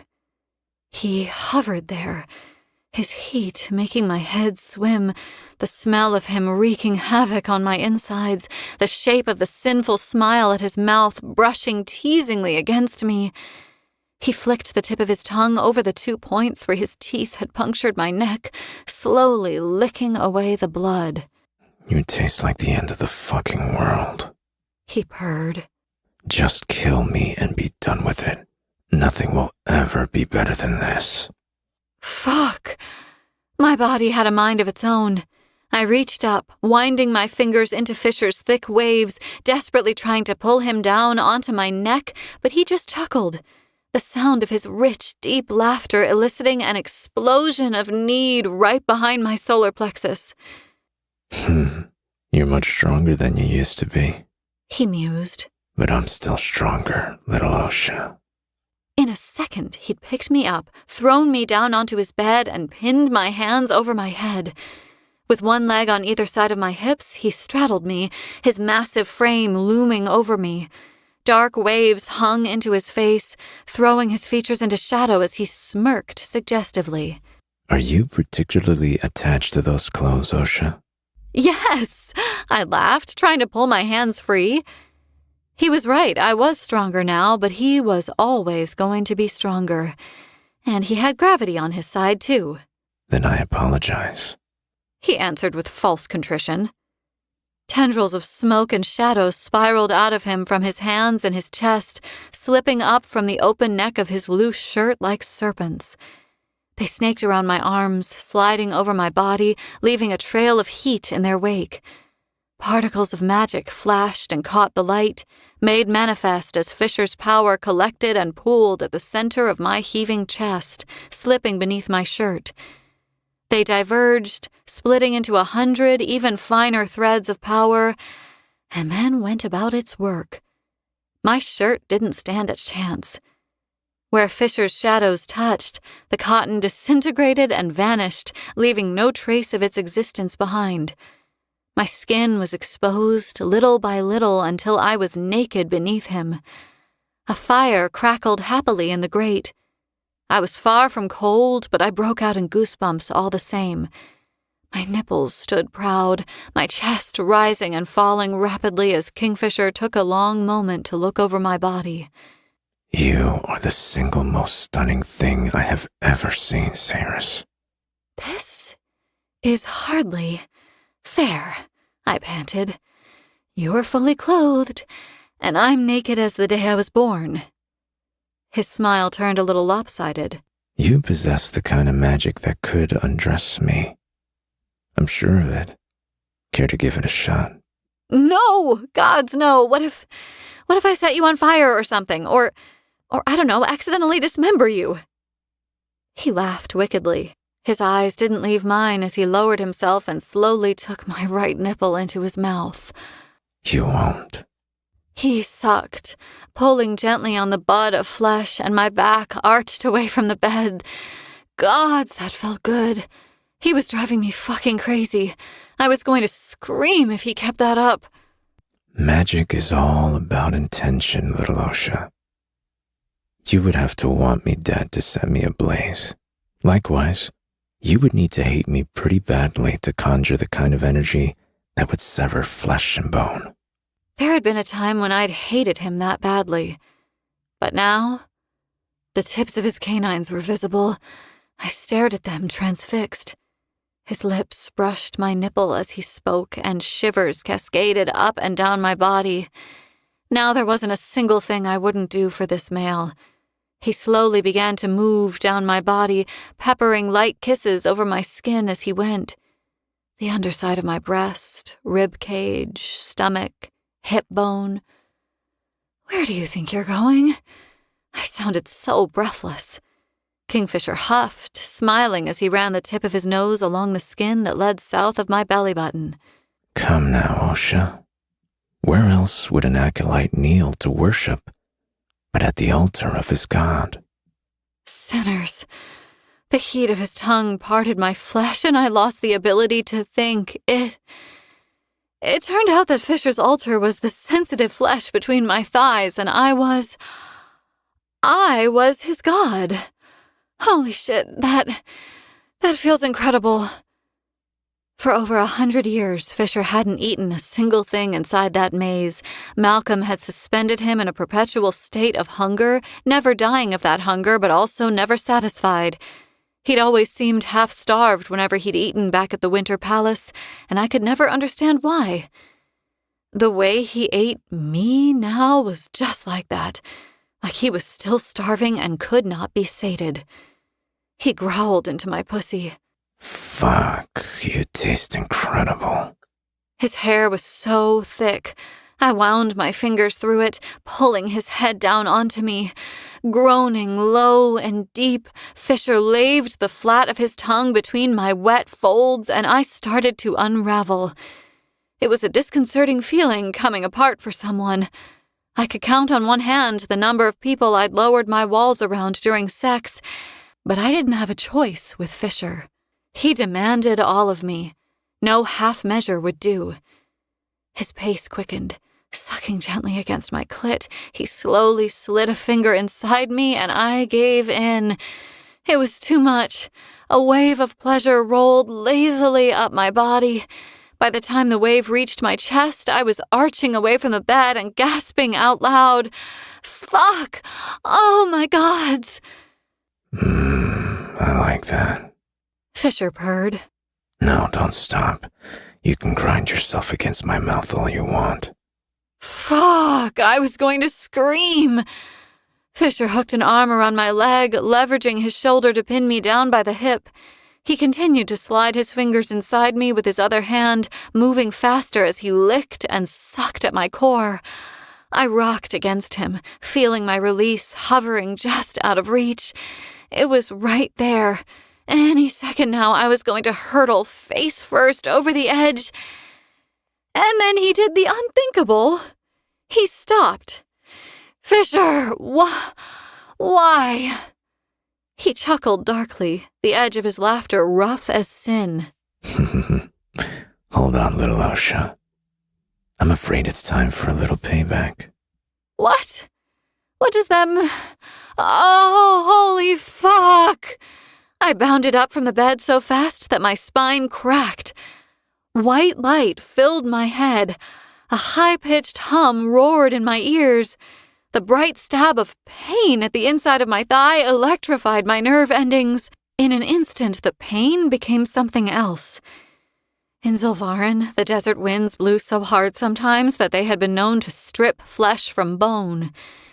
This felt a lot like that, ripping apart one fragment at a time, but in the most addicting, breathtaking way.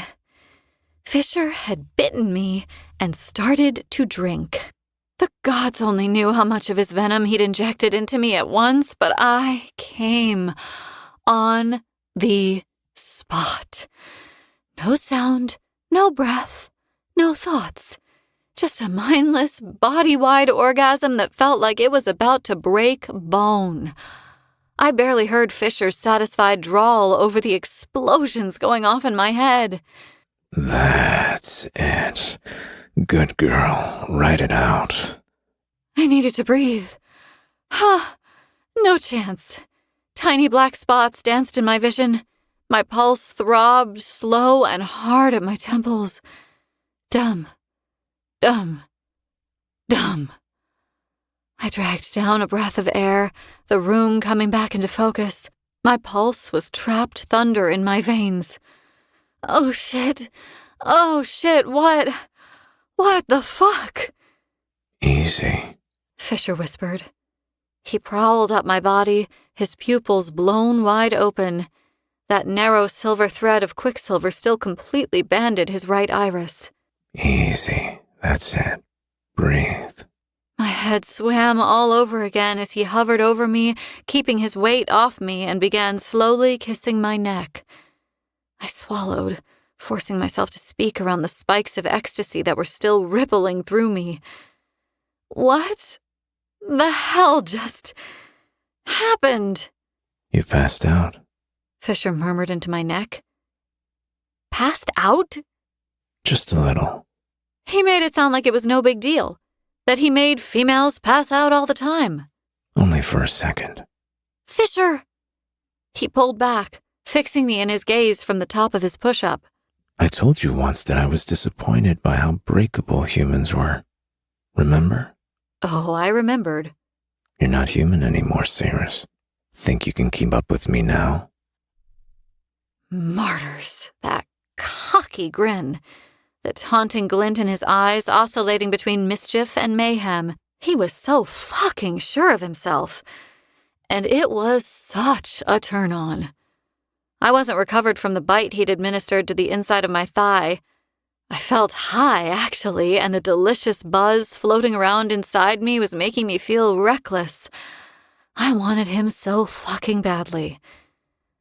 I can take it, I answered. Are you sure you can handle me? Laughter erupted out of him, and the sound of it caressed my skin, making me shiver all over again. I had to fight to stop my eyes from rolling back into my head. Honestly, I'm not sure, Osha. He mused. I guess there's only one way to find out. I stripped him out of his clothes, tugging frantically at his shirt and his pants, desperate to be rid of them. He refused to help, insisting that I try to undress him with my magic, but I wouldn't. I couldn't tell him the truth, that I wanted to try my new powers, but I was too afraid.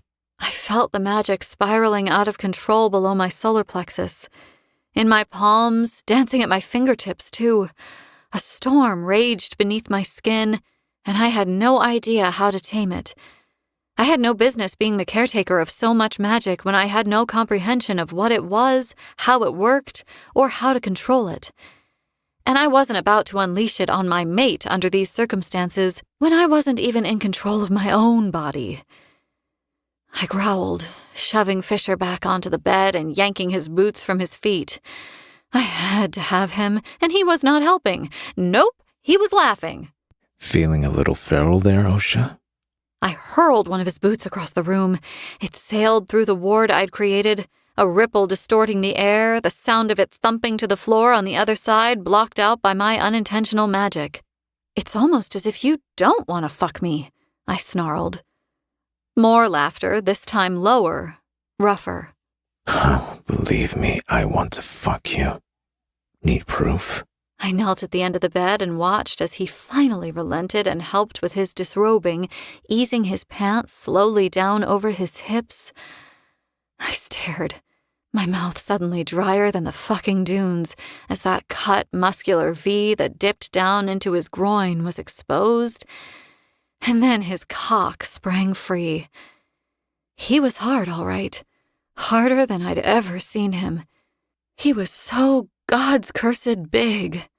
Fisher kicked out of his pants and tossed them onto the floor, then stacked his hands one on top of the other and wrapped them both around his straining length.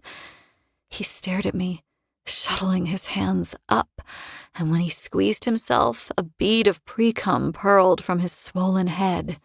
This little bubble you've created is trapping your scent, you know? He said. The scent of you is driving me fucking crazy. I ran my hand between my legs, dipping my fingers past my folds, hissing when I realized how hard he'd made me come when he bit me. Fisher watched me with hazy eyes, still pumping his hands up and down his cock. Come here now, he ground out. I obeyed, not because he didn't give me a choice. The oath he had bound me with had been broken when I died back in Gilthry. No, I did it because I wanted to. Give me those fingers, he commanded. I knew perfectly well what he meant by that. I wasn't even remotely self-conscious as I reached out to his mouth and painted myself all over his lips. He groaned, eyes flashing with need, when I pushed my index and middle finger into his mouth. Suck, I told him. His eyes rolled back into his head, and Kingfisher of the Agen Gate, slayer of the last dragon and lord of Kalish, obeyed me. Hot air rushed over the back of my hand as Fisher exhaled hard down his nose. You're trying to kill me, he rasped in my mind. I bent over him, withdrawing my fingers and replacing them, flicking his lips with the tip of my tongue before plunging it into his mouth. Not kill you, I answered, but maybe I will torture you a little in light of that stunt you just pulled. Quickly I straddled him, grabbing him by the wrists and pulling his hands up over his head. He could have fought me, refused to let me manhandle him, but he didn't. His cock butted up against my core, but I didn't slide myself down onto him, not yet. Positioning myself so the head of his length was pressing right at my entrance, I lowered down a hair's breadth, and then I rocked my hips back an inch, relishing the sight of him squirming. Osha, he said in a warning tone. I ignored him, lowering my chest, making it very clear that he needed to be quiet and pay more attention to my breasts, which were now right in his face. He didn't hold back. My right nipple was trapped between his teeth in the next breath. I let out a hiss of pain as he bit down, not enough to cause real pain, but enough to send a shockwave chasing along my nerve endings. As quickly as he had clamped down, he released, swirling his tongue over the pink bud reverently, as if to make up for the discomfort he'd caused. When I sink all the way down onto your cock, you're not allowed to touch me, I informed him. I'm just a male, he answered in an agonized tone. I've never worked a miracle in my life. What gives you the impression I'd be able to start working them now? Your stubborn nature. I lowered one more inch.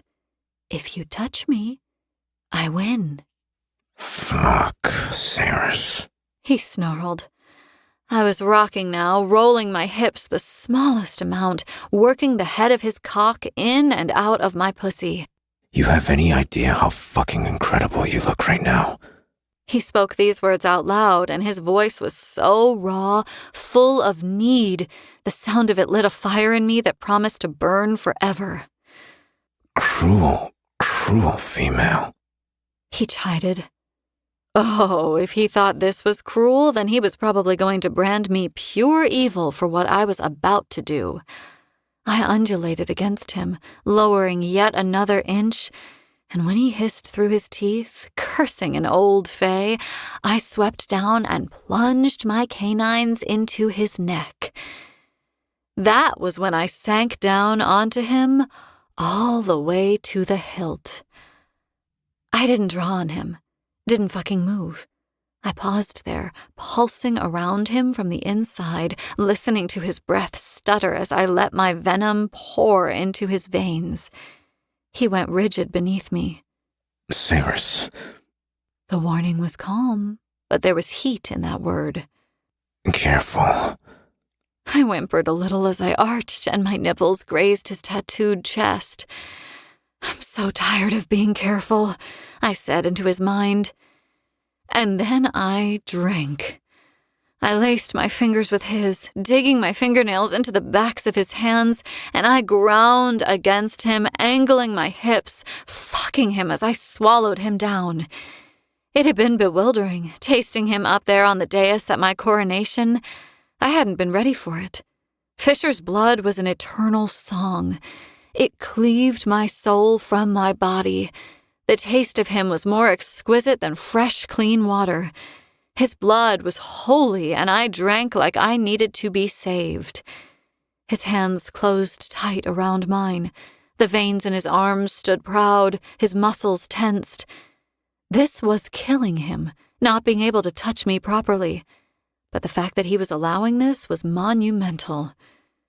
There was something very empowering about a male like Kingfisher relinquishing control and offering free rein over his body.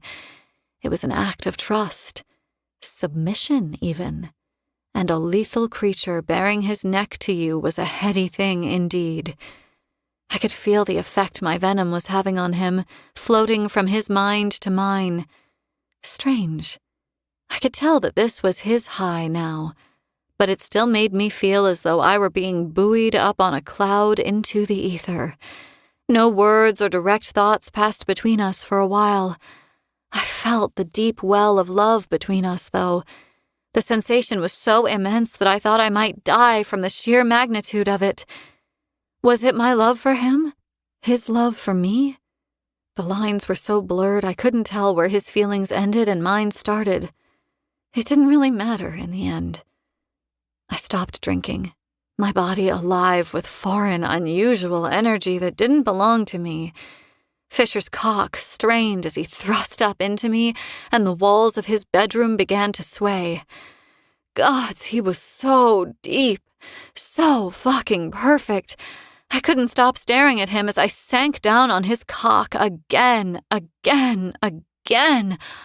Look at you. Fisher rumbled. Fucking magnificent, aren't you? I released his hands, leaning back to give him a better view. I was hardly shy in bed as a rule, but with Fisher, my confidence felt electric. How could I not feel that way when I could still feel his emotions in his blood? He meant what he said. He did think that I was magnificent. I'm done holding you back, I said. You can use your... I didn't even get the chance to finish the sentence. Thank the fucking gods. He snarled. Sitting upright, his hands went to my hips. I braced for the shift in gravity to be thrown onto my back, but Fisher just held me there, fingers gouging into my ass cheeks and my thighs, and he slammed himself up inside me. My turn. He rumbled. I didn't even react when I felt the sharp sting of pain this time. I knew what was coming the second his canines sunk into the swell of my breast, and I braced myself for that instead. He was more cautious this time. He didn't dose me anywhere near as hard. A spike of dizzying pleasure crashed down on top of me, but I didn't come, and I didn't pass out. His hands slid up my back, hooking over my shoulders, pulling me down onto him, and the delicious friction between our sweat-slicked bodies began to push me closer toward an inevitable cliff. "You feel so fucking good," I moaned. I want to feel how hard you get. I want to feel you inside me when you come." Hell's fucking teeth. He growled inside my head. I'll give you what you want, little Osha. Don't you worry. I rocked against him harder, threading my fingers through his hair, pulling him down onto my breast. He drank deeper, following my cue, and the feeling of him growing hard as tempered steel inside me stole my God's cursed breath. Yes, good.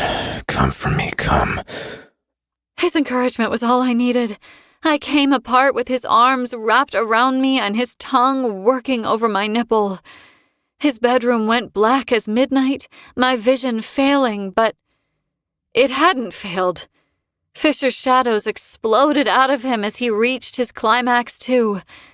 They fanned around him, broad and wide, forming the shape of gossamer wings, and then they swallowed me whole.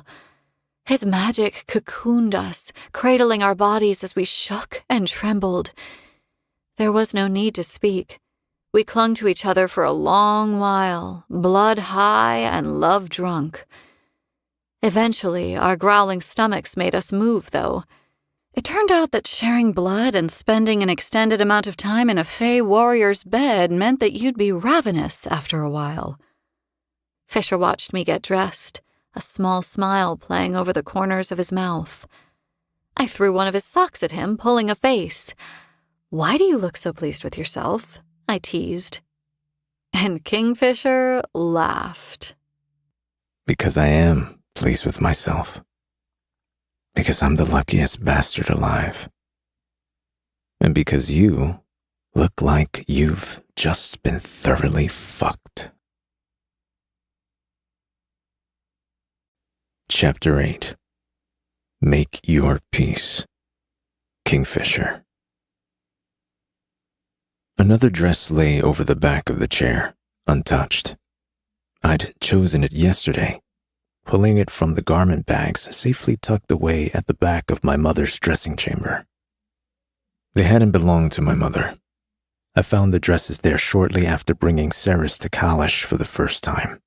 They weren't my mother's style or her colors at all. She had simply foreseen a day when Ceres would come and had left an entire wardrobe for her. A gift for the beloved female that she would never call daughter. Ivory white, the rich satin dress flashed like loosened fairy wings. The skirts were simple, understated. No tulle or frills. There were no over-the-top adornments to it at all, really. The subtle pink-blue undertone that shone through when the fabric caught the light was enough. Ceres' scent hung thick in the air around the chair. She had stood there and studied the dress, I fancied. Run her hand over the corset. Once again, she'd chosen to pull on her fighting leathers and her boots before disappearing to take on the day. I grinned, shaking my head as I turned and took in the dented pillow next to me. She was already gone. Well, that was a turn-up for the books. How many times had I disappeared from a female's bed before she'd woken? Honestly, not that many. Not as many times as Lorth, that was for sure. The women I'd taken to bed had always known that fucking me was not a pathway toward anything meaningful. They'd known that it would be a one-off, and most of the time they were happy to proceed with that knowledge in mind. That's what they said, anyway. There had been plenty of females who had been surprised when I had taken my leave of them the next morning, shocked that they hadn't been the one to change me. And they had been sweet, beautiful, breathtaking even. But they hadn't been her. And when armed or cursed with the knowledge that one day your mate would show up and change everything, no one else could ever come close. So mostly I hadn't bothered with the distraction of sex. Mostly I'd busied myself with the business of killing. And now she was here, my little Osha. And she was more than I could have hoped for. And her side of the bed was empty. I couldn't blame her for it. Vampires slept, it was true. When the sun was high in the sky, it was virtually impossible for the newly turned to remain conscious. Most of them had to rest at that point, but not Ceres. She'd tried to hide it from me, but from what I could tell, she hadn't slept at all since she'd awoken in this strange new form she occupied. The past 3 nights, she had paced her rooms at Amontreath, waiting for the court she ruled over to come back to life, waiting for me to return to her. But she hadn't slept. She didn't want me to worry. I knew that. The god binding was still so new between us. She hadn't learned yet that she could tell me anything and I would be there for her, no matter what. It wasn't my job to fix all her problems, or shield her from this new existence, though. There was plenty she had to figure out by herself, and when the time came, I would be ready and waiting if she needed help. In the meantime, she could explore the estate where I had spent the early years of my life and explore what this new life of hers had to offer at the same time. I wouldn't stop her. I stretched, enjoying the bright scent of her that still clung to the pillows and the sheets for a second. And then I got out of bed and went to hunt down some food. What kind of grown male bypasses bacon and goes straight for the pastries? You're not right in the head. I found Remphis perusing the breakfast feast that Archer had laid out in the dining room. His sandy brown hair was loose for once, unbound from his war braids. It hung down his back, still wet from his morning dip in the lake by the orchard, the strands soaking through his shirt. We pocketed 2 or 3 items from the steaming platters, and then I opened the shadow gate to transport us back to camp. We were halfway back to his tent, and I was halfway through a custard tart when he started in with the teasing. I never met another warrior with such a sweet tooth. It's a miracle you even have any teeth left in that head of yours. I grinned, flashing every single one of the teeth in question at him. Blame Everlane. She was the one who fed me her sweet treats when she was little. As always, the mention of my half-sister made my friend's back straighten a little. As always, I didn't mention his reaction. Remphis rubbed the back of his neck, his eyes skipping over the steep hill that still stood between us and camp. Ah, yes. Speaking of your sister, I checked in on her briefly this morning. As I was leaving, I ran into Ceres. She was looking a little disheveled. I understood his meaning perfectly well, but I feigned ignorance. Oh, really? She must have had a restless night. Remphis snorted. A very restless night. He would never bring up the fact that she must have smelled like a brothel. He hadn't mentioned that I did either. It wasn't polite. How are things going between you two then? Well, I take it. I shrugged, playing coy. You know, I like her well enough. Well enough? A hint of frustration colored his tone. What do you mean, well enough? You're God-bound to her. Doesn't that mean that... Well, aren't you... Gods and matters, are you laughing? He hit me squarely in the arm, so hard that I dropped the last of my custard tart in the mud. I considered it morosely for a second before I carried on walking. Yes, Remphis, I said, finally giving in. Things are going very well. More than well. They're amazing. And you're in love with her? I scowled darkly at him out of the corner of my eye, pulling a face. Yes, I admitted. It wasn't that I begrudged the feelings I had for my mate. I just hated admitting it out loud to someone to whom I had repeatedly sworn I would never fall in love. It was more than a little embarrassing. Remphis beamed, his smile monopolizing most of his face. I knew it. Don't breathe another word, I growled. I'm not going to gossip about my romantic life with you, like some sort of sheep herder. He frowned. Are sheep herders gossip mongers? Yes. You'd be surprised by the scandalous things bored sheep herds are privy to, especially the ones in the foothills of the shallow mountains. Huh. Who knew? You learn something new every day. So, you and Cyrus? In love? That's exciting. Fuck off, Ren. I grumbled. Why don't we talk about your little outburst over Tal instead? Huh? That shut him up. I almost wished I hadn't mentioned it, but there was a tension hanging between us still, despite his playful teasing over Saris, and one of us had to bring it up eventually. The sooner we cleared the air, the better.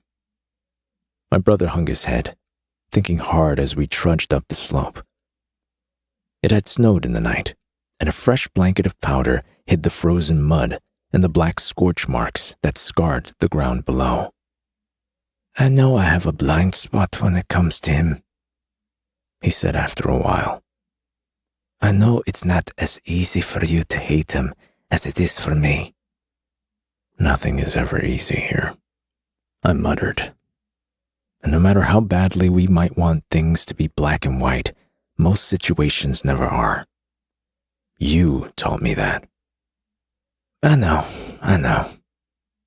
His breath plumed around him as he kicked a pathway through the loose snow. The atrocities he committed at Malcolm's behest, though.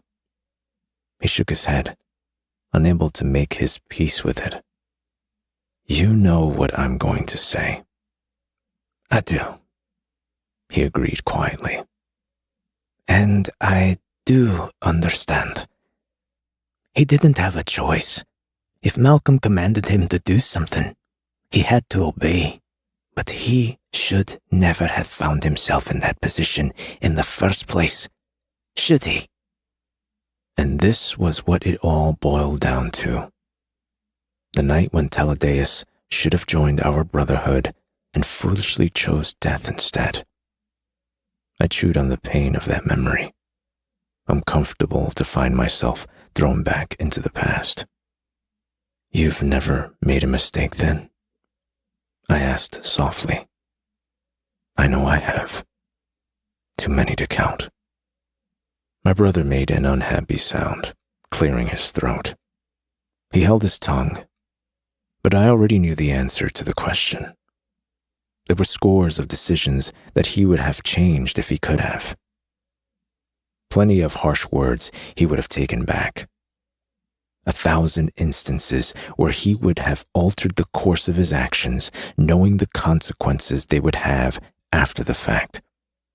But it was useless, glancing over a shoulder and wishing to change the past. That was the pastime of fools and politicians. A warrior couldn't afford such luxuries. Let me ask you this, I said. Aside from the decision he made to join Malcolm, what would you have done in his shoes? That night, outside the gates of Agen, Foley was his friend too once. If you'd found me there, lying in the snow, my neck broken, dying, what would you have done?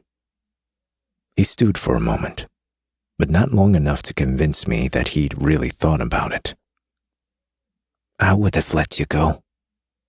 We are Prolia, Fisher. Our sole mission is to fight the Horde, not join its fucking ranks. I let him fume as we summited the hill. Then quietly, I asked, "Are you sure about that?" A sharp wind cut through my leathers, tossing my hair. I looked to Ren, expecting to find him annoyed by my probing, but I found that his mouth was parted in surprise instead. He was looking down the other side of the slope, at the camp, and the utter destruction that lay before us. Irin wasn't a city. It was a living organism, movable. It grew and shifted. Where there were no tents one day, a whole new section of the camp was liable to have sprung up by the next. But now there were no tents at all. The encampment was in ruins. Where Irin had once stood, buttressed against the banks of the Darn, a scorched black crater now stretched for as far as the eye could see. Smoke rose from smoldering patches of ground where the embers of a fire still glowed red-hot amid the debris. Charred wood, scraps of cloth, swords abandoned and blackened in the dirt. We hadn't smelled the smoke. It was too cold to smell anything at all, and we hadn't been paying attention besides. We hadn't noticed the quiet. The camp was destroyed. The tavern was gone, the armory, everything. Only black ash and bones remained. What in all the holy gods' fucking names? Ren whispered. I opened my mouth, but no sound came out. 11,000 warriors had been camped here. More, probably. And now there was no sign of them. They were dead, yes, but not enough bones to account for all who had called Irin home. It wasn't possible. The sparse vegetation that had grown along the riverside was all cinder now.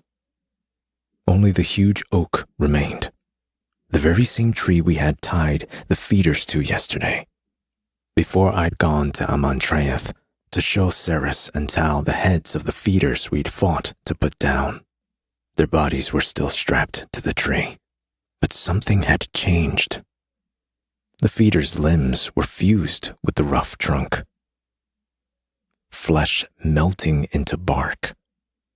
Their skin was gray and sallow, covered in a thin network of black vines that wrapped around the oak, strangling it. From the base of the tree, blackened roots as thick as a warrior's arm burst out of the ground, snaking over the exposed dirt for 30 feet before plunging back below. The roots bore deep gashes, as if someone had taken an axe to them but hadn't managed to cleave through them. "What is that?" I asked, squinting down at the destruction. My stomach clenched like a fist around my breakfast. "Down there, coming out of those roots." My brother peered down at the nightmare scene, his face drained of color.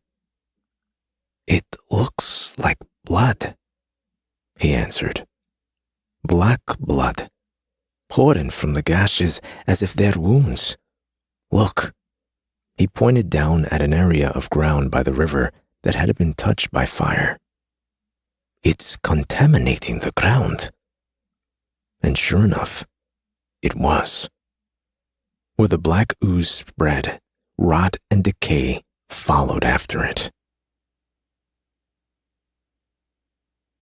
Chapter 9. Hidden. Ceres. She was as beautiful as ever. Her thick blonde hair fanned across the pillow beneath her head, cheeks as pale as porcelain, lips a blush pink. Everlane didn't look as though she was still battling the remnants of Malcolm's venom. But I knew better. Along her jawline, fine black tendrils of poison marred her perfect skin. Her hands had been stacked one on top of the other over her stomach, a restful pose. But her fingernails were too long, tinged black. Onyx lay sleeping at her feet by the bottom of the bed. I'd assumed he was darting off to hunt last night when Fisher carried me into his room, but it was nice to know that he'd ended up here with Everlane. She didn't deserve to be alone, though it seemed Onyx hadn't been the only one keeping watch over my mate's sister. The seat Wren had been occupying when I'd entered Lane's room earlier still sat pushed back from the bed, abandoned. The General probably had a room of his own here at Kalish. I sincerely doubted that he'd slept in it at all since Everlane had fallen through that shadow gate and come crashing down onto the table in the library, though. I had a feeling that he'd spent quite a few long nights dozing uncomfortably in that chair, waiting for the female in the bed to wake up.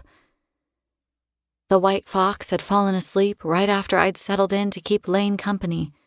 Now the soft sounds of his snoring filled the bedroom.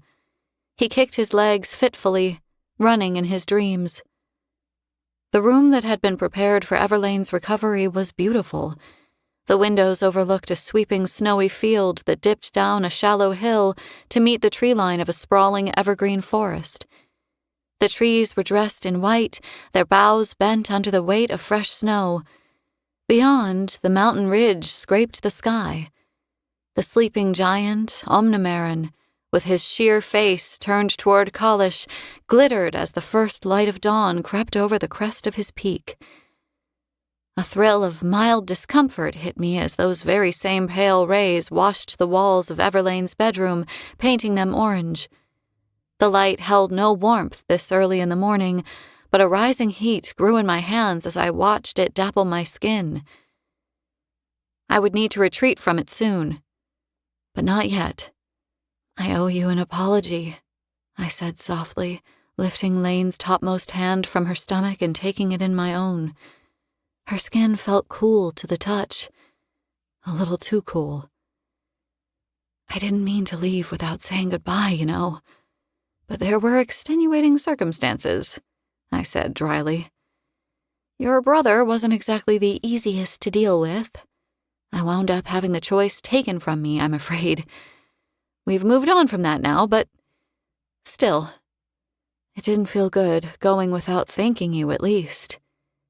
You took care of me, Lane. You watched out for me. If it hadn't been for you then, the gods only know who would have been charged with watching over me at the palace. I'm sure it would have been a much scarier experience. She hears you. She feels you. Open the gate. The gate. The gate. The gate. Open it. Open the gate. I jerked back into my seat, tipping my head to one side. The susurrus of sound was very familiar. It was the Quicksilver. I knew the cadence of its voice. Was used to being bossed around by it now.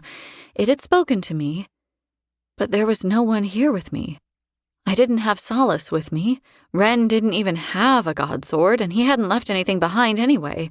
It was just me and Everlane, and Lane didn't have a weapon on her. Nothing that could possibly contain any Quicksilver. Not that My mind stilled. Oh. By the gods, but she did have Quicksilver on her body. I hadn't noticed it before, but her tiny earrings flashed in the pre-dawn light, didn't they? Simple, plain. The metal was cast into flowers, their petals pointed upward like tiny daggers. You aren't supposed to be here. I leaned closer to inspect the earrings. We are, came the Quicksilver's indignant response. Always have been. And how am I supposed to open a gate when there's so little of you? I asked. I reached for the metal in Lane's earlobe, but as soon as my fingers touched it, the earring liquefied and dripped into my palm. Fuck. I hadn't willed it to change. I wasn't wearing a relic, and it was touching me. Panic rose up, ready to come crashing down on me, but before that could happen, a droplet of the Quicksilver landed on Lane's shoulder. As soon as the liquid metal touched her skin, her eyelids flew open, and Fisher's sister drew in a wheezing breath. It is done, then. Done. The Quicksilver chanted excitedly. Only this time the layered voices of the Quicksilver came out of Everlane's mouth. Her eyes were green, unfocused. She blinked, and when she opened them again, they were a perfect white. Her head snapped to the left, facing me, her jaw working from side to side. "At last," she sighed. "You're here." The voice was a lot like Everlane's, but it didn't belong to her. It was deeper than it should have been, richer. A tremulous smile spread across her face as she stared at me with those white eyes. "I've been waiting a long, long time to speak with you, Saris Fane." Her hand snapped out and closed around my wrist, her grip unnaturally strong. "Everlane?" Her name was a question on my lips, but I already knew that this wasn't Fisher's sister. The thing that was occupying Lane's body blinked at me slowly, as if it had forgotten how to blink, shaking its head. "No, Everlane isn't here, I'm afraid. I don't know if she will be strong enough to return." I tried to pull my hand back, fear climbing my spine, but the thing inside Lane's body held on tight. No, Lane's teeth chattered. "Let me go." I didn't want to have to break Everlane's fingers, but I would if I had to. The thing puppeting Lane released me. "At last," it sighed. "I've waited so long. Waited for centuries." I leaped up. The chair fell. It crashed to the floor, but Onyx, still lying in a huddle of blankets by Everlane's feet, didn't even stir. Whatever fell magic this was, I didn't fucking like it. "What are you talking about?" I hissed. "What are you? Why are you here?" Idina," the thing stuttered. Idina, I am Idina." The name was so familiar to me. I'd heard someone speak it recently, hadn't I? Seen it written down somewhere? "What are you doing to Lane?" I demanded. "Release her body. Let her wake up." The thing, Idina, slowly closed her eyes and tears chased down Everlane's cheeks. "She is beyond my reach. I am not keeping her from this body." "Then where is she?" Idina's answer caught in Everlane's throat.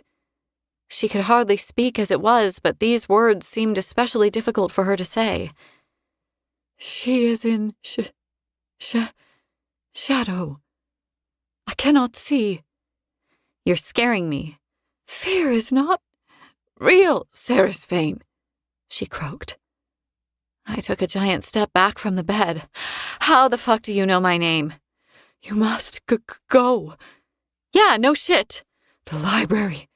Go to the library," she said, her teeth chattering even harder. "There you will find a book." "Libraries are full of books," I whispered. This wasn't right. It was unnatural. Honestly, it was freaking me the hell out. A voice in the back of my head urged me not to run, though. It was the same voice that had told me to steal that Guardian's gauntlet, the same one that had made me fight and kill 2 of Madra's men outside the Mirage. It couldn't be trusted, but I was nothing if not a creature of habit. "What kind of book?" I demanded. "And why do I need it?" Small," she wheezed, "but thick. Blue. There's a butterfly." "A butterfly? On the cover?" Idina couldn't manipulate Lane's facial features too much, it seemed. Her pale eyes were full of pain. I could feel it. Feel her confusion, all underpinned by a sorrow that made me want to weep.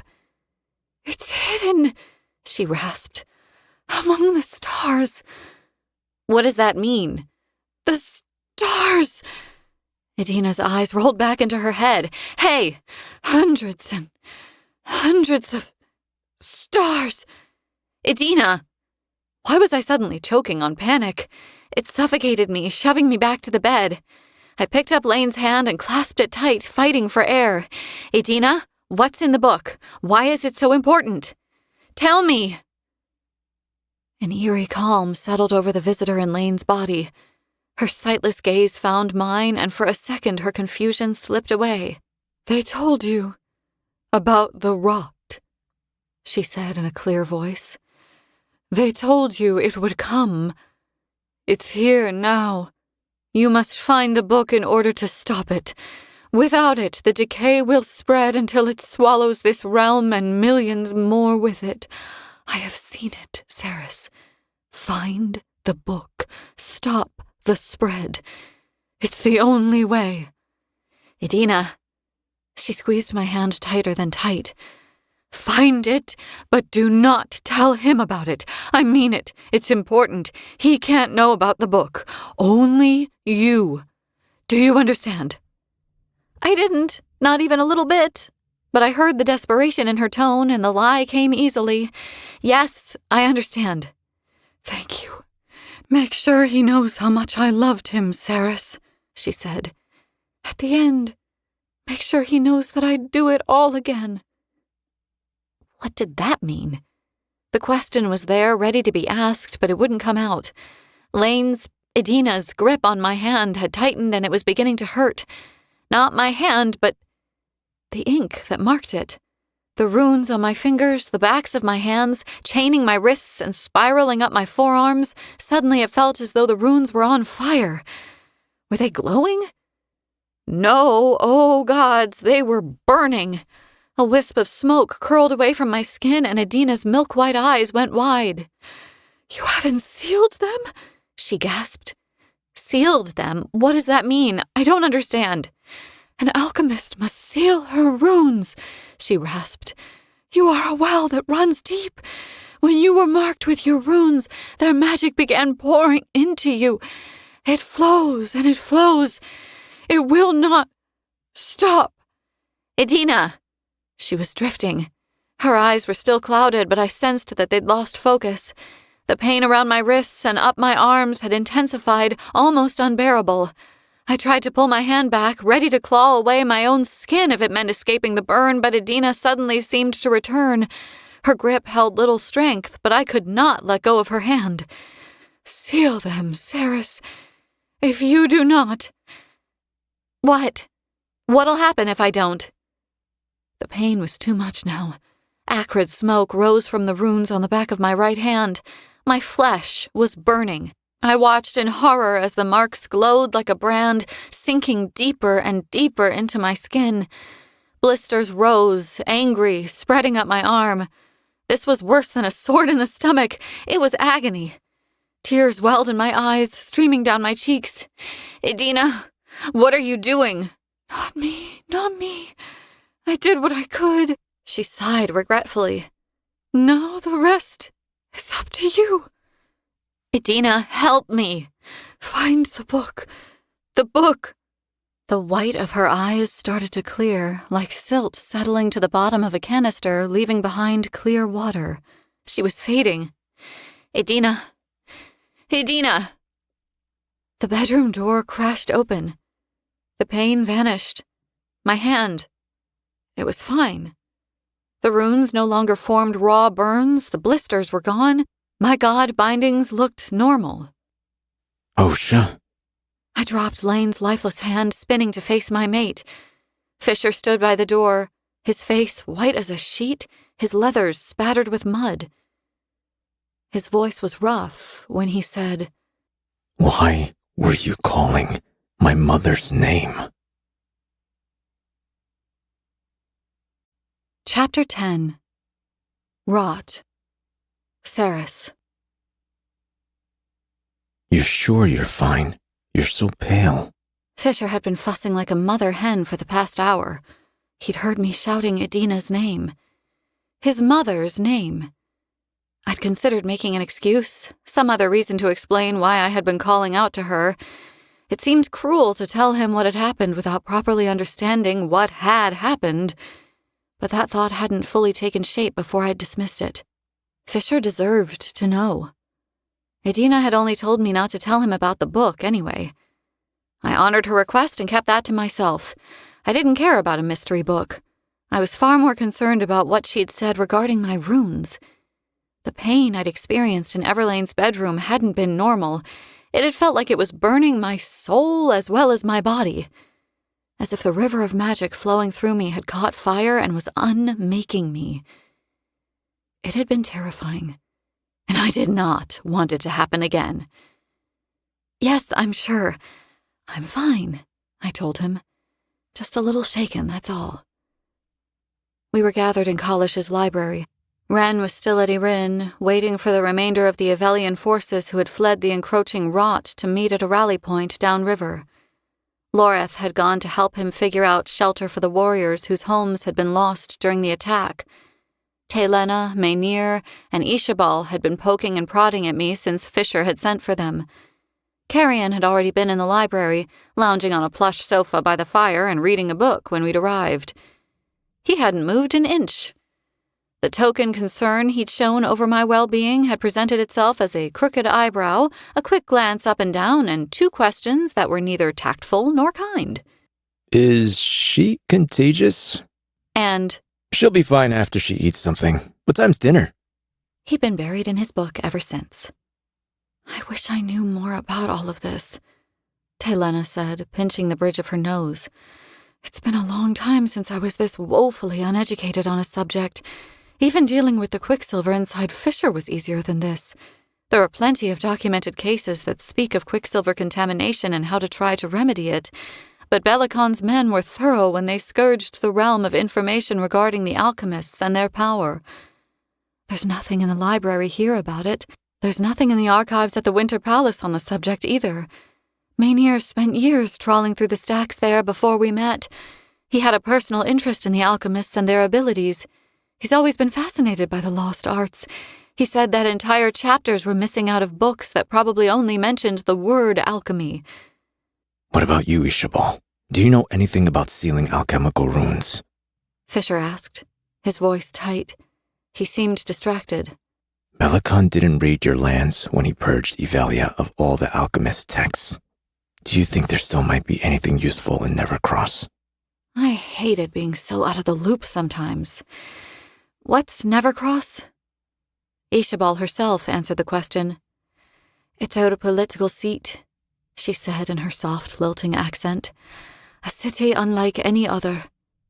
Our buildings have stood for millennia, protect it from the outside world. We school our children there. We heal the sick there. And your histories are kept there, Fisher added. in the catacombs below the city. The red-headed witch scowled, implying Kingfisher wasn't supposed to know this. Our histories are exactly that. Ours. There are no records of the alchemists or their practices below Nevercross. And even if there were, she said, holding up a finger and cutting Fisher off before he could interrupt her, only guild witches are allowed down into the catacombs. I couldn't get you access to those death chambers even if I wanted to, and I don't. There are secrets down there that should never be experienced by outsiders. Experienced? That was a strange way of wording it. Ishabal nodded. The catacombs are unearthly. I wouldn't even go down there unless I had no other choice. And we do have other choices. Until we've exhausted all of them, it would be foolish to even think about petitioning for access. Fisher drummed his fingertips absently against the table. Late morning light spilled through the window, gilding his hair. A few short hours ago, we'd been tangled up in each other, embraced by his glittering magic. It had been blissful inside that silent velvet sanctuary. Now he was troubled, deeply troubled. It was almost as though I could feel his pain. His chair creaked as he shoved back in it, balancing it on 2 legs. Covering his mouth with a heavily inked hand, he sighed. All right. I can respect that. The witches deserve their peace, too, he said. We'll avoid traveling to Nevercross for as long as we can, but this rot can survive ice and snow, Ishabal. The mountains won't stop it. Before too long, this corruption will make its way to your home, and it will become the guild's problem. Ishabal inclined her head, the ends of her auburn braids coiling on the table as she accepted this truth. Unfortunately, my mother and her sisters will probably wait to act until that day arrives. I'll tell them of what I've seen here, but I wouldn't count on any expedient support from the north, I'm afraid. Silence reigned over the library for a time, all of us lost in our thoughts, doing our best to figure out how best to proceed. The quiet was disturbed by the door to the library bursting open and the arrival of Ren and Loreth in a whirlwind of leather, soot, and war braids. Fisher rose quickly. You found them? Ren's face was grave, but he nodded. The vast majority of them were waiting for us at the rally point. We lost 1,000 more warriors, though. More feeders. Loreth shook his head. The rot, it infected them somehow. The same way it must have infected the feeders. It took them in an hour. 2 at most. The other fighters had to put them down. Their friends. Family. It wasn't good. There's a trail of bodies from the war camp all the way into the foothills. And where those bodies lay, the rot spreads and multiplies. Ren said. It claims any vegetation, any creature living or dead. It travels over snow and scorched ground without issue. We've yet to figure out a way to stop it. The color drained from Fisher's face. His gaze met mine, clouded with worry, the thin strand of quicksilver banding his right eye flashing bright. We need to tell them, he said into my mind. Do I have your permission? I gave him a small nod. I had described to him in great detail what had happened when I'd been pulled into the quicksilver back at Gilthry. I hadn't left anything out, but Fisher had wanted to keep the full account to ourselves for a little while so as not to alarm the others unnecessarily. But now it seemed as though alarm was warranted. He took a deep breath and began. Back in Gilthry, Ceres wasn't just pulled into the quicksilver. She was called by the gods. 5 baffled faces turned toward me. Over the back of the sofa, Carrion's head popped up out of nowhere, his auburn strands disheveled as if he'd just woken up. What does that mean, called by the gods? Like, you found religion? No, it means that I was summoned by them. Zareth was the one who yanked me through the— Excuse me? Zareth? Telena squeaked. The Zareth. God of Chaos, Zareth? God of Chaos and Change, I said wearily. He was very adamant about the and change part. You met with a god? Yes, 3 of them, actually. I shrugged. Bal and Mithin were there, too. Kind of. Telena looked like she might pass out. She pressed her index finger and middle finger to her brow with reverence. What did Zareth say? He said he was severing us from the tapestry of the universe, that the gods wouldn't be able to see us anymore. Wait. Maynir interjected. So you and Fisher? You're not godbound anymore? Fisher shifted, absently rubbing the tattoos across the back of his hand that now matched my own. We are. If anything, the connection between us is even stronger. The gods are just blind to us now. Zareth felt that it would protect us. Some of the other gods aren't too optimistic about what's happening. They'd rather birth a new universe than wait to see what happens with this one, so... No. Ishabal shook her head. Impossible. The Evelian gods aren't real. They're metaphors. Loreth's eyes narrowed imperceptibly. But the Valquitter gods are real, though, right? Those elemental spirits who whisper in your ears? The ones who tell you whether you should prevent or commit atrocities for the greater good? He heaped sarcasm onto those last 3 words. Our deities aren't myths, Loreth. They've always been here, and their will cannot be questioned. If we don't obey them, the consequences— Enough. Fisher didn't raise his voice, but the command echoed around the library.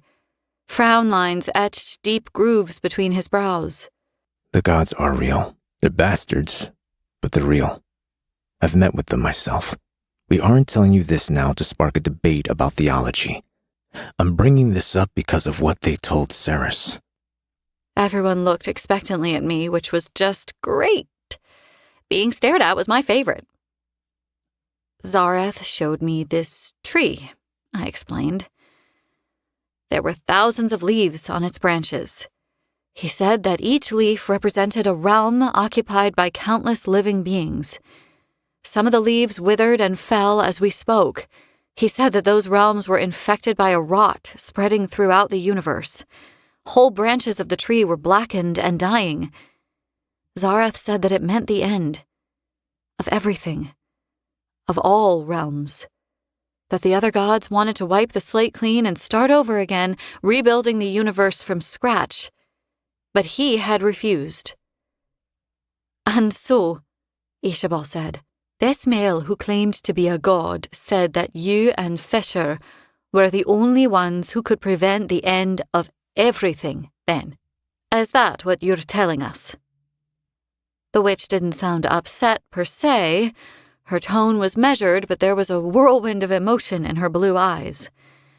No, he said that Fisher and I are an axis of some kind, a convergence in the threads of fate. He told me that none of the gods could see around us. He said that we had to find a way to fix this, otherwise everything was lost. I'm not saying we're special, Ishabal. I'm just saying that I fumbled for the right words. A god rolled the dice on an unlikely outcome just to see if it would pay off. That's it. That's what we are currently working with. No one looked happy to hear this. I was met with tight, grim expressions as I glanced around the room. That is, until my gaze fell on Carrion. With his arms draped over the back of the couch and his chin resting on the cushion, he shot me a roguish wink. You'll come up with something, Fane. You always do. You're very smart for a 25-year-old. I choked out a laugh, and the tension sucking up all the air in the room suddenly broke. If you're going to mock me for my youth, Swift, you might as well get my age right. I'm 24. He angled his head, waggling his eyebrows. Are you, though?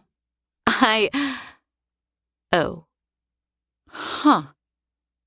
I trailed off, frowning as I tried to do the math. How long had I been in Avelia now? It felt like a long, long time, but gods, I had no clue. I'd been here long enough, though. I'd missed my own birthday. I was 25 now. Carrion turned his attention back to his book. Don't worry, Fane. We'll have a big birthday party just as soon as people stop dying all over the place. I don't want a party.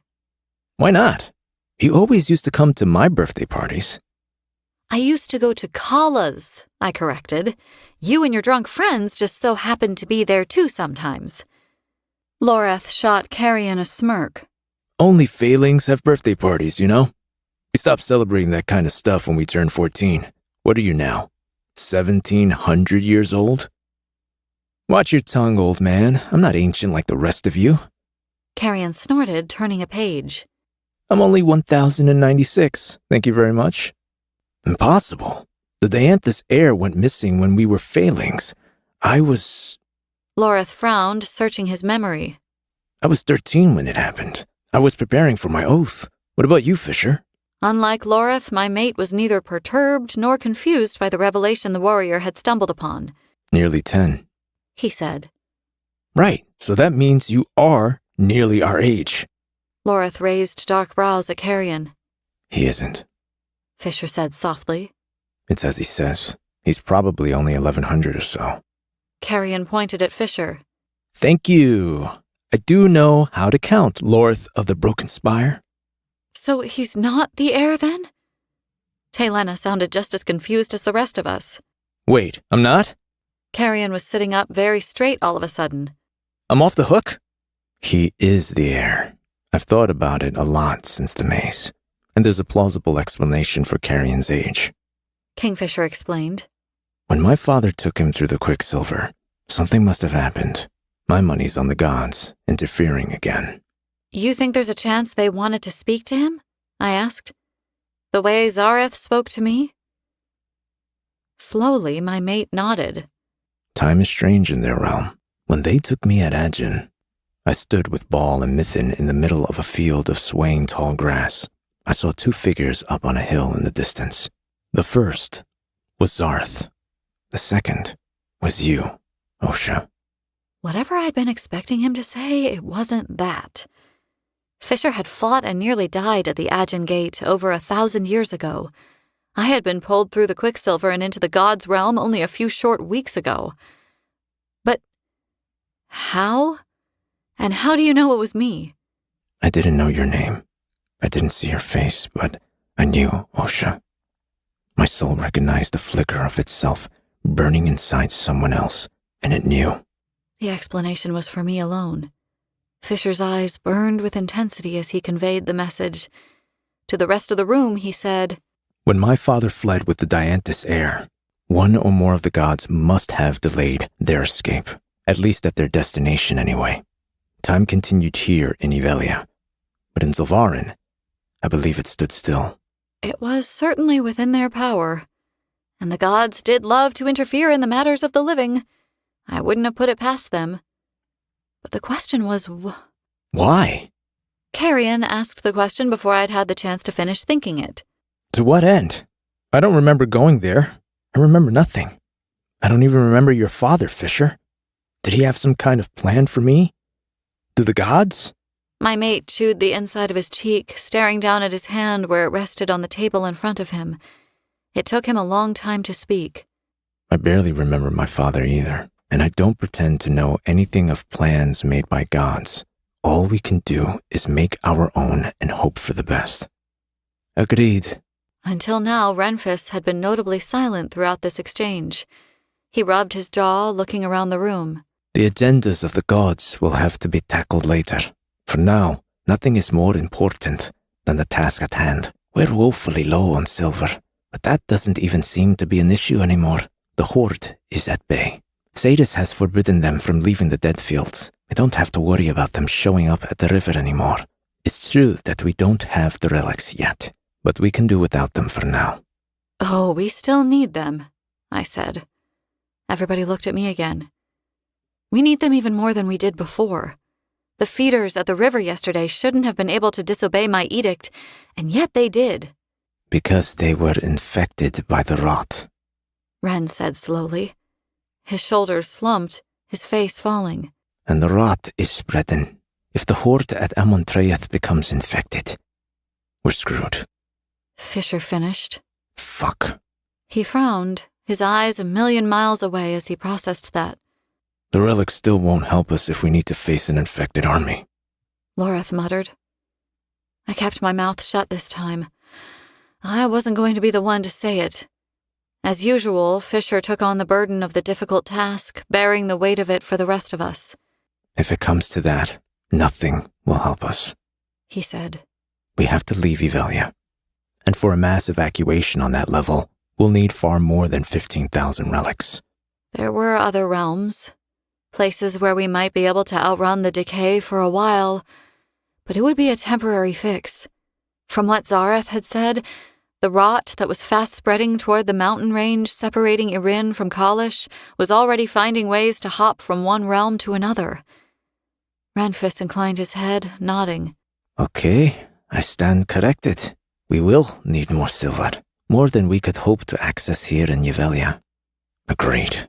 Fisher pressed his fingertips into his temples. After thinking for a moment, he looked up at me. There's a forge at Amontreath. There has to be. I'll find it. And as soon as I do, I'll get to work. Thank you. While you're there, Carrion can hunt for information about sealing your runes, and mastering your abilities in general, for that matter. Carrion let out a pained sigh and heaved himself up from the sofa. He slapped his hands at his clothes, straightening himself out. No, He said. Carrion cannot. Why? Got something better to do? Fisher asked. Well, I wouldn't say better, but He rolled his eyes. I know where you're heading, and unfortunately for the both of us, I'm better off accompanying you. What are you talking about? I asked. Where can we easily lay our hands on a bunch of silver outside of this realm? The smuggler asked. Oh no. I flinched when I realized where this was going. We also need to figure out if the infected feeders are coming from Zilvarin. And I'm just guessing here, but I'm sure that now that you're mated and all starry-eyed, you're going to want to go and fetch Saris's brother and finally honor the deal you made with her. Careful, Swift. Fisher grumbled. And who knows exactly what the notorious Hayden Fane looks like, You made your point. If that task's left up to you again, you'll probably bring back some random... Hey, what was that guy called? Carrion snapped his fingers at me, frowning. you know, that blonde guy who kissed you at Kala's that time?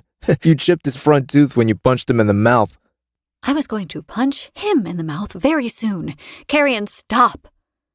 He held up his hands in surrender. All right. I'm just saying, while you keep shit in check with the blood cord and figure out some new magic tricks, Fisher and I will head back to the Silver City and take care of business there too. It only makes sense. A thick silence filled the library as everyone processed this.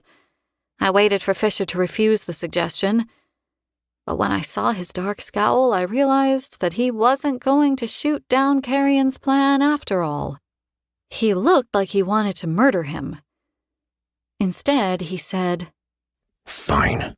But I swear to the gods, if you talk the entire time, I will kill you and leave your carcass for the crows, Carrion Swift. Chapter 11. Fool's Paradise. Saris. Goodbyes weren't easy. We made it quick.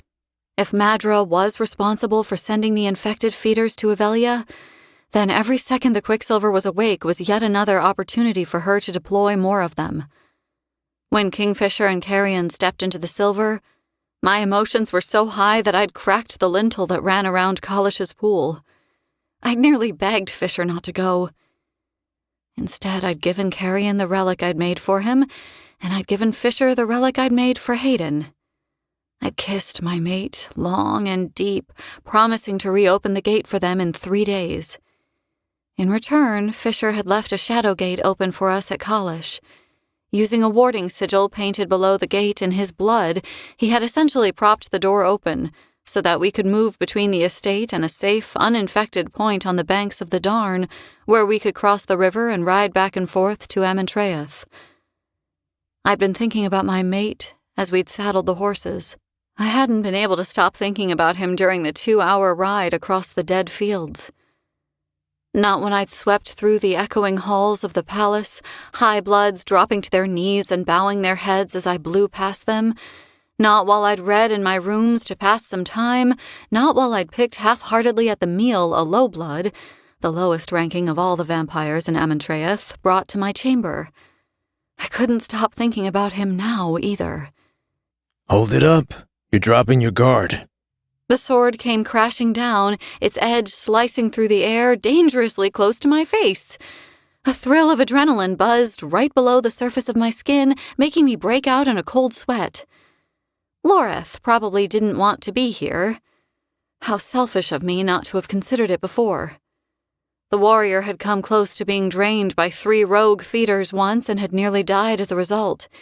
Fisher had needed to bind a piece of his soul with Loreth's in order to drag the male back from the brink of death. That had been centuries ago now, but you didn't just get over something like that without it leaving a mark. Amentraeth was a place of shadows, an element I had grown trusting of lately, but the dark that welled in the corners of the Blood Court's palace was not made to caress or seduce as Fisher's shadows were, at least when he used them on me anyway. Amentraeth's shadows hid danger and watchful eyes. I wasn't the only one who noticed that when we'd arrived earlier, shortly after dusk. Loreth was on high alert, his gaze everywhere but on me as we sparred. The training facility was lit by even light, the strange, lazy flames swaying like tall grass in a light breeze as the warrior and I wheeled around one another. There were no windows here. The walls and the floors were made of slick, polished obsidian, which blunted the air somehow. My quickened breath and the sound of our bare feet slapping against the cool black surface seemed too loud, too close. Loreth launched himself forward, grunting as he brought a Visieth swinging down. The sound echoed once and didn't come again. I spun away from the blow, light on my feet, careful not to take my eyes from the warrior lest he bring the god sword's pommel down on my head in a backhand. I should have gone, I said, bringing Solus's guard up. I should be with them. Loreth easily sidestepped the thrust I aimed at his shoulder, batting Solus away. He tisked through his teeth, shaking his head. Sloppy. Higher, like this. He demonstrated how I should hold my sword, making a point of raising his elbows so that they were in line with his jaw. He nodded when I had mimicked the posture to his satisfaction, then attacked. You couldn't go with them, he said, rushing forward. In case you've forgotten, your old home has 2 suns and no nights. I could have worn a cloak. I ducked a slashing strike he aimed at my stomach, kept my skin covered. Sure, that wouldn't have made you stick out like a sore thumb. And what about the exhaustion? You're weaker at midday here. I straightened, lowering Solace. Hey! I said weaker, not weak. Guard! The flat of his blade landed on my upper arm, a punishment for dropping out of my stance. Pain jarred my shoulder and shot straight up into my head. My teeth cracked together so hard that I bit my tongue and tasted blood. That wasn't very polite, I grumbled. Oh, damn. I didn't realize we were doing this to be polite. Sorry. Let me fix that. He snapped his bare heels together, adopting a stiff-backed stance. With his chin lifted, he peered down his nose at me and fixed me with an imperious stare. I challenge you to a duel, Cyrus Vane. Would you please stab me with that shiny sword of yours? It would be such an honor. Fuck you, Loreth. He made a face. You kiss my commander with that mouth? I've done far worse than kiss him with it. His mouth pulled down at the corners, his eyes going wide. Okay, I don't need to hear about that, thank you very much. I wasn't going to tell you. I gasped for breath as I spun around again, twisting at the ankles, then the knees, then the hips as I brought Solace arcing through the air. Sword fighting was much harder than fighting with daggers. A dagger was an extension of my hand. I was quick with a set of daggers, nimble. The sheer size and weight of Solace made moving hard. Loreth tracked me as I spun. He took a step back, raised his boot, and kicked me in the side. I went down hard, the air rushing out of me as I slammed against the floor. Oof! Form was good. Shame about the lack of speed. The warrior mused, pacing in a circle around me. I was just thinking that myself. Shit, my ribs hurt. Loreth crouched down by my head, laying a Visieth flat across the tops of his knees and then resting his elbows on the god sword's blade. The bastard wasn't even out of breath. You're right where you need to be, Cyrus, he said. Well, not on the floor. You definitely shouldn't be on the floor. But here, I mean, if you stayed away from Amontreath any longer, one of the other lords would have declared the throne abandoned and claimed it for themselves. They'd call it a dereliction of duty or something. People think the Blood Court's all debauchery and blood-soaked orgies, but it's mostly bureaucracy and political backbiting, from my experience. You sound disappointed. He shrugged, offering me a hand as I got back to my feet. I mean, who doesn't love a blood-soaked orgy? Can't say I've ever participated in one. He shrugged. Not missing much, honestly. They get sticky. Can we pause this super interesting conversation for just a moment? I think my shoulder's dislocated. Loreth barely even looked at it before thumping me in the shoulder. The resulting pop and twist of my arm slipping back into place made bile rise up the back of my throat. I glowered at him through watering eyes. Thank you? You're welcome. Now, come on. Guard. I can't lift this damn sword again. Not for at least 10 minutes. I think I'm gonna puke. Mouth open, he was going to try bullying me to my feet again, but his eyes met mine and something in him softened. He took pity on me.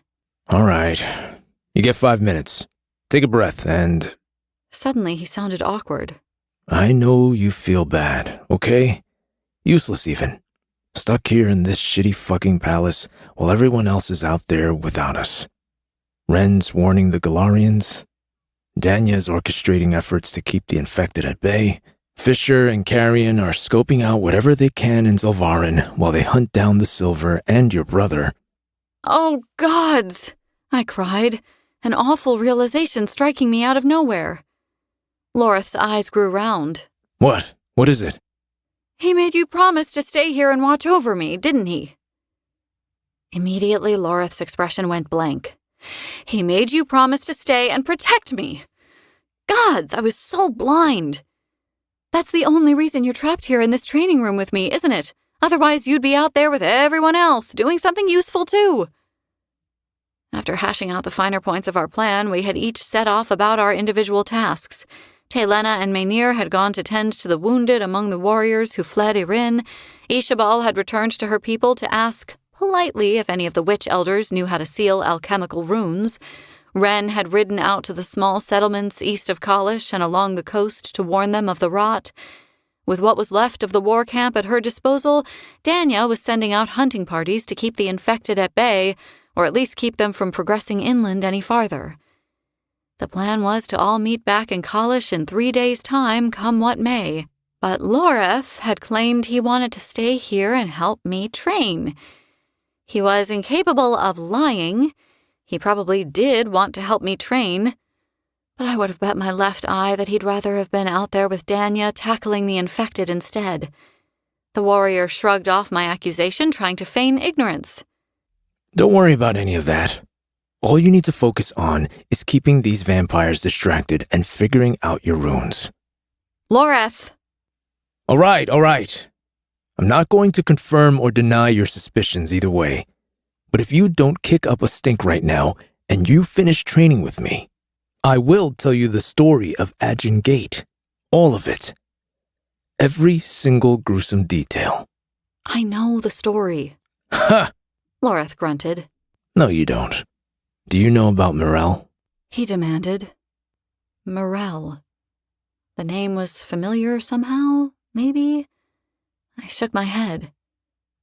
No, I don't. The tension in Loreth's shoulders fell away.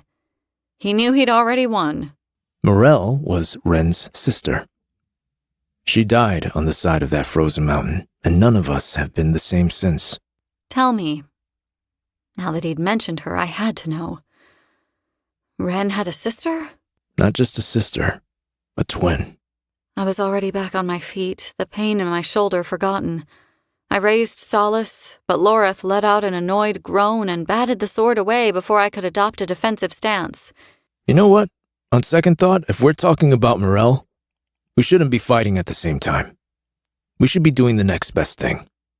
I had a feeling I already knew what Loreth was going to suggest next, but I still had to ask. What's that? Drinking, of course. Come on, these bloodsuckers are too fancy for beer, I'm afraid. But they really know their wine. What had I expected? An armed escort through the palace? A crowd lining the streets, cheering me as I passed? No, of course not. That would have been ridiculous. But I hadn't expected Loreth to toss a cloak around my shoulders, yank my hood up, and bully me out of Amentraeth without anyone stopping us or saying a word. That just seemed too easy.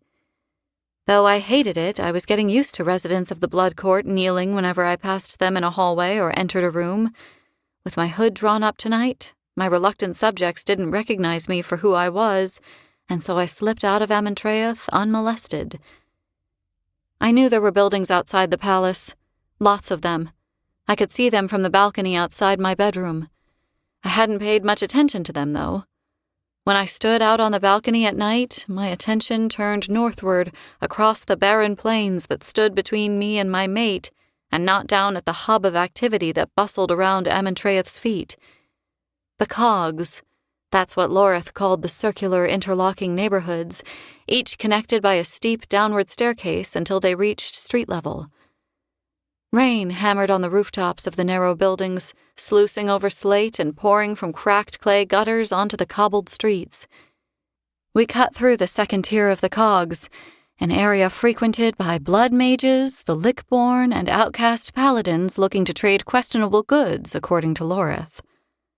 Shadowy courtyards waded down narrow covered walkways that branched off the main thoroughfare. Brick-built shops with crooked roofs and windows fogged with condensation advertised tinctures, tarot readings, and familiars for sale.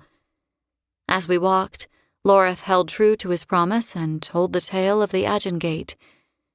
I was the only one who remembered the song he'd once sung about that terrible night on the mountain, but even that hadn't covered all of it. Renfis's poor sister Morel had burned to death in the most horrific way, and Wren had been there when it had happened. She lived on in a small way, part of her spirit bound to Fisher's sword, but it was hard to imagine how her loss had affected the band of warriors. Hard. An appropriate thought. Everything about this place was hard, and the cogs was no exception. There were plenty of people out and about their business as we walked, mostly high bloods, with the exception of a feeder every once in a while, collared and being used in lieu of a pack horse. I tried not to stare from underneath the hood of my oilskin cloak. The feeders were gaunt and thin, little more than rotting skin stretched over bone. Their eyes bore a hunger that could never be sated. Their masters dragged them along on chains, taunting them with vials of pungent blood and laughing at their desperation as they strained for their prize. Everywhere I looked, some new form of cruelty unfolded before my eyes. A female, stripped to the waist and lashed to a post, the pale skin of her back parting like wet paper as she was whipped. A child wailing, crimson tears rolling down his cheeks, shoved this way and that, ignored by the other high bloods as they hurried about their errands. A spindly-legged creature crouched on the top of a low stone wall, tearing the limbs off a rat before ripping its head off and drinking from its body like a cup. But there was beauty to be found here, too. It felt wrong to acknowledge that anything in Senna's wrath could be beautiful, but I found myself awed as I followed Loreth through the winding, narrow pathways that cut between the buildings. From window boxes, night-blooming flowers cast fragrant spores up into the cool air. They crept in vines up the fascias of the buildings, carpeting the stonework with tiny white flowers that smelled like jasmine. Some of the shop windows had stained glass that caught and refracted the glow from even-light candles that shimmered within. The designs were stunning, a myriad of colors cleverly soldered together to depict some of the most intricate, expertly crafted scenes I had ever seen. And then there were the high bloods themselves. They wore cruel smiles, and their eyes flashed like knives in the dark, but their features were delicate, their skin flawless, their shirts exquisitely tailored, their dresses sheer in silk and satin. Loreth led the way, eyes pinned straight ahead as he confidently cut through the crowds. He didn't see the writhing bodies down each darkened side street. The painted females, perfect as dolls, with their heads thrown back in ecstasy, as well-dressed, raven-haired princes of the night dipped fingers between their bare thighs and drank deep from the hollows of their necks. He didn't seem to notice the hissing either. Wherever Loreth passed, high bloods recoiled, baring their fangs at him. Hatred burned bright as fire in their eyes, but not one of them made to touch him. "You're popular," I mused from beneath my hood. "Must be nice." They have no idea who I am, Loreth answered. They sense the silver strapped to my back. That's all that matters to them. I'm sure the fact that you're the only fey male in Amentraeth hasn't escaped their notice either. Loreth bared his teeth at one brave high-blood female who dared block his path. She spat curses at him in an unfamiliar guttural language until he was within arm's reach, then she spun around and vaulted away up the side of a building. You'd be surprised, Loreth said airily, ignoring the angry female. There are more Fae here than you'd think. What? No way, no member of the Fae would come here willingly. The warrior placed a hand on the door of the dilapidated building in front of him, raising his eyebrows as he faced me. No one said anything about willingly. Most of them are thralls. He raised his voice so that the high bloods staring at us in the street could hear him. After all, who do you think these fuckers eat? He made a good point. Truthfully, I'd spent a good deal of time trying not to think about how such a large court sustained itself when its sole food source was blood. Loreth gave me a wry smile as he pushed open the door and gestured me inside. Welcome to the Fool's Paradise, Saris Fane. There were Fae everywhere. Males, females, children. It made no sense. The tavern was full of them. They sat in booths, laughing with high bloods. They picked at meals, listening with intense fascination as they were talked at by one high blood while another casually fed from their wrist. A row of booths ran along the back wall with thick brocade curtains drawn across them for privacy, but a couple of the curtains hadn't been drawn, and all I could make out was a tangle of writhing, naked flesh. Mouths on breasts and wrapped around cocks and... Okay, yeah, that was enough of that. I looked away, my cheeks coloring hotly. What do you call a fully dressed Senesrothian? Loreth asked, his tone droll as he made a beeline for the bar. I don't know, I replied. Me either. I've never fucking seen one. I remember you, Failing. The sneering voice came from behind the bar. It belonged to a tall high-blood with pinched, narrow features, quick dark eyes, and a deep-set scowl. You were in here a while ago. Even with my hood down now, the male behind the bar didn't remember me. The denizens of the cogs had no clue what their new queen looked like. Therefore, none of them knelt, which was perfectly fine by me. If by a while ago you mean 600 years and some change, then yes, you're probably right, Loreth said, dumping a leather pouch full of coins on the bar and sitting down heavily on a stool. What of it? You got into a fight and broke one of my tables. You also left without paying your tab. Gods and martyrs, 600 years go by and you're still bent out of shape over a rickety table and a glass of wine? The high-blood, presumably the owner of the Fool's Paradise, narrowed his eyes to slits. All debts are paid. He pointed an index finger with a disturbingly long fingernail up at a sign above the bar that indeed said, "All debts are paid." You'll have to settle your tab if you expect service from me. I don't want any kind of service from you. My sister and I came for a glass or two. Let's not make this any more uncomfortable than it already is. The high-blood turned to me for the first time, the icy cold weight of his attention pressing down on me. I was too taken aback by what Loreth had called me to care much about the male's distasteful sneer, though. Sister. He had called me his sister. I don't even waive the rules for my own kind. The male seethed. What makes you think I'd waive them for the likes of you? My handsome face?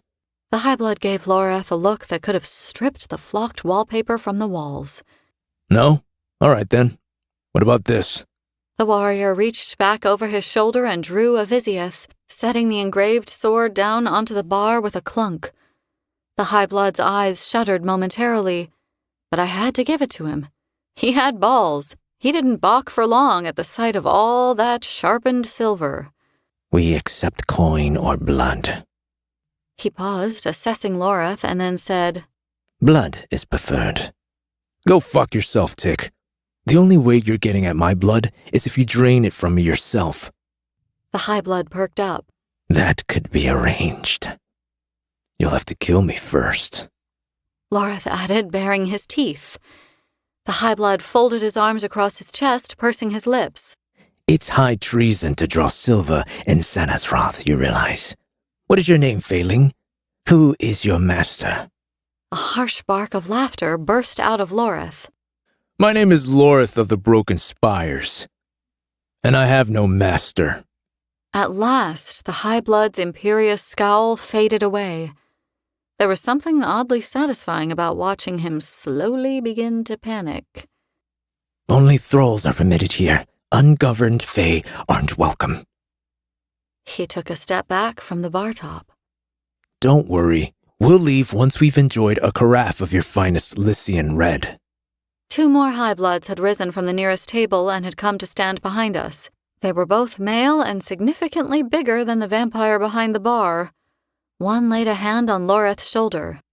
You seem to have forgotten where your kind stand on the food chain around here.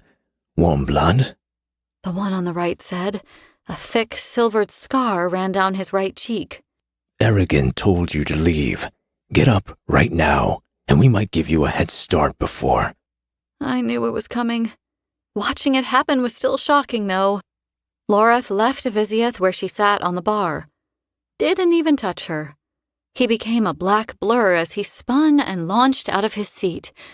One moment, the scarred high-blood had been trying to pull the warrior back off the stool, and the next, his hand was no longer attached to his wrist. Loreth had it in his hand. Ichor spurted and sprayed from the high-blood's wrist, now a meaty stump. The high-blood looked down, opened his mouth to scream, and Loreth jammed the male's hand down his own throat, fingers first. I staggered back into a stool, nearly losing my footing. Holy fuck, Loreth! What in all the 5 hells is going on here? The music that had been playing when we'd entered stopped. Leaden silence blanketed the tavern as everyone turned to look at the newcomer. Taladeus stood by the tavern's entrance. A dark figure in a cloak stood beside him, angled toward the exit, their hood drawn up to conceal their features. Loreth stiffened, a dark look forming on his face. He took a step toward Taladeus, but the Lord of Midnight held up a hand, closing his eyes in frustration. Wait there, Lore. You're covered in blood and not fit for polite company. Taladeus spoke quickly to the stranger in the cloak. Even with my vastly improved hearing, I couldn't make out a word. If I wasn't mistaken, a soundproof shield had temporarily gone up around the two of them. The cloaked stranger nodded and left without a backward glance, leaving Taladeus standing in the tavern doorway. As always, his clothes were immaculate, his silver hair was swept back, not a strand out of place, but his eyes were wild, his nostrils flared, and his usual composure was compromised. When I heard you'd left the palace, I knew trouble would find the two of you, but I didn't think you'd be reckless enough to go looking for it. Lord. Aragon, the other high-blood that had called the vampire behind the bar by that name, lowered his head, averting his eyes from Taladeus.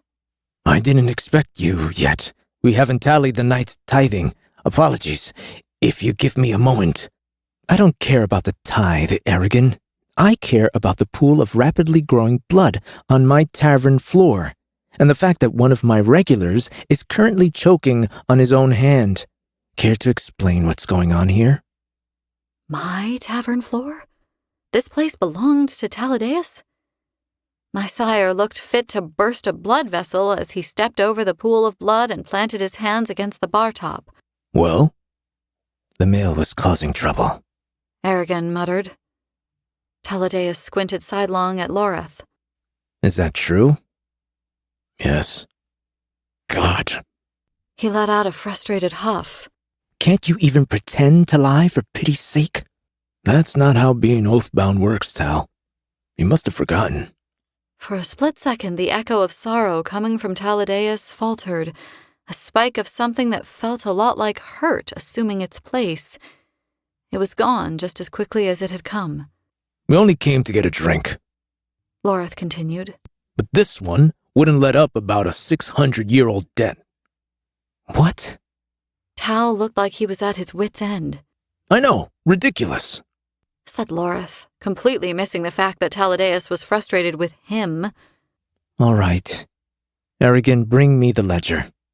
And once you've done that, bring them the wine they wanted. Sinners have mercy. But, Lord... Do it, Aragon. The high-blood grew even paler. With his eyes glued to the floor, he disappeared through a doorway into the back of the tavern. Taladeus turned to the two high-bloods who had attempted to intervene on Aragon's behalf, sighing as the one with the scar held up the dismembered hand that he had managed to dislodge from his mouth. This demands reparation, Lord. Like for like. A hand for a hand. He spat flecks of his own black blood when he spoke. Come now, Antarin. A hand for hand is hardly like for like. Yours will grow back, Taladeus argued. In a month or more. How am I supposed to do anything like this? He waved his dismembered hand in the air. Against all good judgment that I knew he possessed, Loreth laughed. When it grows back all tiny-like, at least it'll be in better proportion for when you wrap it around your cock. Enough! Taladeus hadn't shouted before, not even when Ereth attacked me on the dais and Fisher had cut him down. His hands were clenched into fists when Aragon returned with a large, dusty ledger, slamming it down onto the bar. How much coin will you lose while the hand regrows? Taladeus asked. The high-blood and Terran considered. 100 krona a day. The Lord let out an exasperated sound. You're a gatekeeper, Antarin. At best you make 10 krona a day. I'll give you that, though I should halve it for the lie. Come back for the money tomorrow. Aragon will have it ready for you. Cole, get your brother out of here now before he says something stupid and winds up losing his other hand as well. The two high-bloods left, casting venomous glances back over their shoulders as they exited the tavern. As soon as they were gone, Taladeus turned and cracked open the dusty ledger. Show me the record of this debt, he ordered. Aragon leafed through the pages from the other side of the bar, craning his neck around until he found it. There, Lord. He tapped the middle of the page with that creepily long fingernail. Taladeus looked down at the ledger entry, then looked back up at the high blood. 8,000 krona, Aragon? For a bottle of wine and a repair to a table? Compounding interest, Lord. The failing left the debt unpaid for centuries. Wearily, Taladeus picked up the quill Aragon had brought along with the ledger and drew an impressively straight line through the entry.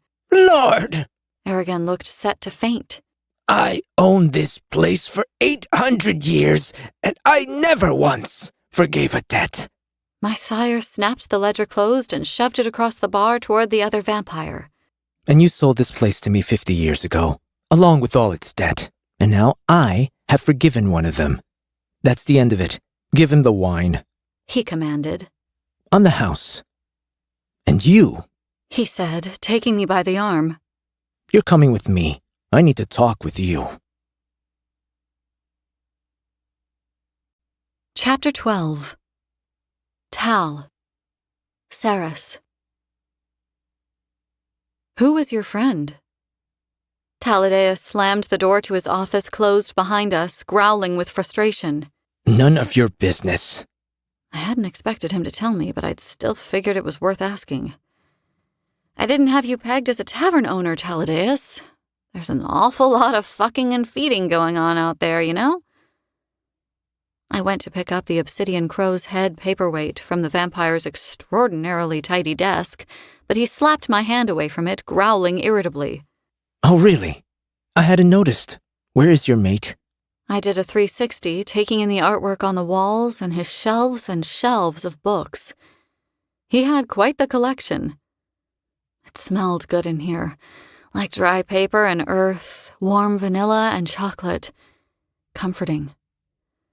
Oh, I don't know, I said in a sing-song voice. Nowhere in this realm that I could really pinpoint right now. Taladeus stared at me blankly. Do you not need to blink? I need to, but maybe that's my half-fey side. Very slowly, he closed his eyes and left them that way. Tell me he hasn't gone through the quicksilver again. I sat down in the chair on the other side of his desk, studying him quietly for a moment. Again, I went to pick up the crow's head, but when I reached for it, a rope of fire lashed up my arm. I was wearing my gloves. The god bindings were still best hidden from prying eyes for the time being, but light spilled out of the bottom of the leather cuff, washing up my arm. Ow! My hand shook violently. I shoved it into my armpit, pinning it against my side, screwing my eyes shut as I waited for the pain to pass. Saris, what's wrong? I dropped my hand into my lap. The light seeping out of my glove was no longer visible, but the pain was still breathtaking. Nothing. I'm fine. Wow, I needed to find a Sanus Rothian actors troupe and start auditioning for parts. I really sounded like I was telling the truth. Despite my plausible performance, I could tell that Taladeus wasn't convinced. Not that he contradicted me. If Kingfisher isn't in Yvelia right now, I need to know. I slumped back into the chair. You do? Yes, the entire Blood Court knows what Fisher is capable of. He reminded them when he scythed Areth down like he was a stalk of brittle wheat in the Hall of Tears. Which, by the way, is causing all kinds of headaches for me. There can't be 4 Lords of Midnight Saris. There have to be 5, which means that a vote now has to be organized. He stopped himself, huffing. Never mind that. Look, people are too scared to act against you while Fisher's around. They'll be willing to try their luck if they think you're weak or unprotected. We need to post extra guards at your rooms. Do not post extra guards. Pain shot up my arm like liquid lightning pooling in my shoulder. I tried not to flinch. If you don't want me to look weak, you should remove the guard detail that's already assigned to my rooms. My edict prevents them from stepping out of line anyway. Boom, boom, boom. I wanted to scream. My runes were burning through my skin again all the way down to the bone. Taladeus said, drumming his fingers along the edge of the desk. Maybe you're right. Let's think about it a moment. In the meantime, why are you hiding your hand down there? I'm not hiding my hand. But I was. I had it tucked between my knees under his desk, and I was pressing it between my thighs in the vain hope that that might make the pain go away. Saris, I'm going to let you off because you're new to all of this, but a vampire can't lie to its maker. A blue aura comes off you when you try. The stronger the aura, the bigger the lie. And right now, you're lighting up my office like a torch. But even if you weren't, I can feel that you're in pain. A lot of pain. Tell me what's going on. Every now and then, I had gotten sick in the third. After my mother was killed, there had been no one to tend to me while I was ill. Hayden was too young and irresponsible to rely on, and anyway, it was my job to look after him, not the other way around. It hadn't felt right asking Elroy for help. He had already given me work and offered what protection he could from Madra's guardians, so asking for anything else had felt like too much. So I had been alone. I had shivered my way through fevers without an arm around my shoulder or any words to comfort me. I had told myself I didn't need the help because I couldn't have it, and what was the point of craving something that would never come? I had convinced myself so thoroughly of this, that I was strong, that I was all I needed, that I didn't want anyone else's concern, that now it made me feel like crawling out of my own skin when anyone showed the slightest bit of care for me. But apparently it was impossible to lie to Taladeus, so I didn't have much choice but to tell him the truth. My marks, I said. They keep flaring. It was the only way to describe it. I can feel this pressure building inside of me all the time, and sometimes it swells. It feels like it wants to burst out of my skin, and then it just goes away. My maker looked down at my hands. Take off the gloves. Show me. Absolutely no part of me wanted to do that, but I did it. I was too tired. Tired of putting up the front.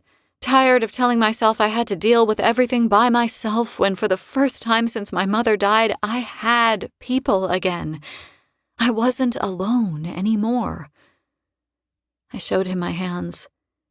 Taladeus didn't react when he saw the blackened skin around my runes, nor did he comment about the fact that they were still glowing or that they had nearly corroded their way through my skin and hit bone. He twisted his ring of office around his index finger, spinning it so that the warm citrine-colored stone at its center caught the light while he inspected my runes, and his calm confidence and lack of panic eased my own. I told him about the visit with Everlane that had unexpectedly turned into a visit with Edina. I described what had happened with my runes then and told him what Edina had said about my alchemist's runes being unsealed. I even told him about Edina's warning that I needed to find her book in the libraries at Kalish. After all, she'd told me not to breathe a word of it to Fisher, but she hadn't said anything about enlisting the help of the vampire lord. When I was done, Taladeus mulled the information I had given him over, his storm-gray eyes distant.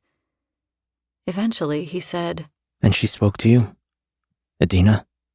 She had an actual conversation with you? I nodded. I mean, it was stilted. She seemed like she was struggling to speak, but yes.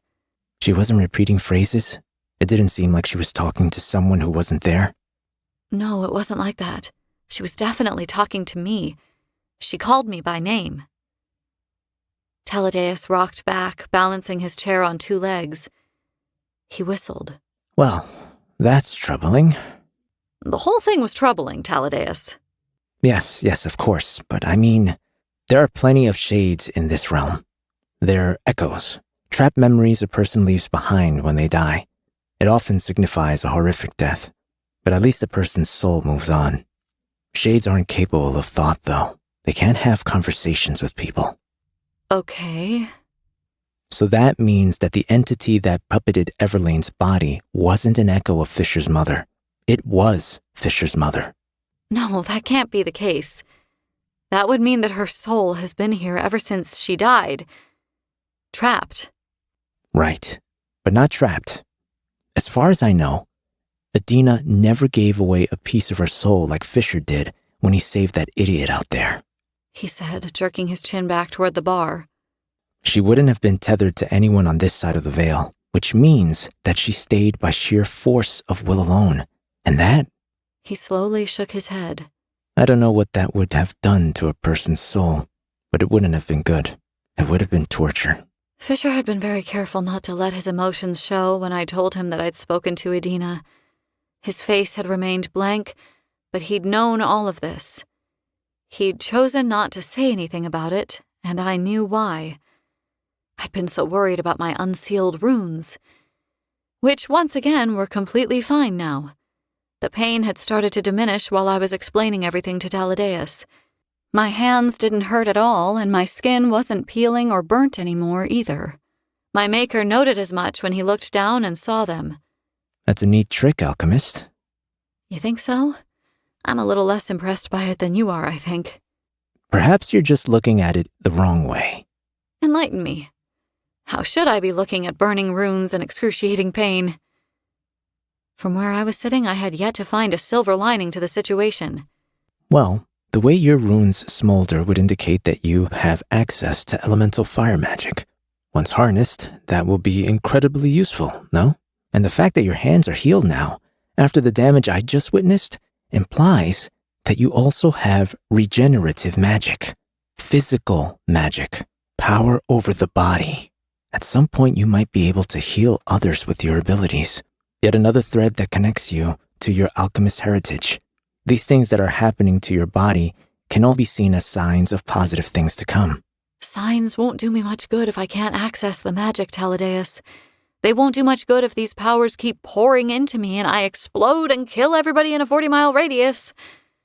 My maker snorted. If that did happen, the blast zone would be more than 40 miles. You'd probably destroy half of Ivelia. In fact, that much magic being unmade by itself would probably trigger a chain reaction that would unmake all magic, everywhere. The whole realm would probably be... You're not helping. He had the decency to look contrite. You're right. I'm sorry. I do want to help. I think I might be able to as well. But first, there was something I wanted to talk to you about, Cyrus. Something important. I let my head thump against the back of my chair. Let's hear it. He didn't seem overly pleased by my lack of enthusiasm. I'm not sure if you're aware of this, but you're only the second person I've sired. He waited, watching me, expecting me to react somehow. Okay. I saved the life of another a very long time ago. I'm glad I saved him, and I'm glad I saved you too, but... But you never wanted children, I offered. Is that even an appropriate term for what I am to you? The term felt weird. Taladeus smiled. Yes and no. The relationship between maker and maid could be compared to that of parent and offspring, I suppose. So, yes. He said, observing me with steady eyes. To use your analogy, I never wanted children. It isn't my path. So while I am happy to have prevented your true death, I find myself conflicted. I made you. Most high bloods don't care about the ramifications of that act, but to me, it is a grave responsibility. He trailed off, smiling softly. Pardon the pun. You're in this position in part because of me. It's my duty to make sure that you understand what it is to be a member of this court. It's incumbent on me to make sure you're equipped to survive this place too. For most people, the adjustment from their old existence to the new is more than they can handle. Without guidance, it's easy to make poor choices here. There are many roads to take in Amantreath, and nearly all of them lead to hell. But things are different for you, Cyrus. You aren't a full-blooded vampire. Your thirst doesn't rage the way it does with the newly turned. You don't need blood.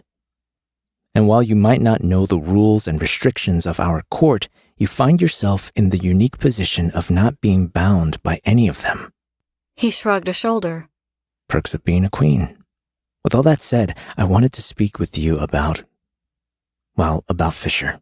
Your bond with him is unique. My own relationship with him is... Complicated? He nodded. I've found myself in a position where I've held power over him of late. In Gilthry... His eyes took on a distant, glazed look. Let's just say Gilthry was no fun for me either.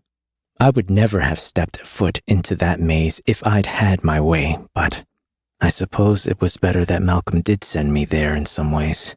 Taladeus stared down at his hands for a moment, still lost in his thoughts. Anyway, you're God-bound with Fisher. And right now, you're bound to me, too. I don't want to hurt Fisher by having any sort of power over his mate, and I definitely don't want your rule over this court undermined by continual accusations from the other Lords of Midnight, claiming that you're my puppet. So, my question to you, Saris, is this. Would it offend you very badly? He winced. If I publicly disavowed you and severed our bond? I let out the breath I'd been holding. God's alive, Taladeus! His eyes went wide. What? I thought you were trying to break some horrific news to me. I thought someone was dead. So you don't mind then? About being disavowed? No, of course I don't mind. I agree with you on all fronts. And I've got to be honest, being able to sense you sometimes is pretty confusing. It doesn't seem right that I have a front row seat to your emotions, but... I cut him off before he could speak. If you want this thing of me, I'm afraid I'm going to have to ask for something in return. A wary tightness formed at the corners of his storm-gray eyes. Which is? Presiding over this place is beyond me. I have no experience of ruling over a court and no desire to learn either. I need someone to cover for me and act on my behalf when I'm in college. In general, really. I need that to be you. Taladeus was already shaking his head. The optics. I don't give a fuck about optics. You were Malcolm's second in command. He trusted you with the position, so the court can hardly criticize me for doing the same. He couldn't really argue with that. No one could, which was specifically why I'd made the decision. Taladeus groped for something to say, but then gave up, shaking his head. Are you sure that's what you want? Yes. All right then. So be it. I'll go ahead and make the arrangements on both counts then.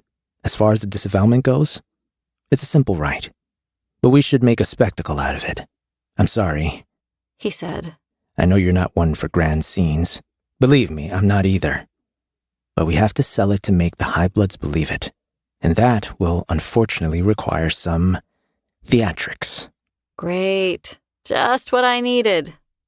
Even so, I said, if you think it's important, then I trust you. And I realized that I did. There were long years of history between the vampires sitting opposite me and the members of the Lupo Prolia. The air was thick with tension whenever anyone even mentioned his name back at college.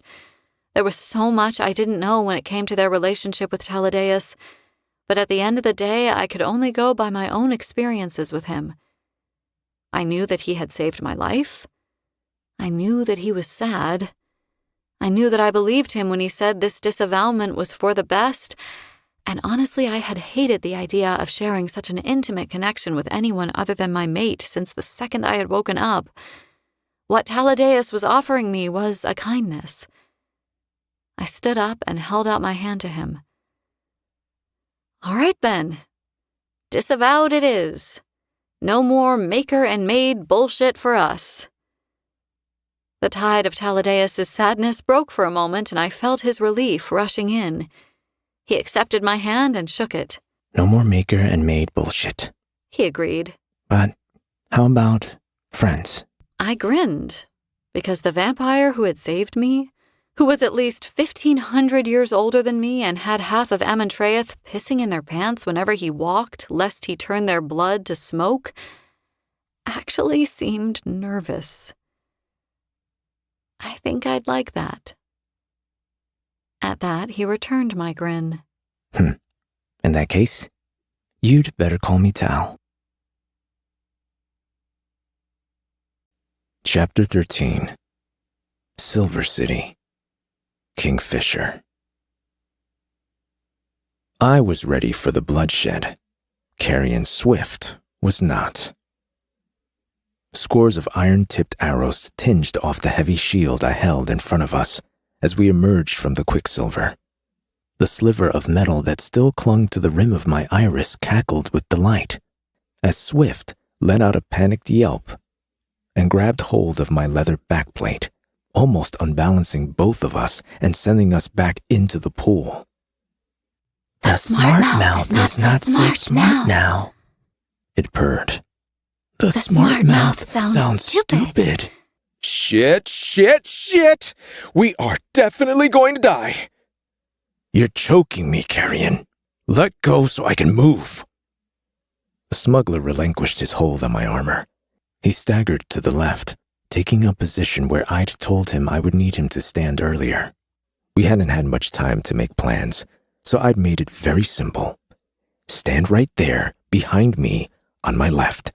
Follow me, no matter what. This had been much, much easier the last time.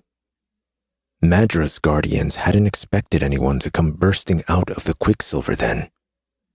There had been only 8 or so archers, and while that had been annoying, I'd overcome them quickly. Now, there was a whole unit of archers firing on us.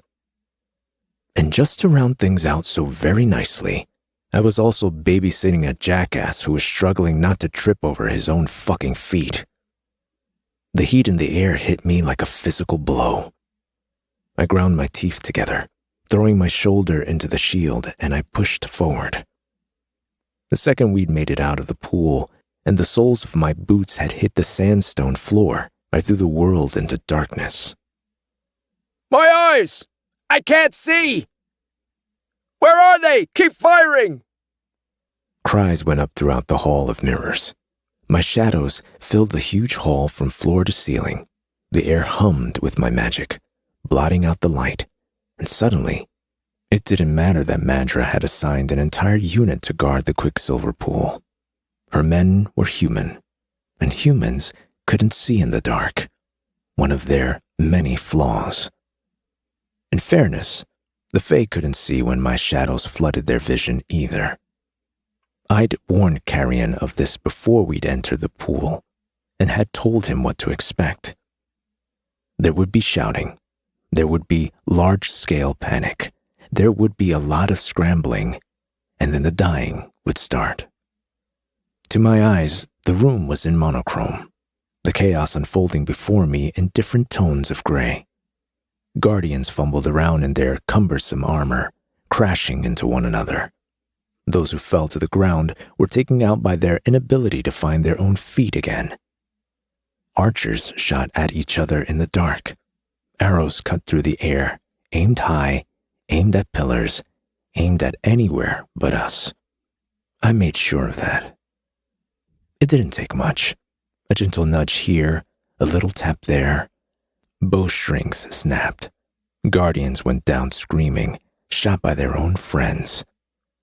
I led the way through the melee, deflecting any stray arrows that chanced to sail in our direction. And all the while, Carrion yammered away in my ear. What's happening? What can you see? Be quiet. What's that smell? How the fuck should I know? Ow! Oh shit, I'm standing on something soft. Pick up your fucking feet. Fisher, are we nearly at the door? Ow! What the hell was that? Something hit my arm really hard. It was my fist. Now shut the fuck up. We reached the door in one piece, which I was less than thrilled about. If Carrion had taken an iron-tipped arrow to the ash cheek, that would have definitely shut him up. Trouble was, it would have shut him up for good, and Ceres would not have been happy about that. For whatever reason, my mate didn't seem to want the smuggler dead, and I had no choice but to let him live as a result. Worse, I had to protect him now, and holy gods, wasn't that just a kicker?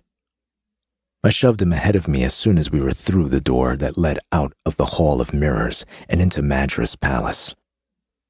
We didn't need those gold-clad idiots busting down the door as soon as they realized we weren't inside the hall with them anymore. So I urged a wisp of shadows into the lock and ordered them to stay. The keyhole would no longer accept its key. For a time, at least. The door itself was already triple reinforced from what I remembered of it from my first visit, and there was no way they'd be able to kick it down. Not until we were long gone. It was the middle of the night, but the long hallway ahead was washed in brilliant sunlight. Sun's light, I thought, correcting myself. I would never get over the fact that Zilvarin had two What in all the gods' names? The smuggler was standing frozen in the middle of the hall with his hands outstretched, knees bent, ass sticking out like he'd shit himself. Why the fuck are your eyes closed? I demanded. Carrion cracked one eye open, looking up at me. As soon as he realized we were on the other side of the door, he exhaled, standing up straight, brushing himself off. I don't know. It was weird, not being able to see anything. Closing them helped. He was the strangest male. Okay, sure, that makes perfect sense, I said. All right, no need for that tone. I'd probably have felt a little braver if I had Simon with me. Lorith had called his godsword a Visieth, a fine, strong name for a sword. Carrion had called his Simon. Maybe that name meant something impressive in Zilvarin. But as far as I had been able to glean thus far, it didn't. For the last time, we could not bring two fucking god swords back into this realm. If Madra got a hold of one of them... I know. He waved me off, pulling a face. She could have used one of them to steal the Quicksilver again.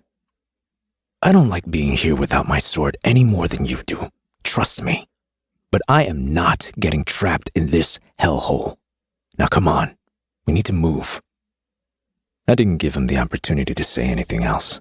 I set off running down the hall, and to his credit, the smuggler kept up. We passed door after door. Sweat trickled between my shoulder blades as I pumped my arms, pushing harder. 10. 9. Wait! Carrion panted. 8. The plan!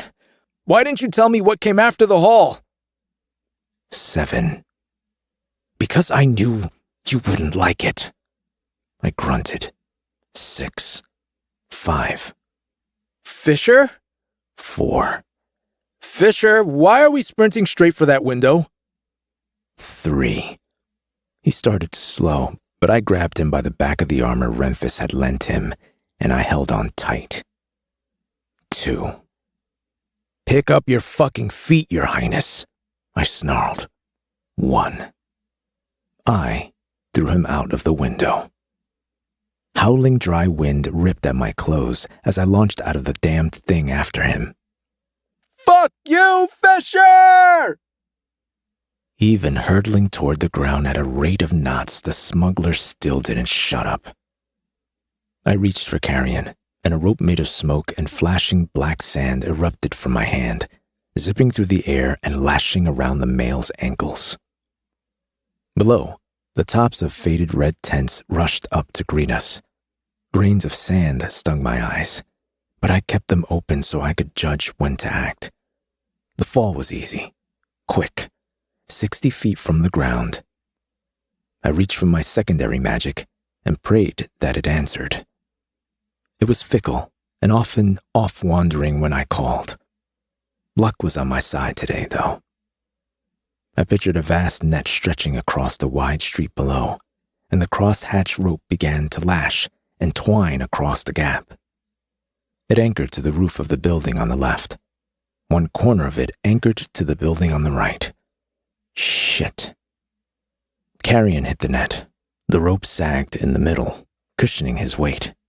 By the time I landed after him, the anchor point on the roof of the right building was hanging on by a thread. It snapped. I fell straight through the netting, through the canopy of the bleached red tent beneath it, and landed with a hard oof on something very uncomfortable. The sound of rotten creaking wood reached my ears, and a second later, I was deposited unceremoniously onto blistering hot sand. Stale bread rolls thumped down on top of me. Swift appeared in my field of view. his auburn hair backlit and glowing like a sunset on fire.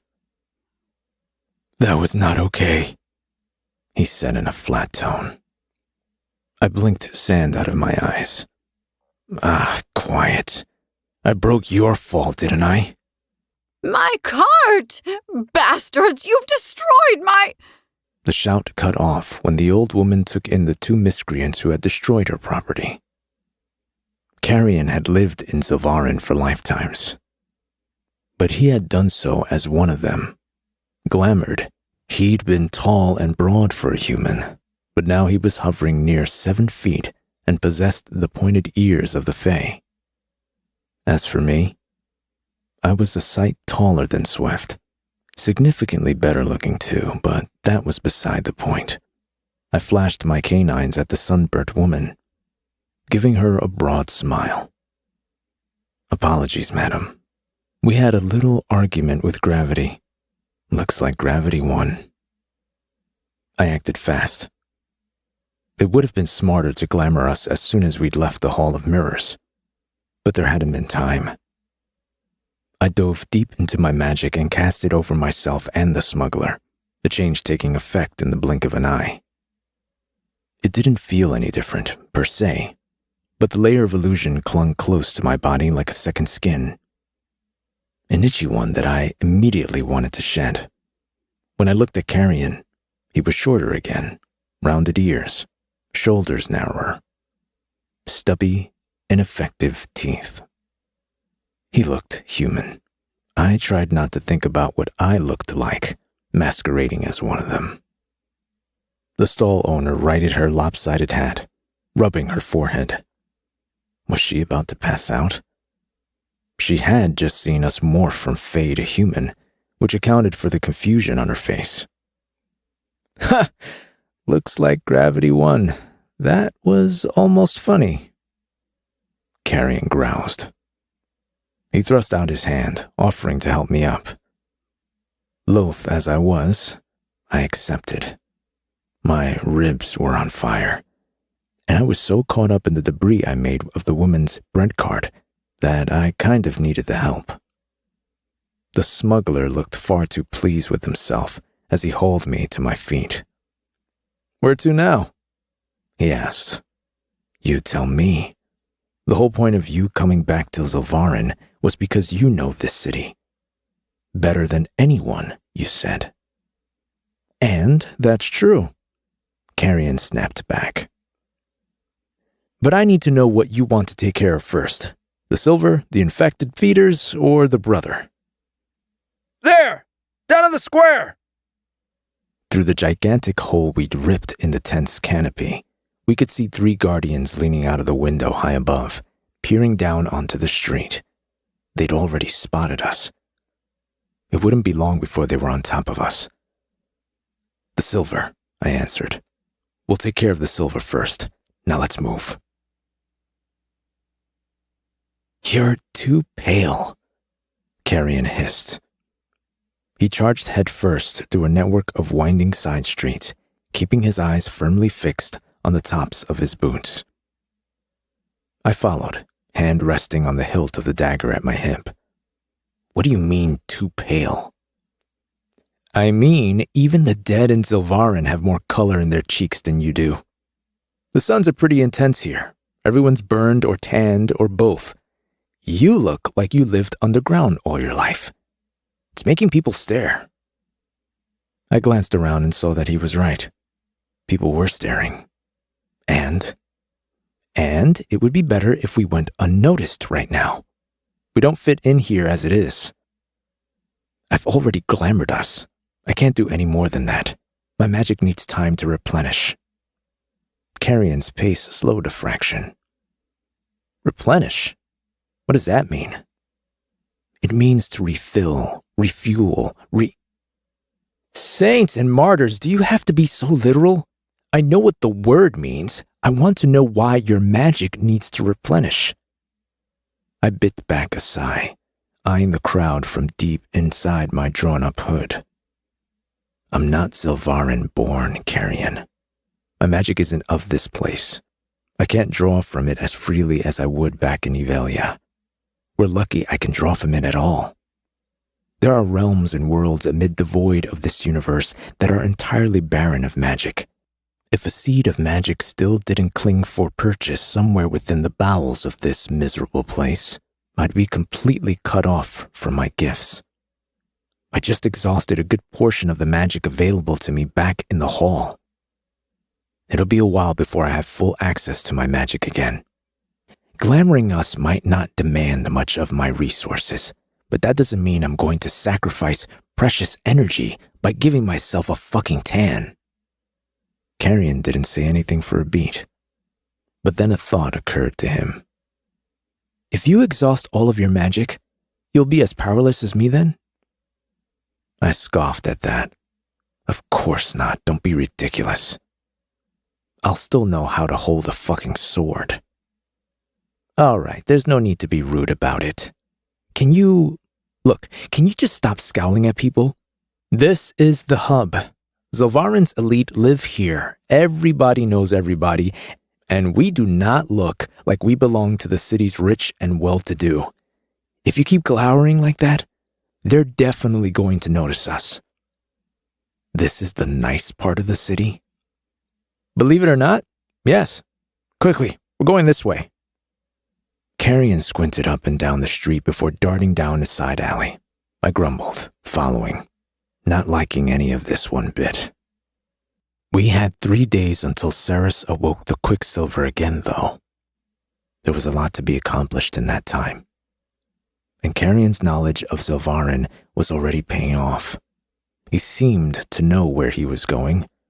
Or, wait a minute. We're heading away from the palace, Swift. Do you know of some secret way into the treasury? Rats skittered out of narrow gaps between the buildings, screeching as they bolted away from us.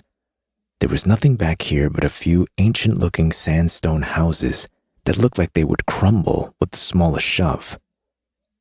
We're not going to the treasury, Carrion said, forging ahead toward the end of the alley. He was joking. Had to be.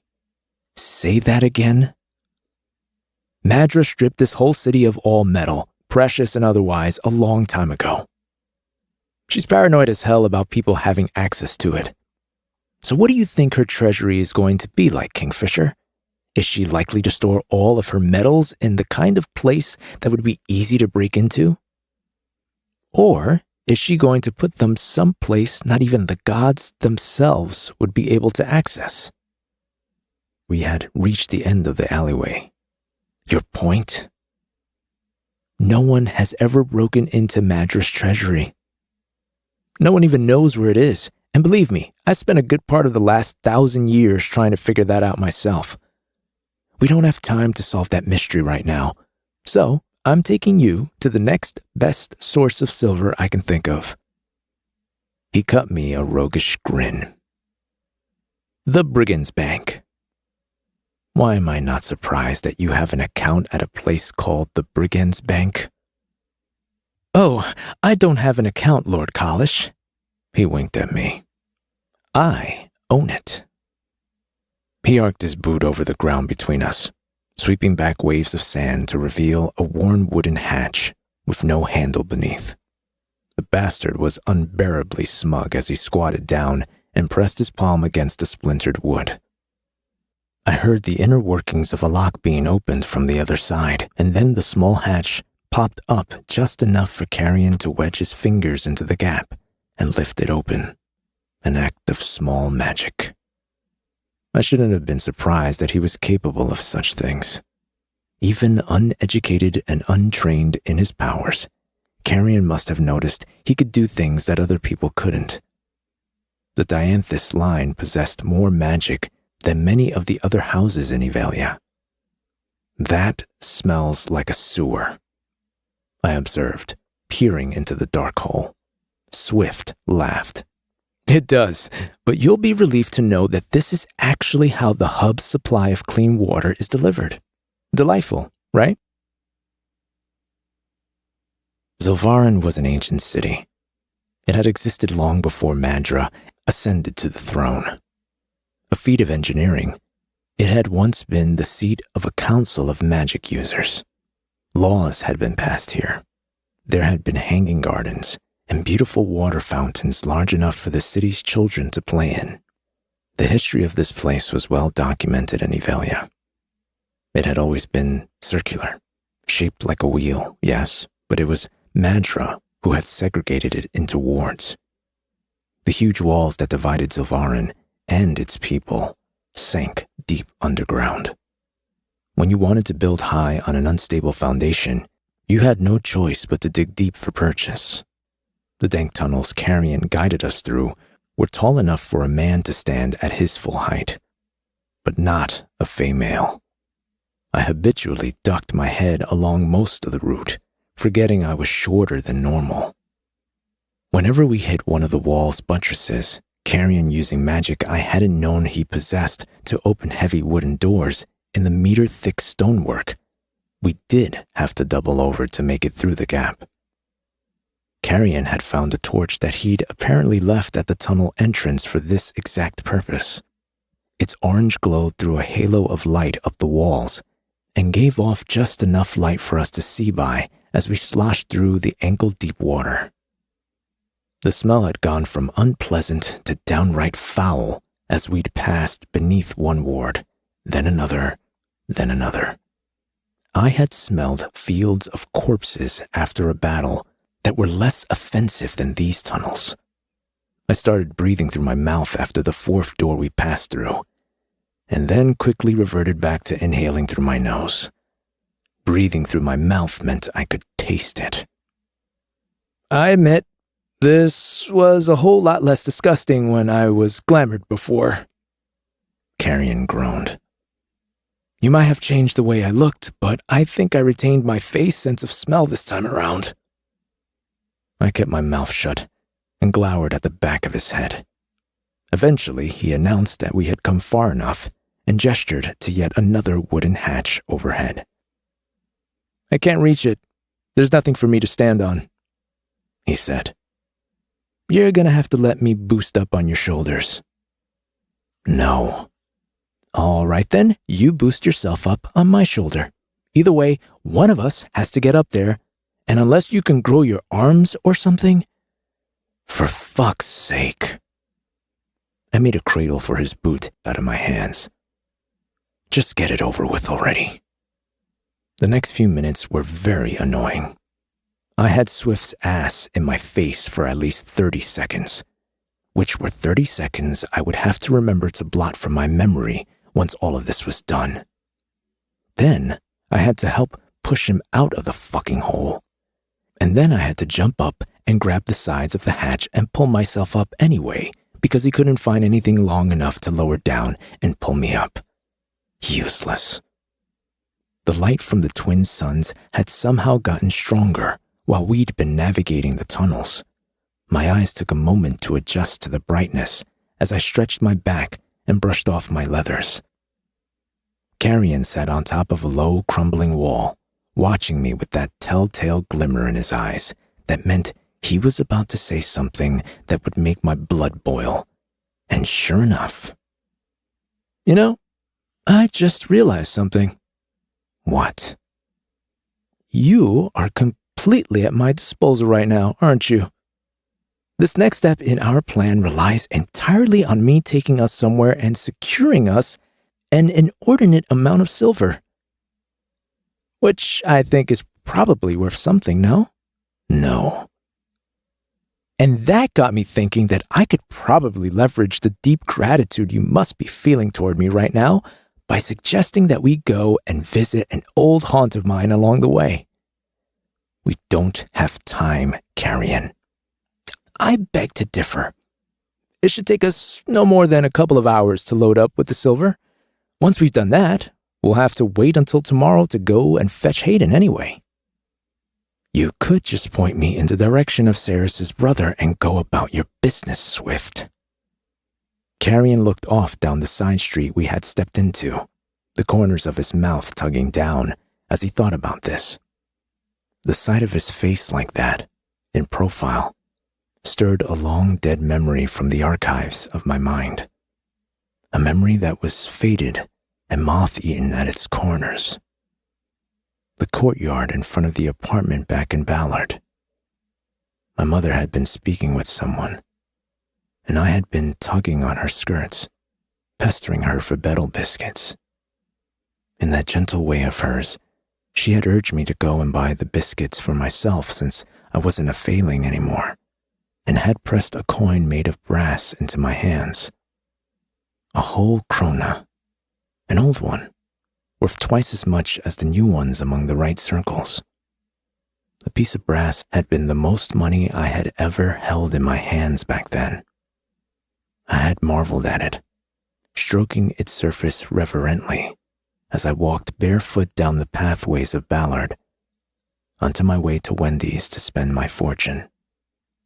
The face stamped into the coin had been regal and proud.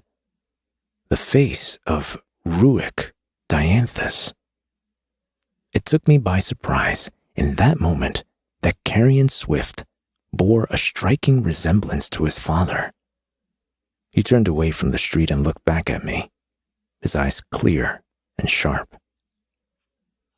I know I'm not very useful to anyone in Evalia, Fisher, but I want to be. And I can be useful in this. I told Saris I'd help.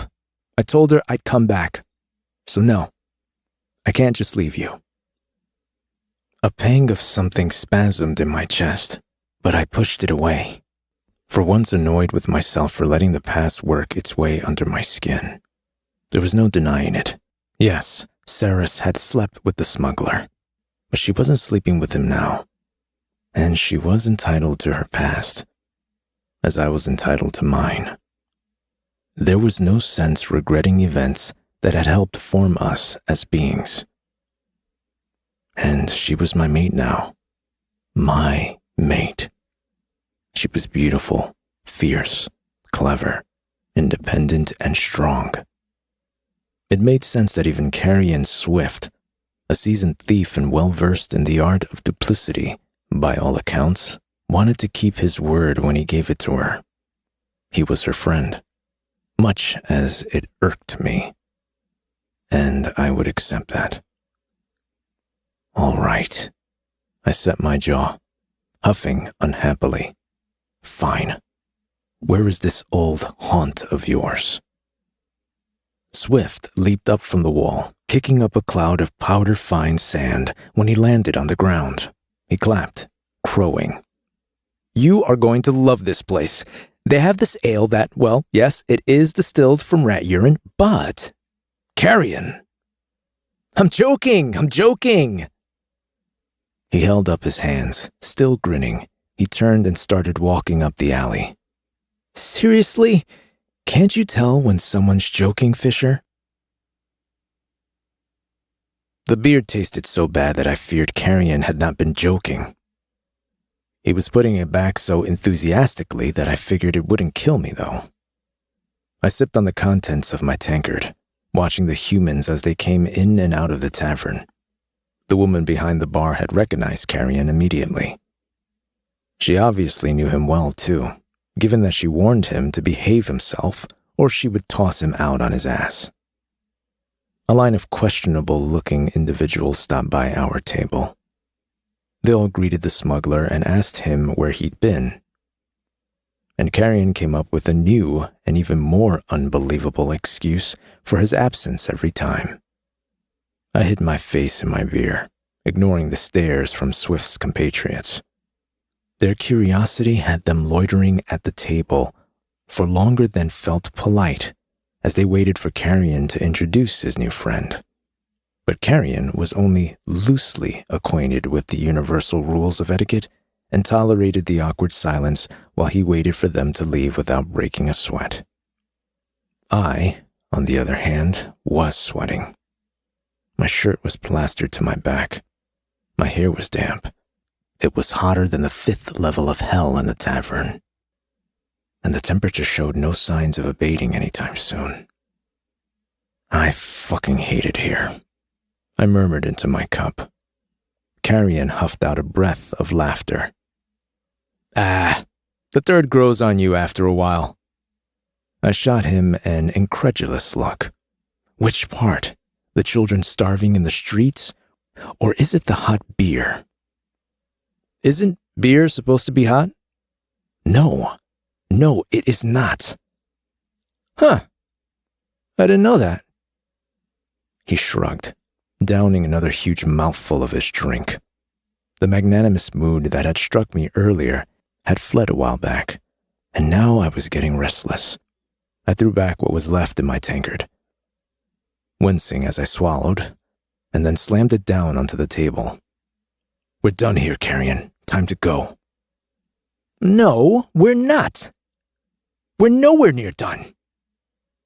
He looked like a failing who'd been told he had to go home early from winter fair. I get that you're popular. I'm sure it must be nice to see your very interesting friends, Carrion, but we have things to take care of. I want to leave this God's cursed place and get back to my mate, and there is literally nothing you can say that will change my mind on this, so let's go. Fisher, whoa. He grabbed my arm and yanked me back down into my seat. Okay, all right. So I might not have been 100% honest earlier back in the alley. I didn't just feel like stopping by here for a drink. I kind of had to come by Kayla's. God's alive, this male. He was something else. Explain. Well, as I said before, I am the owner of the Brigands Bank, but I'm the joint owner. I have a business partner. We have a vault where we store our items. Contraband. All right, yes, our contraband. He pulled a sour face at me. The door to the vault requires 2 keys to open it. I have one. Eric has the other. But since I disappeared some time ago and he probably spent a long time scouring the city for me and came up blank, I'm betting Eric employed the services of a vault breaker and has subsequently gone to ground with our goods. This was precisely the kind of nonsense I'd been expecting. I shoved the table back so I could stand up. Wait, where are you going? I hoped my expression communicated my feelings effectively, because I didn't have the words. I'm going back to the palace. I'm going to find Madra's treasury, even if I have to tear the palace down brick by brick. And then I'm going to find somewhere, hopefully a little less hot, to wait until Ceres reopens the Quicksilver. And then I am going home. You don't need to do that, Carrion whispered loudly. We just need to wait for the vault breaker. Once he gets here, we'll have him tell us where Eric has taken our stuff, and we'll be in the clear. We'll go and pick out what we need, nice and quiet-like. I keep the silver, Eric can keep the gold and all the jewels. I get to help Evelia, we find Hayden, we go home, and everyone's happy. I was going to have no teeth left by the end of this excursion. I would have ground them all to dust. So your plan is entirely contingent on this vault breaker showing up here? Yes, but he is going to show. And how the hell can you know that? Because he always comes here once his dealings are done for the night. How can you even tell what time it is? There are clocks everywhere, Fisher. Look. He pointed at a metal prong jutting out of the wall over by the door. It was bathed in light and casting a thin finger of a shadow perpendicularly across the stonework. That isn't a clock. Carrion jumped to his feet, nearly upending his beer in the process. Vorath Shah! A man stood in the tavern doorway, half in, half out. His black hair was wild, tinged with gray at his temples, sticking up in all directions. His dark brown eyes rounded with surprise when he looked in our direction. Where'd you... No? Carrion sputtered. Don't you do it! Don't you run! The man ran. Carrion hurtled over the table, knocking both our beers over. Carrion fucking Swift! If that's another of my tables broken because of you... hollered the woman behind the bar. But Carrion didn't waste any time checking the furniture. He was sprinting after the man in the sun-stained shirt and dusty pants who had just fled the tavern without a backward glance. I had no business chasing vault breakers through the streets of Zilvarin, and clearly that was who this Vorath Shah was. But I followed Carrion all the same, because the vault breaker Vorath Shah hadn't been looking at Carrion when he'd bolted. The stranger had been looking right at me. Chapter 14. Blood in the Milk. Saris. Total known dead, 1,373. Total known infected, 1,665. Estimated infected landmass, 2,039 hectares. Tal didn't blink as he led the way through the chaotic halls of Amentraeth. The High-Bloods knelt for me, but it was him they shied away from, averting their eyes. Only natural, really, considering the male could boil the blood in their veins with only a flick of his wrist. I'd watched it happen during my coronation, when Erath's followers had tried to climb the steps to the dais, and the horrific sight lingered with me even now. It made sense that the members of the Blood Court feared the male. The pale ghost of his reflection kept pace beside him in the obsidian walls, the image of him so near perfect in the glassy black stonework that I almost had trouble telling them apart. My doppelganger strode beside me, too, gait confident, head held high. When my hands moved to the silver-tipped daggers at my hips, her hands moved too. When I turned to stare at her, she stared coolly back at me, her face a mask of indifference, but I recognized the weariness in her. There were shadows beneath her blue eyes. We'd had news this evening, the kind of troubling news that caused panic. Lorith had procured a swift-winged hawk from somewhere and was using it to trade messages with the temporary camp on the other side of the mountain range. Every evening they would update us with our losses and an estimation of total land lost to the rot. And so far, the numbers were not good. Over 1,300 dead, more infected, huge swaths of land blackened and dead. Teams of warriors were riding out each morning, Danya among them. They were cornering and dismembering as many of the infected feeders as they could, but it wasn't enough. A tide of destruction was creeping across the land, and I was stuck here at the Black Palace, shackled by a crown I didn't want and a court of High-Bloods who didn't want me. It was a sacrifice that had to be made, though. If I refused to lead the Blood Court, then another High-Blood would assume the role, and that would be far, far worse.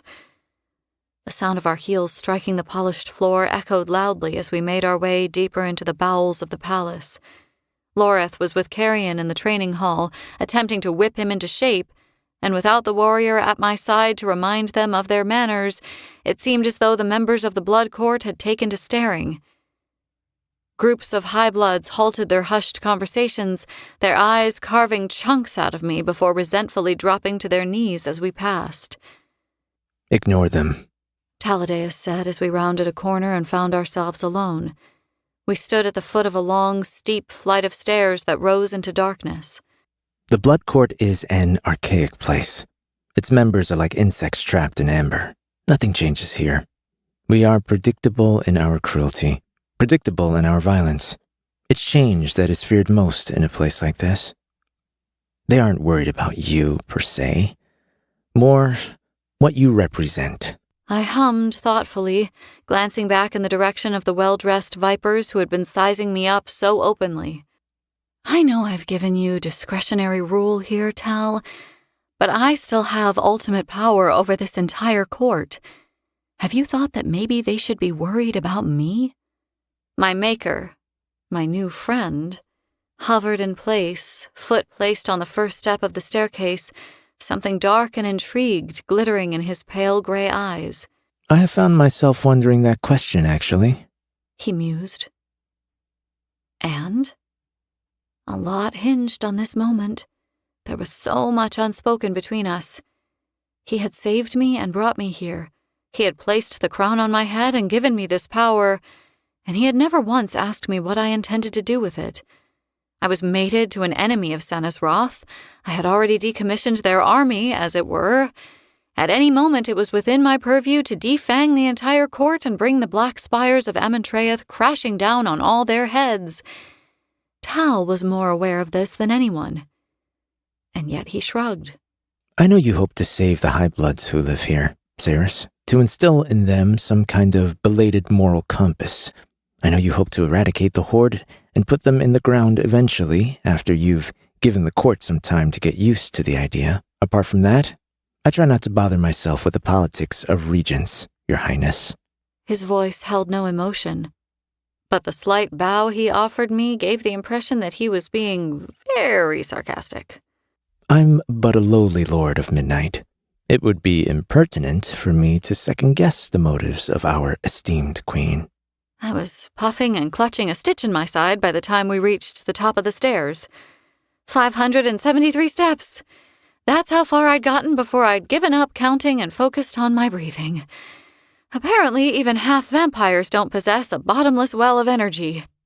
Why the hell do you guys always insist on making your library so fucking hard to get to? Tal wasn't nearly as out of breath as me, but it was satisfying to see he wasn't totally unaffected by the climb. It's Fae tradition, actually.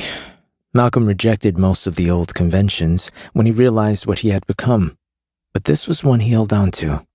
Our elders considered knowledge a sublime resource. They decided that the closer to the heavens a court's gathered knowledge could be housed, the better. There was also some consideration for the idea that the harder you had to work for the knowledge you were seeking, the more you had earned the right to benefit from it. Hence... He gestured to the 15-foot-tall lacquered doors in front of us. They were black with panels brushed in gold leaf. Twin hissing snakes cast in gleaming gold made for door handles, fangs bared, tongues forking from their open mouths. Tal wrapped a hand around the snake closest to him, using it to pull the door open. This was once one of Malcolm's favorite places in the palace. He began to hate it after a while, though. He stopped coming, which made it one of my favorite places. Close that damned door. Do not let the cat out. The croaky command came from far away. Female? I wasn't sure. The voice was too rough to tell. Tal winced, ushering me into the library. He scanned the floor, presumably watching for a cat that may or may not be trying to escape. Once we were inside and the door was closed, the vampire visibly relaxed. The Amentraeth library was beautiful. It wasn't as large as the one at the Winter Palace, and there was no glass dome overhead to display the night sky. But that didn't matter. All libraries contained magic, even libraries that didn't specialize in such things, because what was a book if not a portal into another realm, another time, another life even? But magic hung thick in the air in this library. It was no one thing I could pinpoint, not the way the even light bathed the spines of the books that sat in the stacks, not the way the strange pale green fire that burned in the grate by the windows seemed to flicker backward or down or in on itself. And certainly not the little birds that flitted and swooped through the air, buzzing the top of Tal's head as he approached the long table that ran the length of the room. Oh, wow, is that bird made of... I squinted, trying to make sure I wasn't seeing things. Tal snatched the tiny bird that was dive-bombing his head from out of the air. He held it out for me to see. Paper, he said. Folded to represent one of Evelia's rare breeds. They're called stargazers. The paper bird's wings rustled as it tried to escape Tal's grasp. It opened and closed its beak, pecking at the vampire's hand, clearly annoyed at having been caught. It looks so real, I whispered. It is real. It lives here in the library, among the books. It lays its eggs. It rears its young. It will die here one day. The bird seemed to object to that statement. It pecked the back of Tal's hand even harder. The vampire tutted, smiling softly as he raised the little stargazer up and opened his hand, releasing it. It was gone in a flash of white, pinwheeling off into the stacks.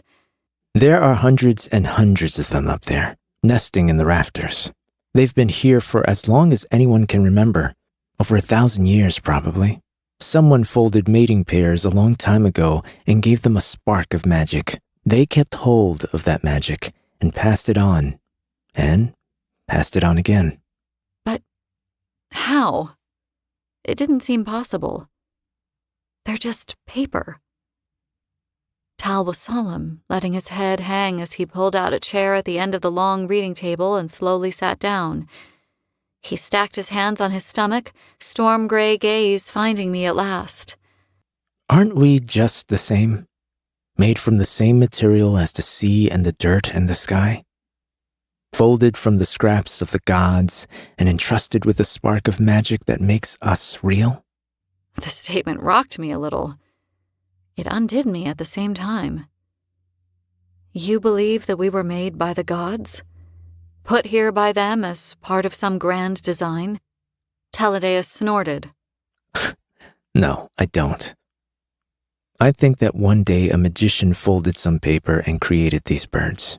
He let his head drop back, a small smile twitching at the corners of his mouth as he watched the silent birds swooping and wheeling high above our heads.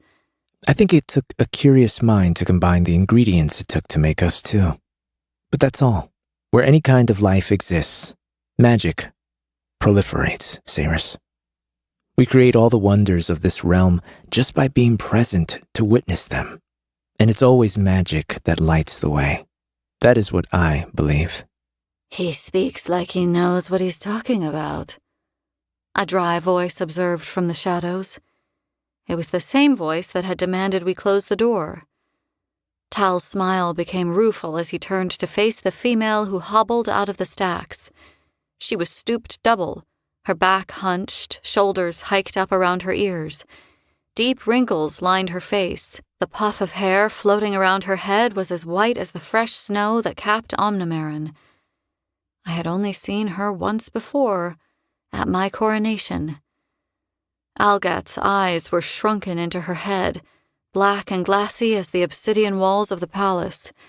They skipped over Taladeus as if she found nothing of import where he was sitting and homed in on me with startling intensity. Hobbling, she descended the stairs and crossed the library, then gripped the back of a chair as, slowly and grumbling openly, she sank to her knees in front of me. "What an honor this is, my queen," she rasped. "A visit from our new regent, and so finely dressed, too." She didn't hide her sarcasm. It was an artless jab. My fighting leathers were in poor taste, apparently. My boots were mud-spattered and worn. But this was the Lord of Midnight who had made me feed from Fisher in front of the entire court. She was also the one my mate had told me to be the most wary of. I didn't give a flying fuck what she thought about my clothes or the state of my boots. She was lucky I didn't make her clean them while she was down there. She grinned up at me, displaying yellowed, blunt canines. "I knew you'd find your way up here eventually. I've been waiting for you." Is that so? Ice hardened my words. I liked very little about the old female. I especially didn't like the way she eyed me as she scratched the back of her hand. "Indeed, indeed. Might I get up now, child? These old bones of mine don't like the draft down here." It would have been petty to say no. Reluctantly, I gave her a stiff nod. "You may rise." "Thank you, Your Majesty. You have my deepest gratitude." The crone didn't even flinch as she popped up from the floor and sprang away, suddenly as nimble as a newborn lamb. "As I was saying, I have been waiting for your arrival. After all, you are hungry." The accusation made the hairs on the back of my neck rise. "No, I'm not." "Oh, yes. Yes, you are. I feel your hunger beating like a pulse all the time." "I don't need to feed," I told her in a clipped tone, but she shook her head, her jowls wobbling. "Not for blood, King Killer. For information. for home, for release. She cackled as she spoke that last word, like it was something lewd to be ashamed of. I feel you hungering at all hours, she continued. Insatiable you are, always wanting. I rounded on Tal. This is what you brought me here for? This is how you thought you were going to help me? The vampire splayed his hands wide, sighing. Sometimes the medicine tastes bad, Cyrus. How is she the medicine? I am the keeper of records, child. Algut sniffed. I know them all better than they know themselves. There are books within this room that you would like to meet. It's within my power to facilitate an introduction. My spine stiffened. This library doesn't have any books on alchemy, I said. Algut's eyebrows had ceased to exist a long time ago, it seemed, but the patch of skin where they had once been rose high up her forehead. Is that so? Yes. Belicon wiped the whole realm clean of any information pertaining to the alchemists and their power.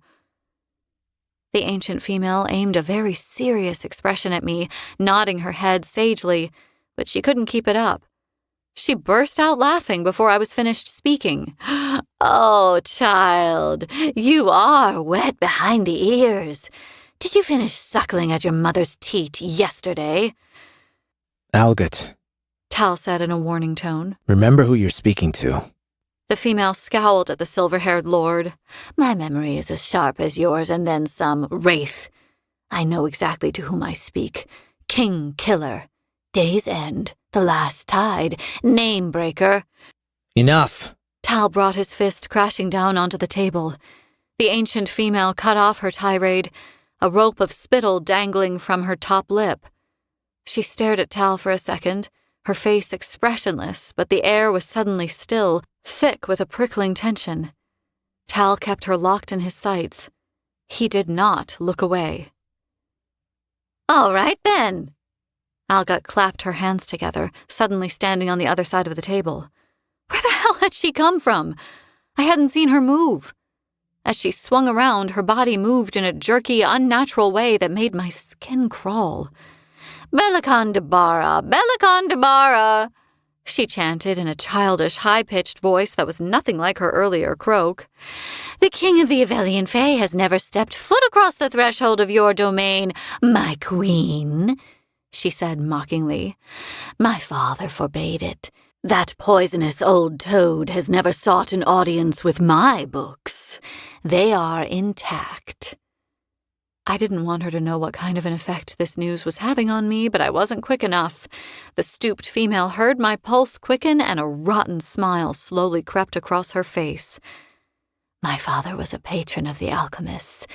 He supported their crafts, nurtured them. Where others saw only danger, Malcolm of Sanazroth saw power. What do you mean, danger? Oh, yes. An alchemist is a dangerous thing, as no one ever told you what you are. No one's told you why Belicon and your precious queen Madra both hunted down and murdered all your kind. Algut. Tal didn't raise his voice this time, but he didn't need to. The single word resonated around the library with the force of a thunderclap. Algut jumped, the wild light in her eyes sputtering out as she cowed, lowering her head away from the vampire. I felt it too, a crushing force against the back of my neck that wanted me to bow, kneel, crawl for the male sitting at the end of the table. It was by sheer force of will alone that I didn't drop to my knees. Enough of the games, Tal said. She wants to understand who she is and what she's capable of. She doesn't need to be scared out of her mind along the way. You will help her find facts and nothing more. A wisp of shadow coalesced in the air before me, taking shape. The blur darkened, falling, and by the time it hit the surface of the reading table, it had become a cat. A black cat, to be precise, with glowing red eyes. It fixed me with a leonine stare that reminded me of other, far larger cats I had encountered out in the dunes back home, and a thrill of panic chased up my spine. Where the fuck did that come from? I breathed. That is Guru, Algot said, disgruntled. The hold that Tal had exerted over her was broken now. She shot the other vampire a filthy glance as she shuffled down to the other end of the table and started aggressively petting the cat with a gnarled hand. The cat was there. She was stroking it. He keeps the rats and other pests at bay, she said meaningfully, again serving up another baleful glare for Taladeus. I hear you have a white fox living in your chambers, King-Killer. I wouldn't let it out roaming if I were you. Guru doesn't like canines of any persuasion. I had made the decision to keep Onyx in my rooms for this very reason. I had no idea what kind of trouble he might find himself in at the Black Palace, and I didn't intend on finding out either. Guru seemed pleasant enough, but still. The cat threw back his head and squinted, enjoying the attention as Algot petted him, his tail flicking left and right. Taladeus shuddered. I have some other matters to attend to, Cyrus, he said, rising stiffly. Algot will behave and make herself available to you for as long as you want to stay here and conduct your research. Right, Algot? The female just sniffed. My maker, he was still my maker, at least for now, made his exit, leaving me with the old female and the cat. Algot had produced a saucer from her ratty skirts and was pouring a thin stream of milk from a ewer into it when I faced her again. Do not think, she said, that just because the Wraith commanded me to assist you, there will not be a cost associated with the labor, Your Highness. I huffed. Wouldn't dream of it. I am your queen, though. Doesn't that count for anything? There was something unsettling about the way the female moved, like a spider that scuttled too quickly. I didn't like it. Tucking a mat of unruly hair behind a flopping ear, the female tutted under her breath. Even a queen must pay her debts, Your Highness. Especially a queen. Guru ducked his head and delicately sniffed the saucer of milk. He yowled, sounding displeased, turning away from it and raising his hackles. And what will your help cost me tonight? My tone was sharp, but I was tired of the old female. There wasn't time for her to be purposefully difficult. She grinned, as if she was plucking the thoughts right out of my head and didn't care a jot about my impatience. Come now, you haven't ruled over this court for very long, it's true. But you should know by now that the cost for most things is always blood. The crimson marbled the white, blood swirling amid the milk. Just 5 drops. That's all it had been. I'd watched each ruby teardrop tremble and fall from the pad of my index finger only half as intently as Guru, who had seemed poised to pounce and start lapping my blood straight from the puncture wound on my finger at any moment. Now his pink tongue rasped at the contents of the saucer with fervor, a rattling, low-pitched purr working out of his throat while he drank. He likes the taste of you, Algot observed, hands on her hips. That's really disturbing. We had cats back in Zilvarin. People kept them for the same reason Algot kept Guru in the library. They made excellent rat catchers. But cats did not make good pets as far as I was concerned. They couldn't be trusted. At least a dog was loyal enough to die in solidarity if its owner dropped down dead in their own home. I'd heard too many tales of cats eating their owners' faces under those circumstances. Guru's very discerning, Algot observed, watching proudly as the feline cleared the saucer. He won't drink from just anyone. I'm honored, I said dryly. Algot harumphed. You should be. Now, books. I'm feeling very generous tonight. 5 drops of blood equate to 1 whole book. Wow, you're right. So generous. Consider yourself lucky. Normally I'd only relinquish a few pages, and they would have been in Alchemarin. I'm assuming you don't read, write, or speak the language of your people. Gods, I wanted to punch her. No. She flared her nostrils, looking unimpressed. Like I said, lucky. Algat disappeared into the stacks, and I stayed put, declining to follow her into the shadows. Guru remained, perched on the edge of the table like some red-eyed gargoyle, staring at me like he was trying to will more blood out of me. Gods only knew why I did it, but I squeezed my fingertip over his empty saucer, pressing 2 more droplets out onto the plate for him. The cat fell upon the gifted blood like he was starving, making a weird gurgling sound as it licked the saucer clean for a second time. Here we are. Algat looked at me. Tell me you didn't give him undiluted blood. I did. Great! She slapped her hands against her sides, and a puff of dust exploded from her skirts. He'll be up chasing the birds and howling for hours now. Good, I hope he keeps it up all fucking day, I thought. Algat huffed. Well, aren't you the rudest thing? Fuck, she'd heard me? How the hell had she heard me? Because hearing things is my special skill, child, and you might as well be screaming your thoughts at the top of your lungs the way you project them. Wonderful. So it wasn't just Fisher I had to be careful around now. I had to watch out for this old witch, too. Is there a way I can prevent you from digging through my mind? I laced the question with as much authority as I could muster. I had no idea if the female responded because she had to or because she felt like it. You can command me not to, she said, but I would strongly advise against it. You never know when you might need me to hear your thoughts. Yeah, I was never going to need her to hear my thoughts. I command you to never listen to my thoughts or invade the privacy of my mind again, Lord of Midnight. I command you to never read or invade the minds of my friends or my mate ever again either, too. The vampire hissed, baring her fangs, and the air suddenly felt very cold. Guru arched his back, his fur standing on end.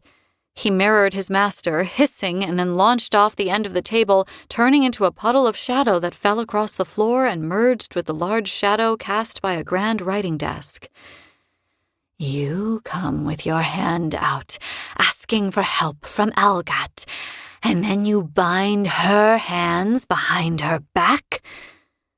I'll bind more than just your hands if you prove to be a problem for me. It wasn't a threat. Threats weren't going to make this female bend to my will. It was a fact and nothing more.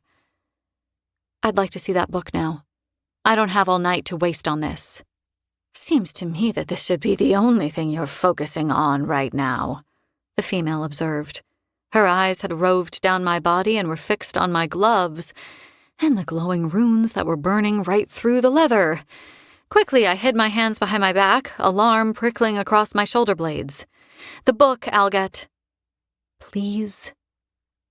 Was it unqueenly to say please? It was probably unSanisrothian in general, but I was surprised when the female's hard glower softened a touch. Give me a moment, she said stiffly. If Guru comes back, sniffing around for more blood while I'm gone, don't give him any. He's had more than enough, thank you. She had nothing to worry about on that front. I wasn't opening my finger for the cat again. Algat disappeared in the stacks, and I spent the next little while inspecting the library's ceiling. The stars were a myth in Zilvarin. We were told of strange lights in the sky, brilliant as diamonds in their millions, but without any frame of reference, I had never been able to conjure an image of what they would look like. What I had cobbled together in my mind's eye had fallen woefully short of the truth. Zilvarin's sky was a void, punctuated by 2 burning hot, unrelenting balls of light. But the night sky in Avelia was spectacular. The glittering expanse was both far away and right there at the same time, as if I could reach out my fingers and touch the whole universe. What had always seemed empty bristled with light and promise, and there were worlds out there, an incomprehensible number of realms. Whoever had painted the night sky on the roof of Amontreath's library was a master of their craft. It was remarkable what they'd accomplished with some paint and some gold leaf. It was so real. If I just reached up... I didn't make a sound as I hurtled sideways. I didn't have time. The projectile hit me in the ribs, impacting with breathtaking force. I slammed down onto the floor, not understanding what was happening for a split second. And then I was moving. My daggers were in my hands. I was twisting under the thrashing weight that was trying to pin me to the ground. Black and gray and streaks of gold filled my vision. Get off me! But the feral creature, the dark-haired male with the furious blue eyes, did not get off me. He bared his teeth, flashing gold-plated engraved fangs as he snapped at me, trying to use them to rip out my throat. "You're done," he snarled, so confident, so God's cursed sure of himself. He grappled with me, trying to lock a massive hand around my wrists so he could pin my hands above my head. But he made a grave mistake. He'd assumed that I wasn't going to put up a fight. He was on top of me, a very heavy problem. I rectified the situation the best way I knew how. It was a dirty move, but so was tackling someone from the shadows and catching them off guard. I brought my knee up hard and smashed it into his balls. The vampire locked up, wheezing, but he didn't release me. Not fully.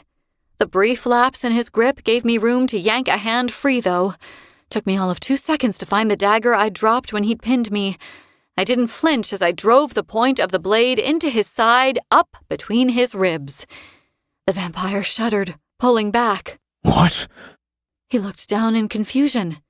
I stabbed you," I spat. "Now I'm gonna pull out the blade and watch you bleed." His eyes shuddered when I did it. Blood didn't spurt out of vampires the way it did from the living. It ebbed, escaping under a loss of pressure. I felt it finding its way through the gaps in my leathers, saturating my shirt beneath and slicking my skin. It was unnaturally cool, but at least it didn't reek the way a feeder's did. It smelled stale, strange, unappealing. "Silver. The vampire wheezed. That blade was never silver." He sagged sideways, hitting the ground with a thump and rolling onto his back. I was free. I rocketed to my feet, ready to stab the fucker again if he so much as lifted a finger in my direction. He was still staring at the blade in my hand, the one Fisher had given me to wear at my coronation. I studied it, then held it up for my attacker to see. Silver-tipped. It won't kill you, but you are not going to enjoy the next few hours. Appropriate, I panted, since you just tried to tear out my throat. Now who the fuck are you, and why did you just try to kill me? But the vampire didn't get to answer. Before he could, the interlocking runes on the back of my right hand lit up like a signal flare, and an ungodly pain blazed up my arm. Oh, gods, no. Light filled the library. I had no control over the wave of power that rose up, up, up, and then out of my hand in a white-blue shockwave. The writing desk in front of me disappeared. It was there, and then it was gone. Then the bookcase behind it and all its leather-bound tomes, gone. The leather couch by the window, gone. The wall with its portrait of Malcolm smirking knowingly out of its frame, gone. Wind whistled into the library, a cloud of dust and pulverized stones swirling in the air like fine snow. The cold crept in and wrapped around my boots, climbing up my legs, into my bones, making me shiver as I stared at what I had done. There was a 20-foot hole in the side of Amontreath, and I had put it there. Chapter 15. Vorath. Kingfisher. I swear on all four winds, I didn't want to help him. He made me do it. Carrion had caught up with the vault breaker quickly. The other man wasn't in peak physical condition, it turned out, and Swift was light on his feet. You know Eric, Vorath Shah said, holding his hands aloft. He can be pretty persuasive when he wants to be. If Carrion didn't ease off, he was either going to snap the human's neck or cut off his airway until he passed out. I placed a hand on Swift's shoulder, raising my eyebrows when he looked at me. You can tell him what a bad man he is later. Find out where the silver is. We were inside the human's shop. It turned out he wasn't just a vault breaker. He was a merchant, too. A purveyor of all kinds of bizarre and interesting goods. There were tiny heads in jars on his shelves. A vast array of powders and crushed herbs in small glass containers. Bones strung onto rope and knotted in strange shapes that looked almost like runes. Everything was covered in a fine layer of sand. The air was thick with the smell of unfamiliar, but not unpleasant, spices. I paid little attention to the details of our surroundings. Beyond knowing how many entrances the shop had and where they were, the rest was unimportant. The silver was all that mattered. For the 5th time in as many minutes, Shah's dark eyes darted to find me. He was wary of me, that much was clear. The reason for his interest was less clear. I don't know where Eric took it all. Shah rushed out. He's paranoid. You know he'd never let anyone else know where he was planning on housing that much capital. Ugh, Carrion huffed. I'm so bored of this conversation already. Eric is the laziest, most arrogant person in the Third. He would never have transported those trunks by himself.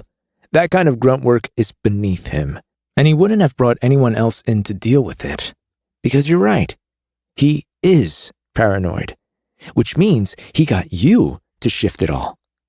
And that also means that this, he said, waving a hand at the human, pinned against the counter of his own store, is pointless, and you are wasting my time.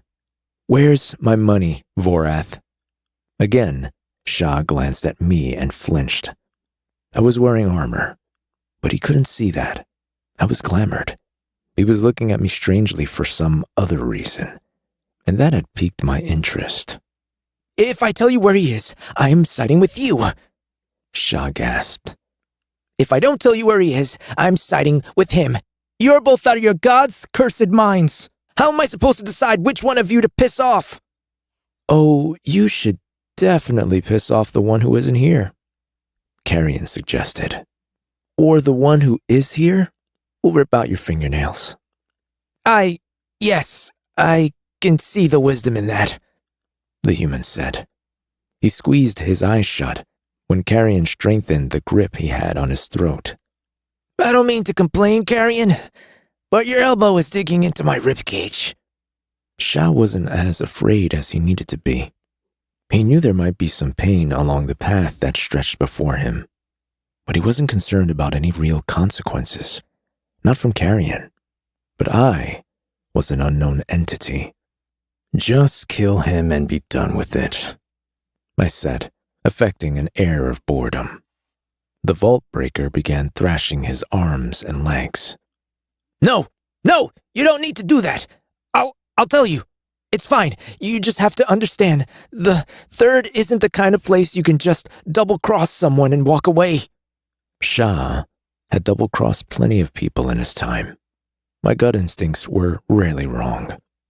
There was something untrustworthy about the human. He was cleverer than he was making out to be. His mind was working a mile a minute. I can't tell you where Eric's taken your money, but I can show you, he said. And why the hell would I want you tagging along on this adventure?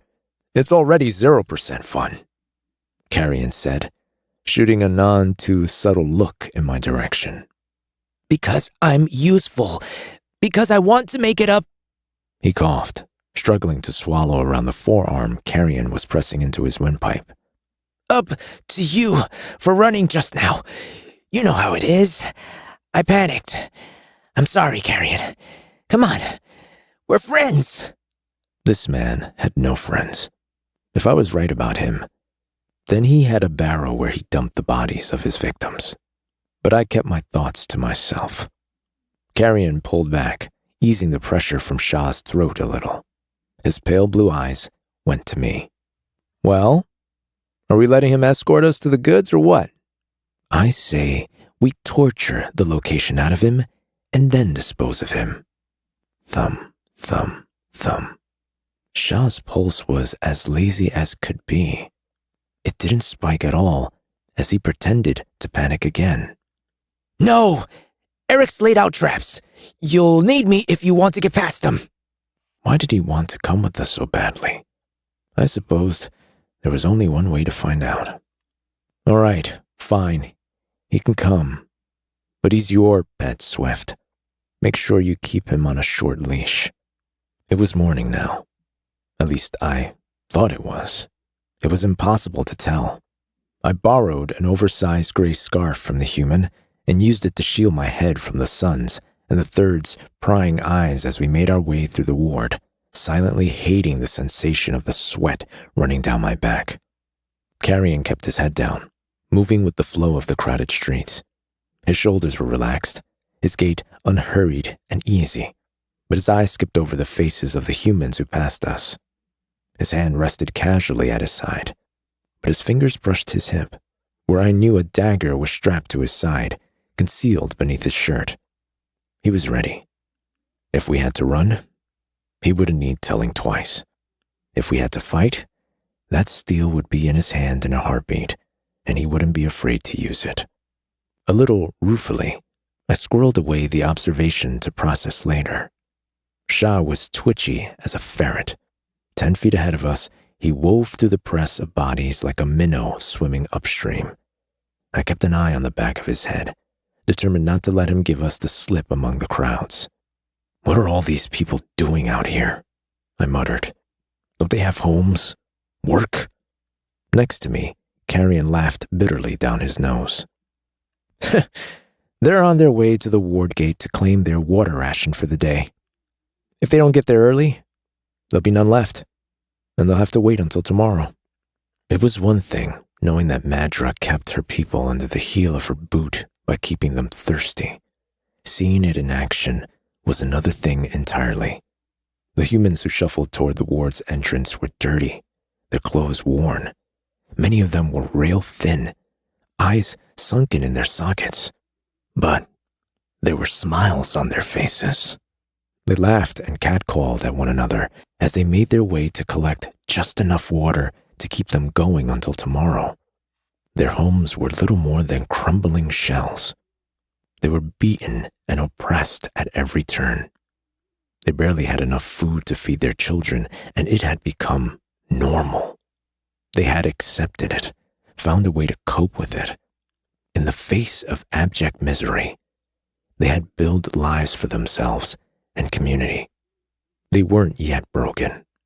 As we approached the wall that separated the third from its neighboring wards, Vorav Shah hooked a hard left and ducked between a short, squat building and a tall tower of some kind. The gap between the two buildings was barely enough to accommodate the width of my shoulders. As I entered the narrow corridor, following after him, I was sure I would see him sprinting away. But no, Shah was right there, waiting for us, just a couple of feet into the alleyway. There's a door up ahead in the wall. You'll need to open it, Carrion. Swift squeezed past me, not even remotely concerned about stepping on my feet. You can crack a vault, Vorath. Why do you need me to open a simple door? Because it's not a simple door. You'll see for yourself. You'll see. Moments later, we're standing in front of said door, and Shah's issue became apparent.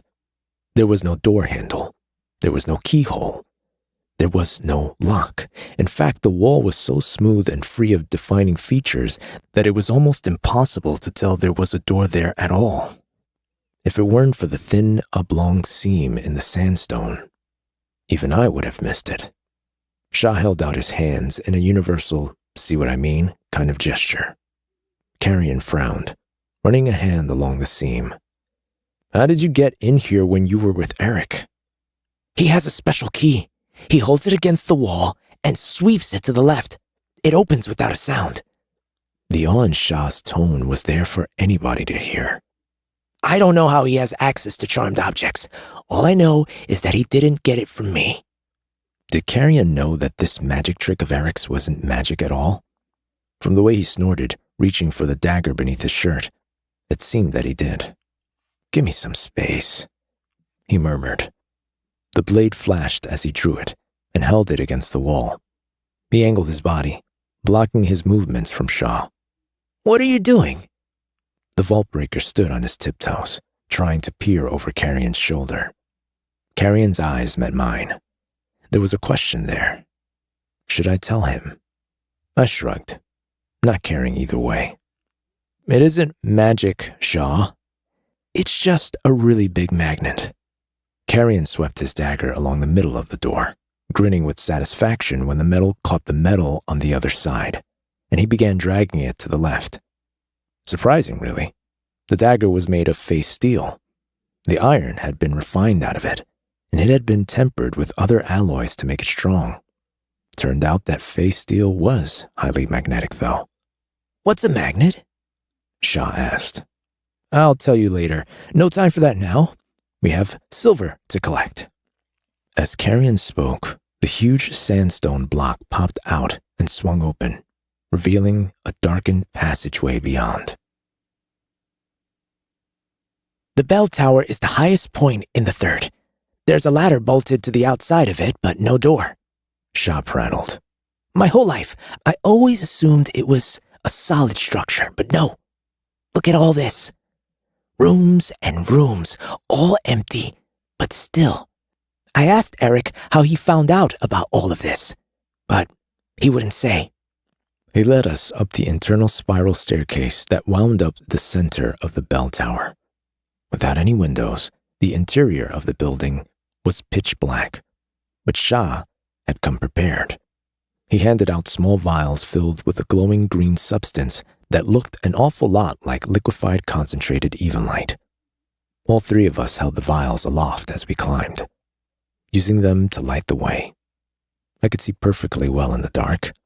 I suspected Carrion could too, since this darkness wasn't caused by my shadows. I would have to remember to ask him about that later, but we still carried the vials for appearance's sake. The light painted the walls a sickly color, illuminating thick cobwebs and the bones of small rodents that littered the stairs. When we were what I assumed to be halfway up the stairs, Vorath advised, "Watch your step here." A skeleton lay sprawled out on the steps, the bones pitted with age. At first glance, I assumed it was the remains of a human, but then I realized my mistake. The corpse's canines were far too long to have belonged to a human. Carrion saw the dead face teeth too. He glanced back over his shoulder at me, raising an eyebrow, his profile washed in pale green. An unsettled feeling solidified in my stomach. As we rose higher up the bell tower, that feeling grew heavier, weightier, settling like a stone inside me. There once had been a time when I might have chalked up a feeling like this to paranoia or being overly cautious, but I'd learned my lesson in the maze. My weapons were sharp, but my intuition was sharper. It had never led me astray. My nerves were screaming by the time I made out the open archway at the top of the stairs. I stopped dead, reaching for my daggers and a handful of shadow. Carrion. Up ahead, the smuggler was only a couple of steps behind Shaw. The shorter human waited at the dark archway, dramatic shadows from the vial of green light twisting his features into a hideous mask as he turned back to face us. "It's just through here," he said. "Carrion," I growled. The smuggler stopped on the second-to-last step, twisting to look back at me. "What is it?" "We're done here," I told him. No, we're not?" He sounded incredulous. "We haven't got what we came for." "We'll find the silver another way." "What are you talking about? This is my money. These are my goods. I have a right to claim them. Why would we make things harder for ourselves?" "If you walk into that room, Swift," I said calmly, "you won't be walking out again." "What do you mean?" But the vault breaker didn't give him the opportunity to change his mind. He grabbed Carrion by the arm and pulled him up the last step. "Sorry, Carrion," he said.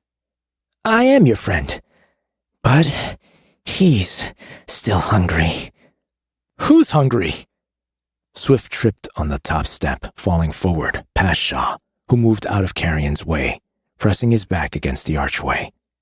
Carrion's hands slapped down onto the ground. his torso crossing the boundary into the room beyond. And nothing happened. Swift cursed roundly, glowering up at Shaw. "The hell is wrong with you, Vorath?" The sound came softly at first. Then it became a hum. "What is that?" Carrion asked, his eyes roving upward into the dark. Then it became a roar. "He said it was the only way." Shaw inched away from Carrion.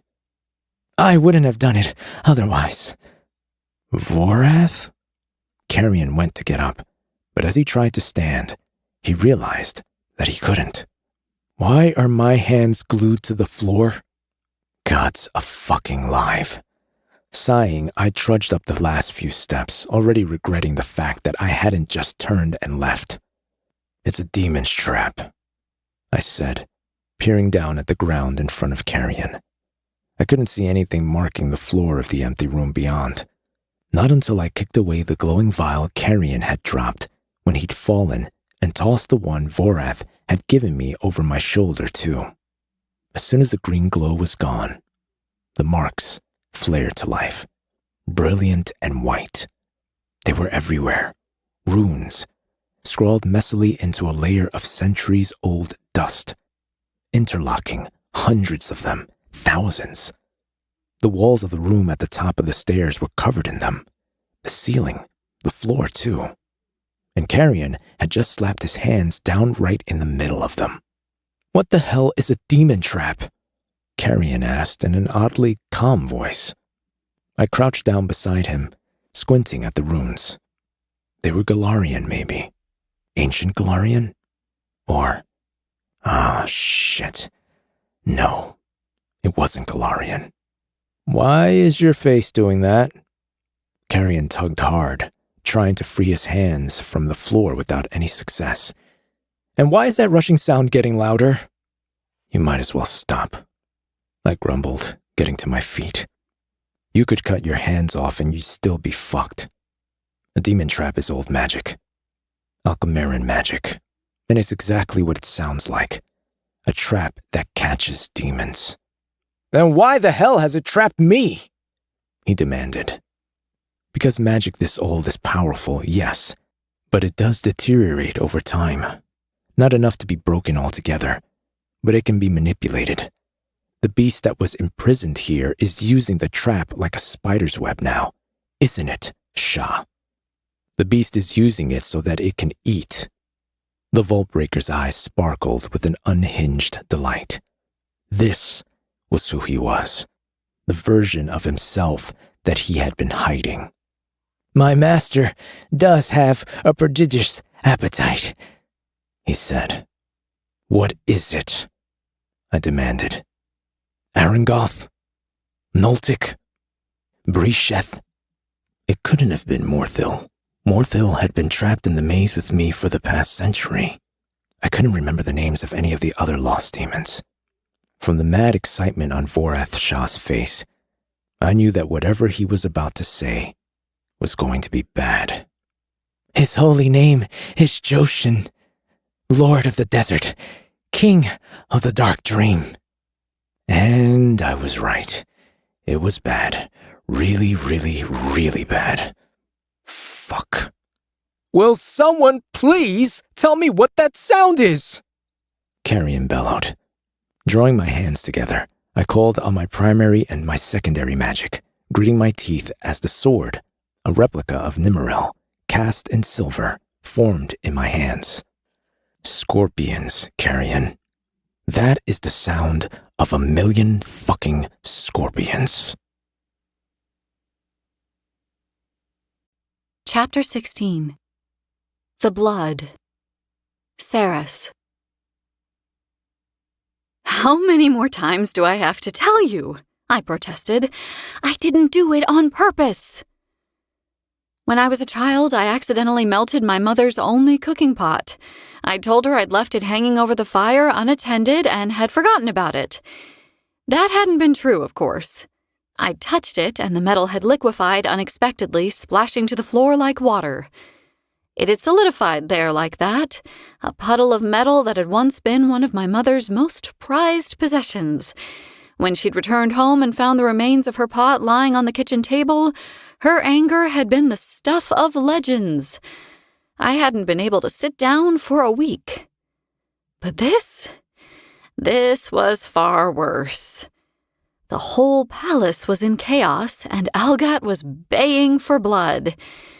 Guru had escaped. Not for the first time in the past hour, I thought the old female was about to try to put me over her knee to spank my hide like my mother had.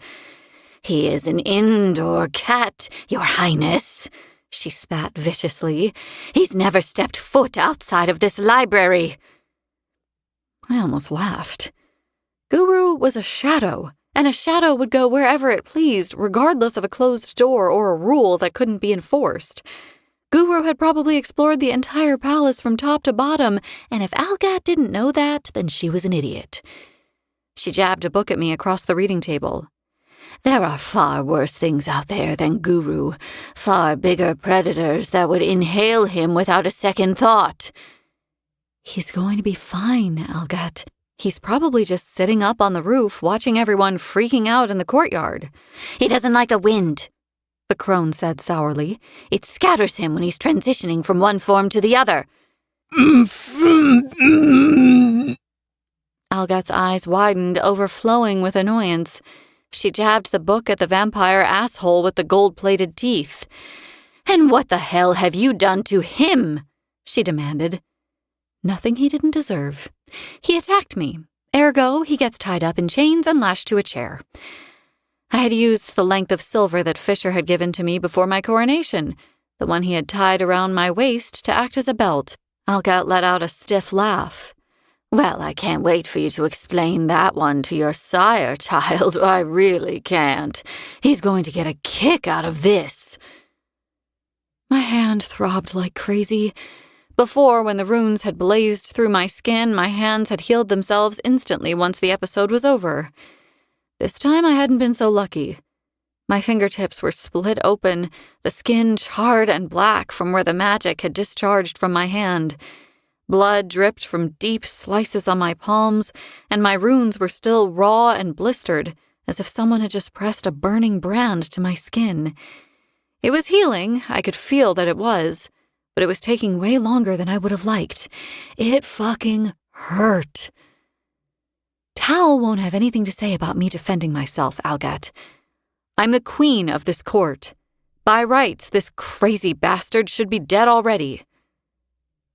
A calculating look flashed in Algat's eyes. "Oh, I agree. Assaulting the monarch of the Blood Court is high treason, after all. So why isn't he dead?" Shit. I kind of walked myself into that one. I could have ended the stranger. I'd had the window and the opportunity. I could have fired the overflow of my power at him instead of the wall and left nothing behind but a black scorch mark on the rug. But killing someone was always a last resort. It had to be, even if they were technically already dead. "I'm not just going to kill him without questioning him first," I said in a bored tone. "How will I know who sent him otherwise?" Disappointment flickered briefly in Algat's cloudy eyes. "Then you'd better take that fabric out of his mouth, hadn't you? What did you stuff in there? Wait! Are those my velvet gloves?" The gloves were the first thing I found when I'd been searching for something to quiet the angry vampire. He'd been yelling at me in Old Fey. I hadn't understood what he was saying, but I could tell from the sneer on his face and the acid in his tone that he hadn't been paying me any compliments. Algat scurried around the reading table and ripped the balled-up gloves out of the vampire's mouth. She held them up in the air, scowling at me. "These were expensive." "My apologies. I'll buy you some new ones." "Be sure that you do." "I will. Swear it." The old female set her jaw. "I swear it, gods!" You should be careful making flippant promises like that, a male voice said. The vampire on the chair wasn't pulling against his silver restraints anymore. He was sweating, his head resting against the back of his chair as if he'd given up and had resigned himself to his fate. "Quiet, you," Algat snapped. The vampire laughed breathlessly, rolling his head along the wood to smirk arrogantly at the female. What? You don't like it when people interfere with your groundwork, hag? Her shoulders hunched up around her ears. She looked ready to climb onto the table and claw at his face. I should cut out your tongue. Go on then. Why not? You've done it before. The vampire closed his eyes, swallowing hard. It only grows back again, he added wearily. I stood before the stranger, folding my arms over my chest. He looked like he was in his early 30s, perhaps. He was considerably older, of course. It was going to take some time for me to shift the way I thought about how people aged here. His hair was dark and shorn close to his scalp. The strands were unevenly cut and messy. His eyes were pale blue with a bright golden starburst around his pupil, which... Oh. Wow, his pupil was vertical, like a snake's.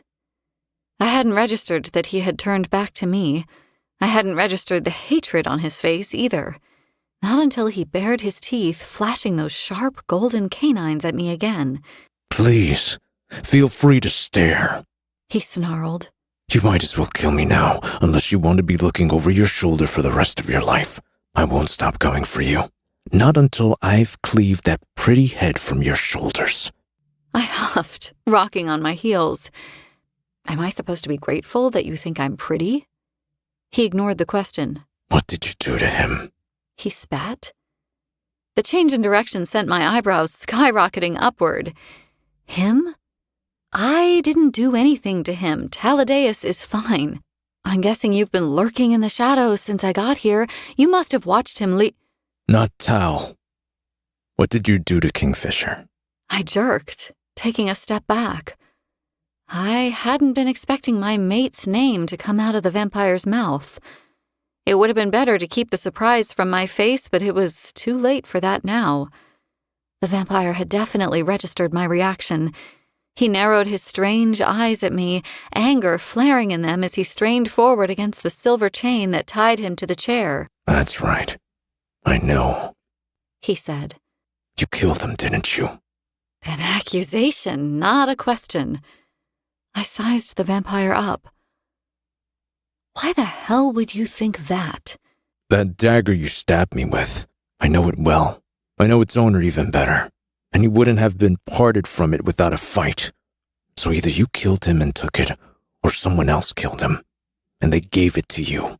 Which is it? First, I am queen of this court. I am not obliged to explain myself or my weaponry to the likes of you.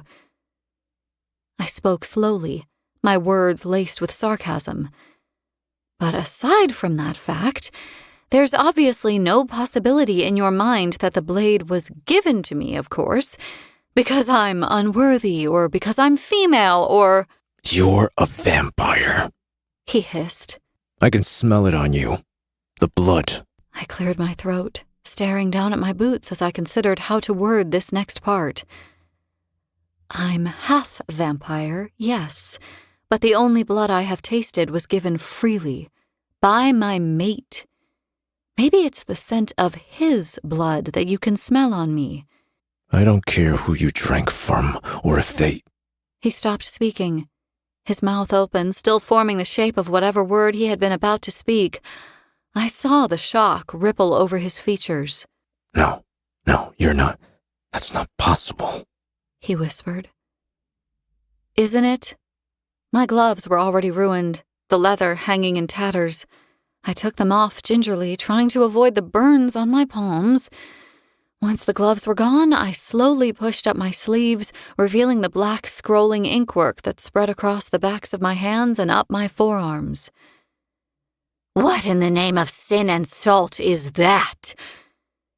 Algat had been watching our exchange with obvious amusement, but now her mirth fled her. She pointed a shaking finger at my hands. Stupid female. It's sacrilege to ink your skin with those kinds of marks. I didn't have the energy to explain this to her, and she didn't deserve my truth anyway. I focused on the male with the cat eyes who seemed to care so much about Fisher's well-being. You broke a royal edict, I said. I made it law that no member of this court would be able to attack me or any of my friends, and yet you still did it. How? The male stared at me, dumbfounded, his eyes bouncing between my hands and my face. He couldn't seem to believe what he was seeing. He broke your edict because he isn't bound by it, a voice said from the library's entrance. It was Loreth. He was out of breath and disheveled, his hair falling loose from his braids, his cheeks bright pink. He gave me a meaningful look as he entered the library, the kind of look that said Kingfisher would be hearing about this. His attention flitted to the yawning hole in the side of the library tower's curved wall, and then to the restrained vampire who was staring at Loreth like he was hallucinating. That's right, isn't it? You aren't obliged to follow the rules of this court, because you never swore fealty to it, did you? The vampire slowly shook his head. No. The word barely made a sound as it left his lips. Were those tears in his eyes? Because, no matter what, Loreth said under his breath, a wolf never becomes a leech. The vampire finished. Loreth stood in front of him, an array of emotions fighting for control of his features. Hello, Foley. It's been too long. I can't tell you how good it is to see you, brother. Chapter 17. The Dark Door. Kingfisher. They rolled in on a skittering black tide, up the steps, over the walls, crawling out of the stonework. Hundreds of them, thousands. Vorath Shah threw back his head and laughed as they came. He knew they wouldn't hurt him, but the same couldn't be said for us. The first prick came at the back of my neck. A trail of fire blazed up into my head. Fireworks going off right between my eyes. Ah, shit! Carrion hissed, his body jolting as he too was stung. His hands were still glued to the ground in the entrance of the octagonal room, though, so he couldn't brush the scorpions away as they crawled up his arms and into his hair. "Kingfisher!" he called, a note of panic rising in his voice. "A little help?" But I couldn't help him. The scorpions were under my armor, crawling up my back, stinging me as they went. Each individual sting was like a hot bolt of lightning, racing along my nerve endings, stealing my breath. The scorpions were many, but they were also one. The demons of old weren't spoken of very often anymore, but I still knew of them. I'd spent countless afternoons in my mother's library while the rain hammered at the windows of college, reading the books my mother set out for me. Old legends, tomes on old magics, written in old fae, tales of grand heroism and good prevailing over evil, and then stories about the old demons who had once plagued the lands of Evalia. She had read them to me over and over again, giggling with me as she'd tucked me into bed, pretending to be one demon or another as she attacked me. When she had been Joshin, demon of the desert, fractured into his multitude of stinging scorpions, she had pinched me lightly, tickling me, all the while demanding as she always did. "And how will you stop me, sweetheart? What will you do to send me scattering into the dark?" I hadn't been able to breathe then from the tickling. I couldn't breathe now from the pain. As a boy, I had panted. Now I did the same. "We need to let in the light!" Joshin, Lord of the Desert, King of the Dark Dream, couldn't bear the light. That's why he had chosen to hide inside this black, windowless tower. Why the demon trap had been laid for him here on the floor as well. Whoever had etched the Alchemaran runes into the floor of the room up ahead had known this would be the only place a beast like Joshin could seek refuge. "Light!" I gasped. Gods, even being eaten by Morthill in the maze hadn't been this painful. "We need light!" Shah cackled. "This place is a tomb. No cracks in the walls, no holes in the floorboards. Joshin will come. Joshin will feed." Ah, fuck this. I wasn't being eaten by another demon. Not this time. When the magic of Malcolm's cursed maze wouldn't bring me back from the dead. Carrion sprawled out on the floor and started screaming. The pain was total. No breath, no thought, no way out. The smuggler wasn't used to it. A carpet of glistening, oily black carapaces and vicious pincers swept over him, swallowing him from view. And then he was gone. Fuck. We didn't have much time. I wasn't trapped by the snare that had been etched into the floor. Not yet. 2 paths stood before me. I could turn, and I could run. Or I could enter the demon trap and commit to the dark nightmare that was already unfolding in my blood. If I left, I could find the silver on my own. I could find Hayden Fane and drag his ass back to Evelia. But if I left, the smuggler would die a horrific death, one I knew all too well. And I would have to explain to Ceres that I had abandoned her friend. Aurillith Kenmas Cree Carrion Swift. I spat under my breath. I hadn't cursed an old fae in centuries, but sinners did the situation warranted. I stepped over Swift's prone body and into the demon trap. The ground seethed, lit up by the glowing runes. With every step, I felt the crack and the give of the scorpions beneath the soles of my boots. Now that I'd entered the demon trap, I saw the trunks stacked high on the other side of the room. 10 of them. More. Jewels, coins, and beaten gold cups spilled out from the closest trunk, reflecting the light cast off by the shining marks etched into the walls. The body of a man lay curled in the fetal position close by. His clothing was torn to shreds. Flesh still clung to his bones. Joshin had obviously been savoring his last meal. Fisher! Carrion's cry was panicked. Darts of agony struck all over my body. The scorpions stung through my pants. They were in my boots, in my hair. I crossed the room, slowing with each step, bile rising hot up the back of my throat. Hate to be a bother, Carrion wheezed. But if you're not in a position to save me right now, then could you possibly kill me instead? This really sucks. Gods, how was he still talking? I couldn't even think. Oh, no, he can't kill you. No. Shaw chattered. Joshin wants his prey alive. Joshin prefers it that way. I was going to flay Vorath Shah, just as soon as I tore a hole in the side of this bell tower. See if I didn't. The very fibers of my being were alight and burning by the time I made it to the wall. Tears streamed down my face, but even so, I could see Vorath had been right. There were no cracks in the stonework, no seams between the blocks of sandstone. The room had been sealed by magic. The only thing that could counter this kind of magic was magic itself, the kind of magic that would hurt. I drew back my fist and took a deep breath. It won't work, Shah said in a sing-song tone. Joshin couldn't break the wall. That was before he knew, though. 2 suns. I told him I did.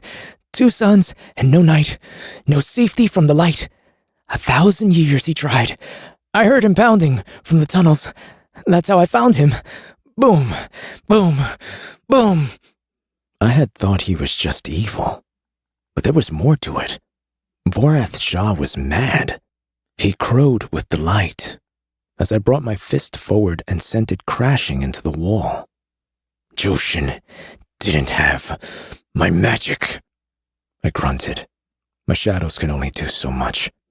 They could either protect my fist from the impact, or they could shock the magic that was spelled into the walls.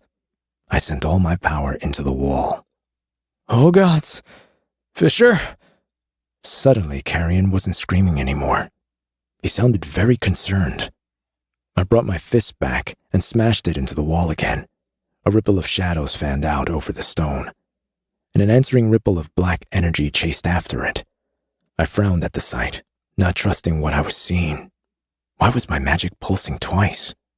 Kingfisher, Scorpions, Carrion rasped. they aren't stinging me anymore. They're leaving. Again, I drove my fist into the wall. Again, a shock wave of my magic shot across the surface of the wall. And again, a secondary wave of shadows chased after it. I gritted my teeth against the rope of pain that shot up my arm, into my shoulder, my jaw. They're not leaving, Swift, I said grimly. They're coalescing. What the hell does that mean? I reached deep and commanded my shadows to gather. I gave the strike everything I had. My knuckles split open this time, leaving my blood smeared on the sandstone when I drew back. I was going to break bone at this rate. From head to toe, I was raw. The throbbing behind my eyes intensified, making my vision swim. They can be many, I said through gritted teeth. or they can be one. Right now, They're becoming one. I don't like the sound of that. Should I be worried? I pulled back and hurled my fist against the wall. Most definitely. He is magnificent. You should both be honored by his presence, Vorath said in an awed tone. I knew what it would look like. The mass of writhing flesh and bone in the darkened corner of the room. I shouldn't have looked, but I did. If my mother's books had contained illustrations of the demon, she hadn't shown them to me. It was a horrible vision, all forming teeth and twisted, wet, glistening meat, pulsing and fibrous. The scorpions scuttled up the growing mass and split open along their backs, fusing with the gathering bleeding shape.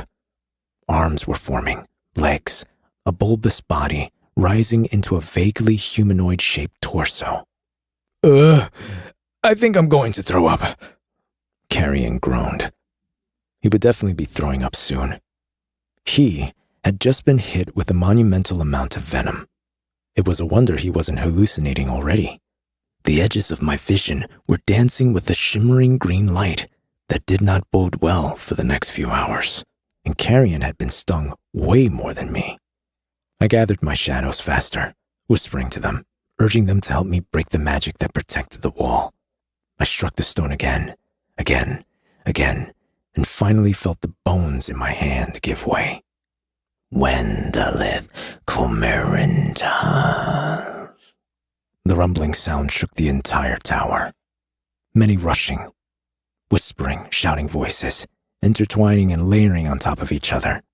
It didn't resemble the voice of any fae or human. This voice belonged to something far, far older. A creature not born but constructed from the base elements of hell itself. The demon's head was not yet formed. Its lower and upper jaw were there, as were two narrow slits where a nose might have been. But the rest of its face was nowhere to be seen.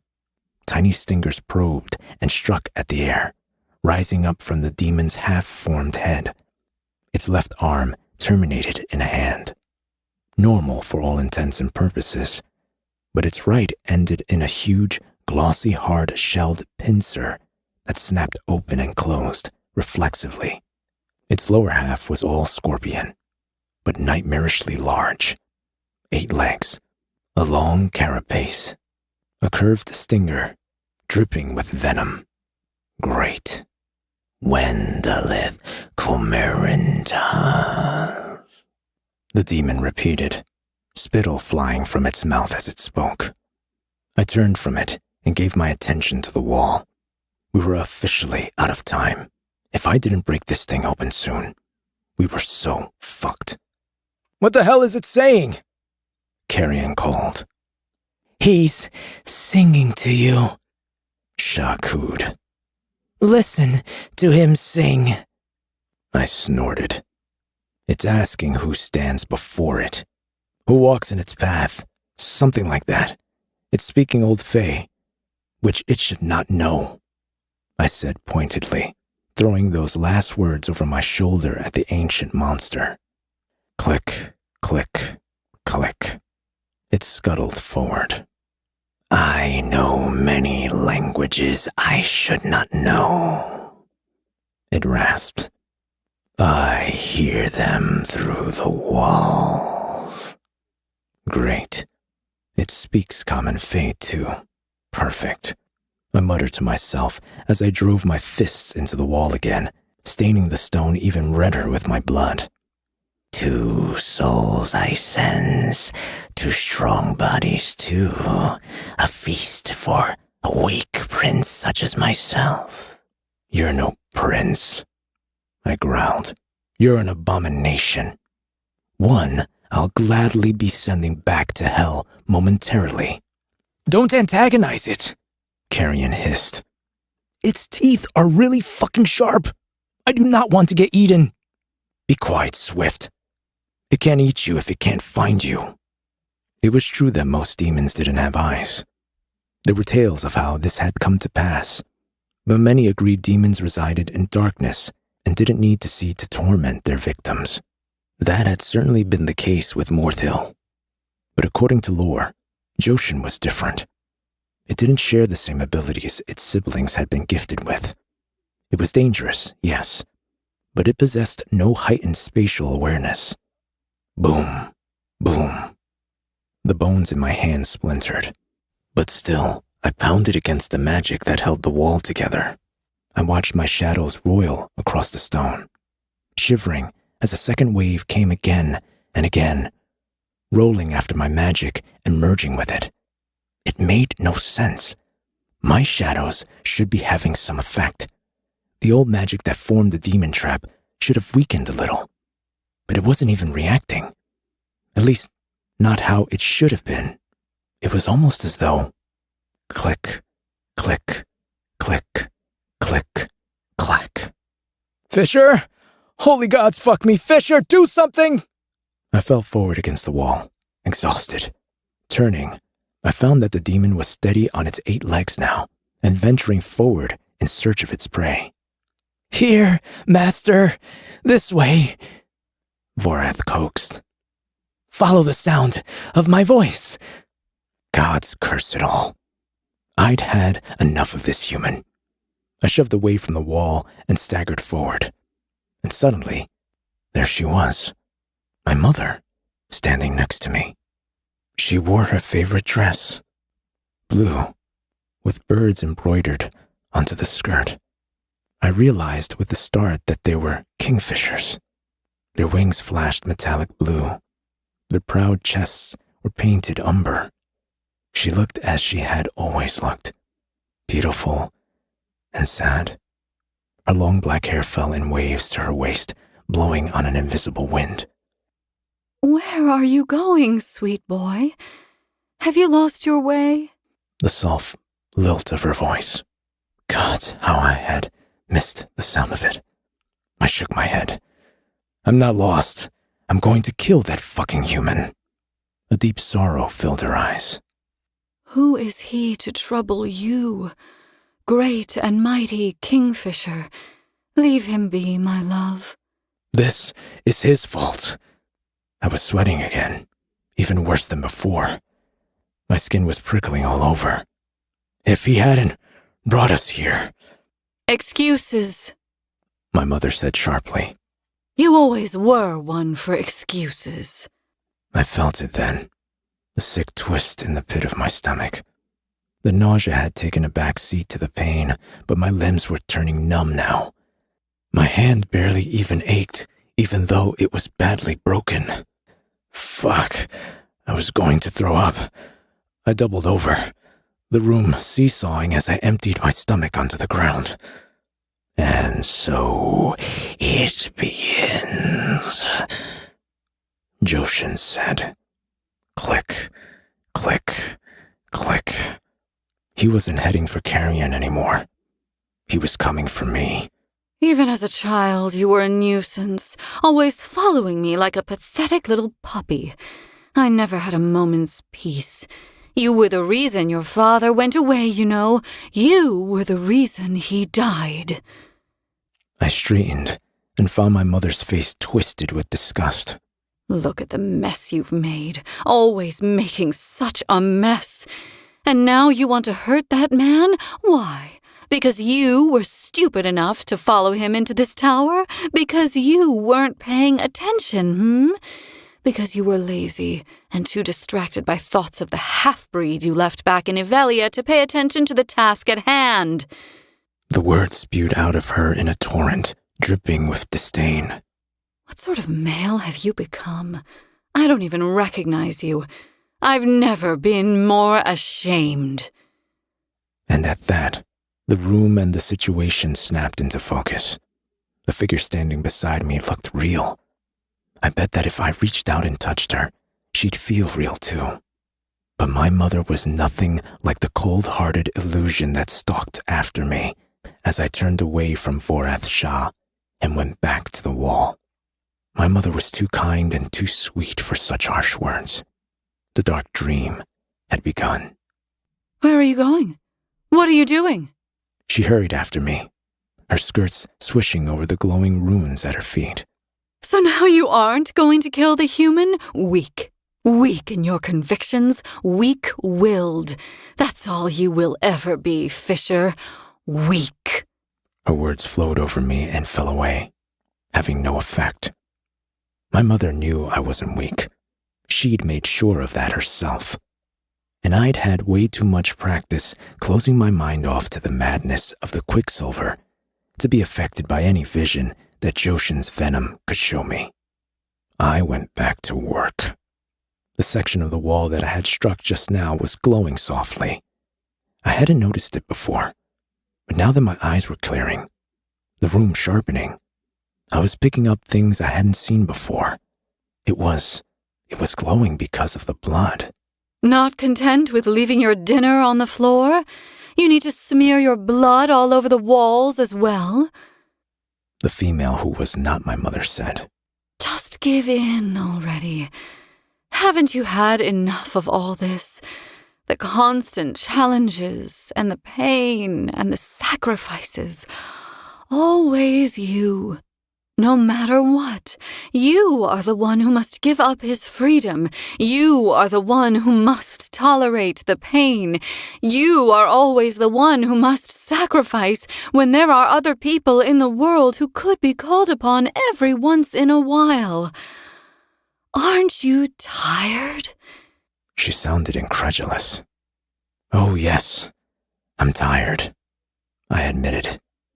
But I doubt that's going to change. And what's the alternative? Death? Rest. The female wearing my mother's face countered. Peace. Isn't that what you crave? No more pain, no more worry, no more... The gods only knew what other weak reasoning she came up with. I had stopped listening. I was dragging my finger through the blood I'd left on the wall, tracing out the lines of a very specific rune. The rune meaning break. As soon as the final line was drawn, the hallucination shook her head. Well, there you are. You've done it now. I hope you're happy. I stepped back, observing my handiwork. I am, actually. The rune lit up, blazing in white. It sank into the wall, its lines forming deep grooves in the stone. The magic that shielded the wall stretched thin. A veil of shadows shivered over the stonework. Strange, since I hadn't even reached for my magic. And I watched and felt the ward that protected the demon's trap splinter and come apart. Gothic Vansofraya! Joshin crowed. The dark door is undone. Its cry was elated. It felt the thin blanket of power removed at last from its tomb. The lifting of the ward meant its escape, its freedom after how many centuries squatting and waiting in the dark. But I wasn't about to let that happen. I didn't love this realm, but it had produced someone I loved with a fierceness that took my breath away, and I was not going to leave this place worse off than when I had found it. For Ceres' sake, I would protect it. The demon trembled, individual scorpions jittering free of its mass and dropping to the floor. They skittered away in droves toward the stairs. Where do you think you're going? I asked. A city lies beyond these walls, 1,000,000 beating hearts, 1,000,000 humans to visit while they sleep. I will invite them all to the dream. I will invite them all to sing. To dream meant to wander, trapped inside their nightmares. To sing meant to scream out their fear so long and so loud that Joshin would feed from their pain for years before the city died. The tunnels below Zilvarin were the perfect means of transport for Joshin's scorpions. They could move in darkness, discover ways to slip into people's houses. They would sting them in their sleep, and the resulting symphony of fear it conducted would encompass the entire Silver City and sustain it for years. But only if more than half of his scorpions managed to leave this room. I turned and hurled my fist at the wall. This time, it shuddered. This time, it cracked. Dust rained down from the ceiling, hissing in waterfalls down the walls. The second time I struck the wall, it crumbled. A large section of the sandstone exploded outward. Light burst into the tomb, cutting through the dark, and Joshin roared. The demon flailed, pitching sideways, half of its lower body already disassembled and running away from the light. It looked half melted. Its form caught at the midpoint between scorpion and demon, its raw flesh exposed to the powerful light of the twin suns. For the first time ever, I found myself happy to see Balia and Min. Ashelgred Fasa! The demon roared. Make it stop. Smoke rose from its jellied form. It gnashed its teeth, scrambling to retreat out of the path of the light, but it had nowhere to go. I had no qualms smashing another hole into the tower wall. My hand was already broken, and the pain paled in comparison to the burn of Joshin's venom. Stop! You must stop! Joshin wailed. Fisher? Carrion was on his knees. His eyes rolled, wild and terrified. Shah had him in a headlock, a crude blade held against his throat. Leave my master be, or I'll spill his blood! He snarled, cracked yellow teeth on show. God's alive. I was teaching Carrion to take care of himself. I was teaching him to fight. Carrion rammed his elbow back into Shah's stomach. He kicked out his leg to the side and twisted, sweeping Shah's feet out from underneath him. A second later, the traitorous human had dropped his weapon onto the sand-covered stone, and Swift was wrestling him to the ground. Scorpions clambered over their thrashing forms, stinging them both as they scurried over their bodies and scuttled away down the stairs. I assessed the situation quickly. This obviously wasn't the first time Shah had fought for his life. He was quick, spinning in Carrion's grip, slippery as an eel. But every time he almost pulled free and wriggled away, Carrion pulled him back. Swift was ghost white, his face and his forearms dotted with bleeding puncture wounds from where he'd been stung. He wore a look of grim determination that I had seen many times before. The face of a male who knew he was about to kill and was set upon the task. He put a knee into Shah's chest, pinning him to the ground.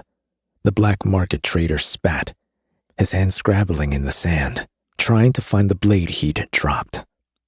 He found it, and quick as a snake slashed at Carrion's leg, cutting his thigh open. I stepped forward, ready to intervene, but Carrion took Shah's head in his hand and twisted sharply, breaking the bastard's neck. Fire lashed around my knee and up my leg, exploding into my hip. Fuck! I looked down, and there was Joshin's dagger-sized stinger embedded in the side of my leg. I had been distracted. I'd let it get too close. Clouds of steam rose from the demon as it twitched, burning in the light. Is your mind a dark place, warrior? Joshin's lips trembled around the words. It was down on its side. I watched, horrified, as bloody, fibrous strands of its heavy pincer fell away and pulsed on the ground, transforming into scorpions the length of my thumb. I hissed as its oversized stinger drew back, pulling out of my thigh. My legs went weak, threatening to give out, but I steadied myself as blood splurted from the wound the barb left behind. You are creature of shadows.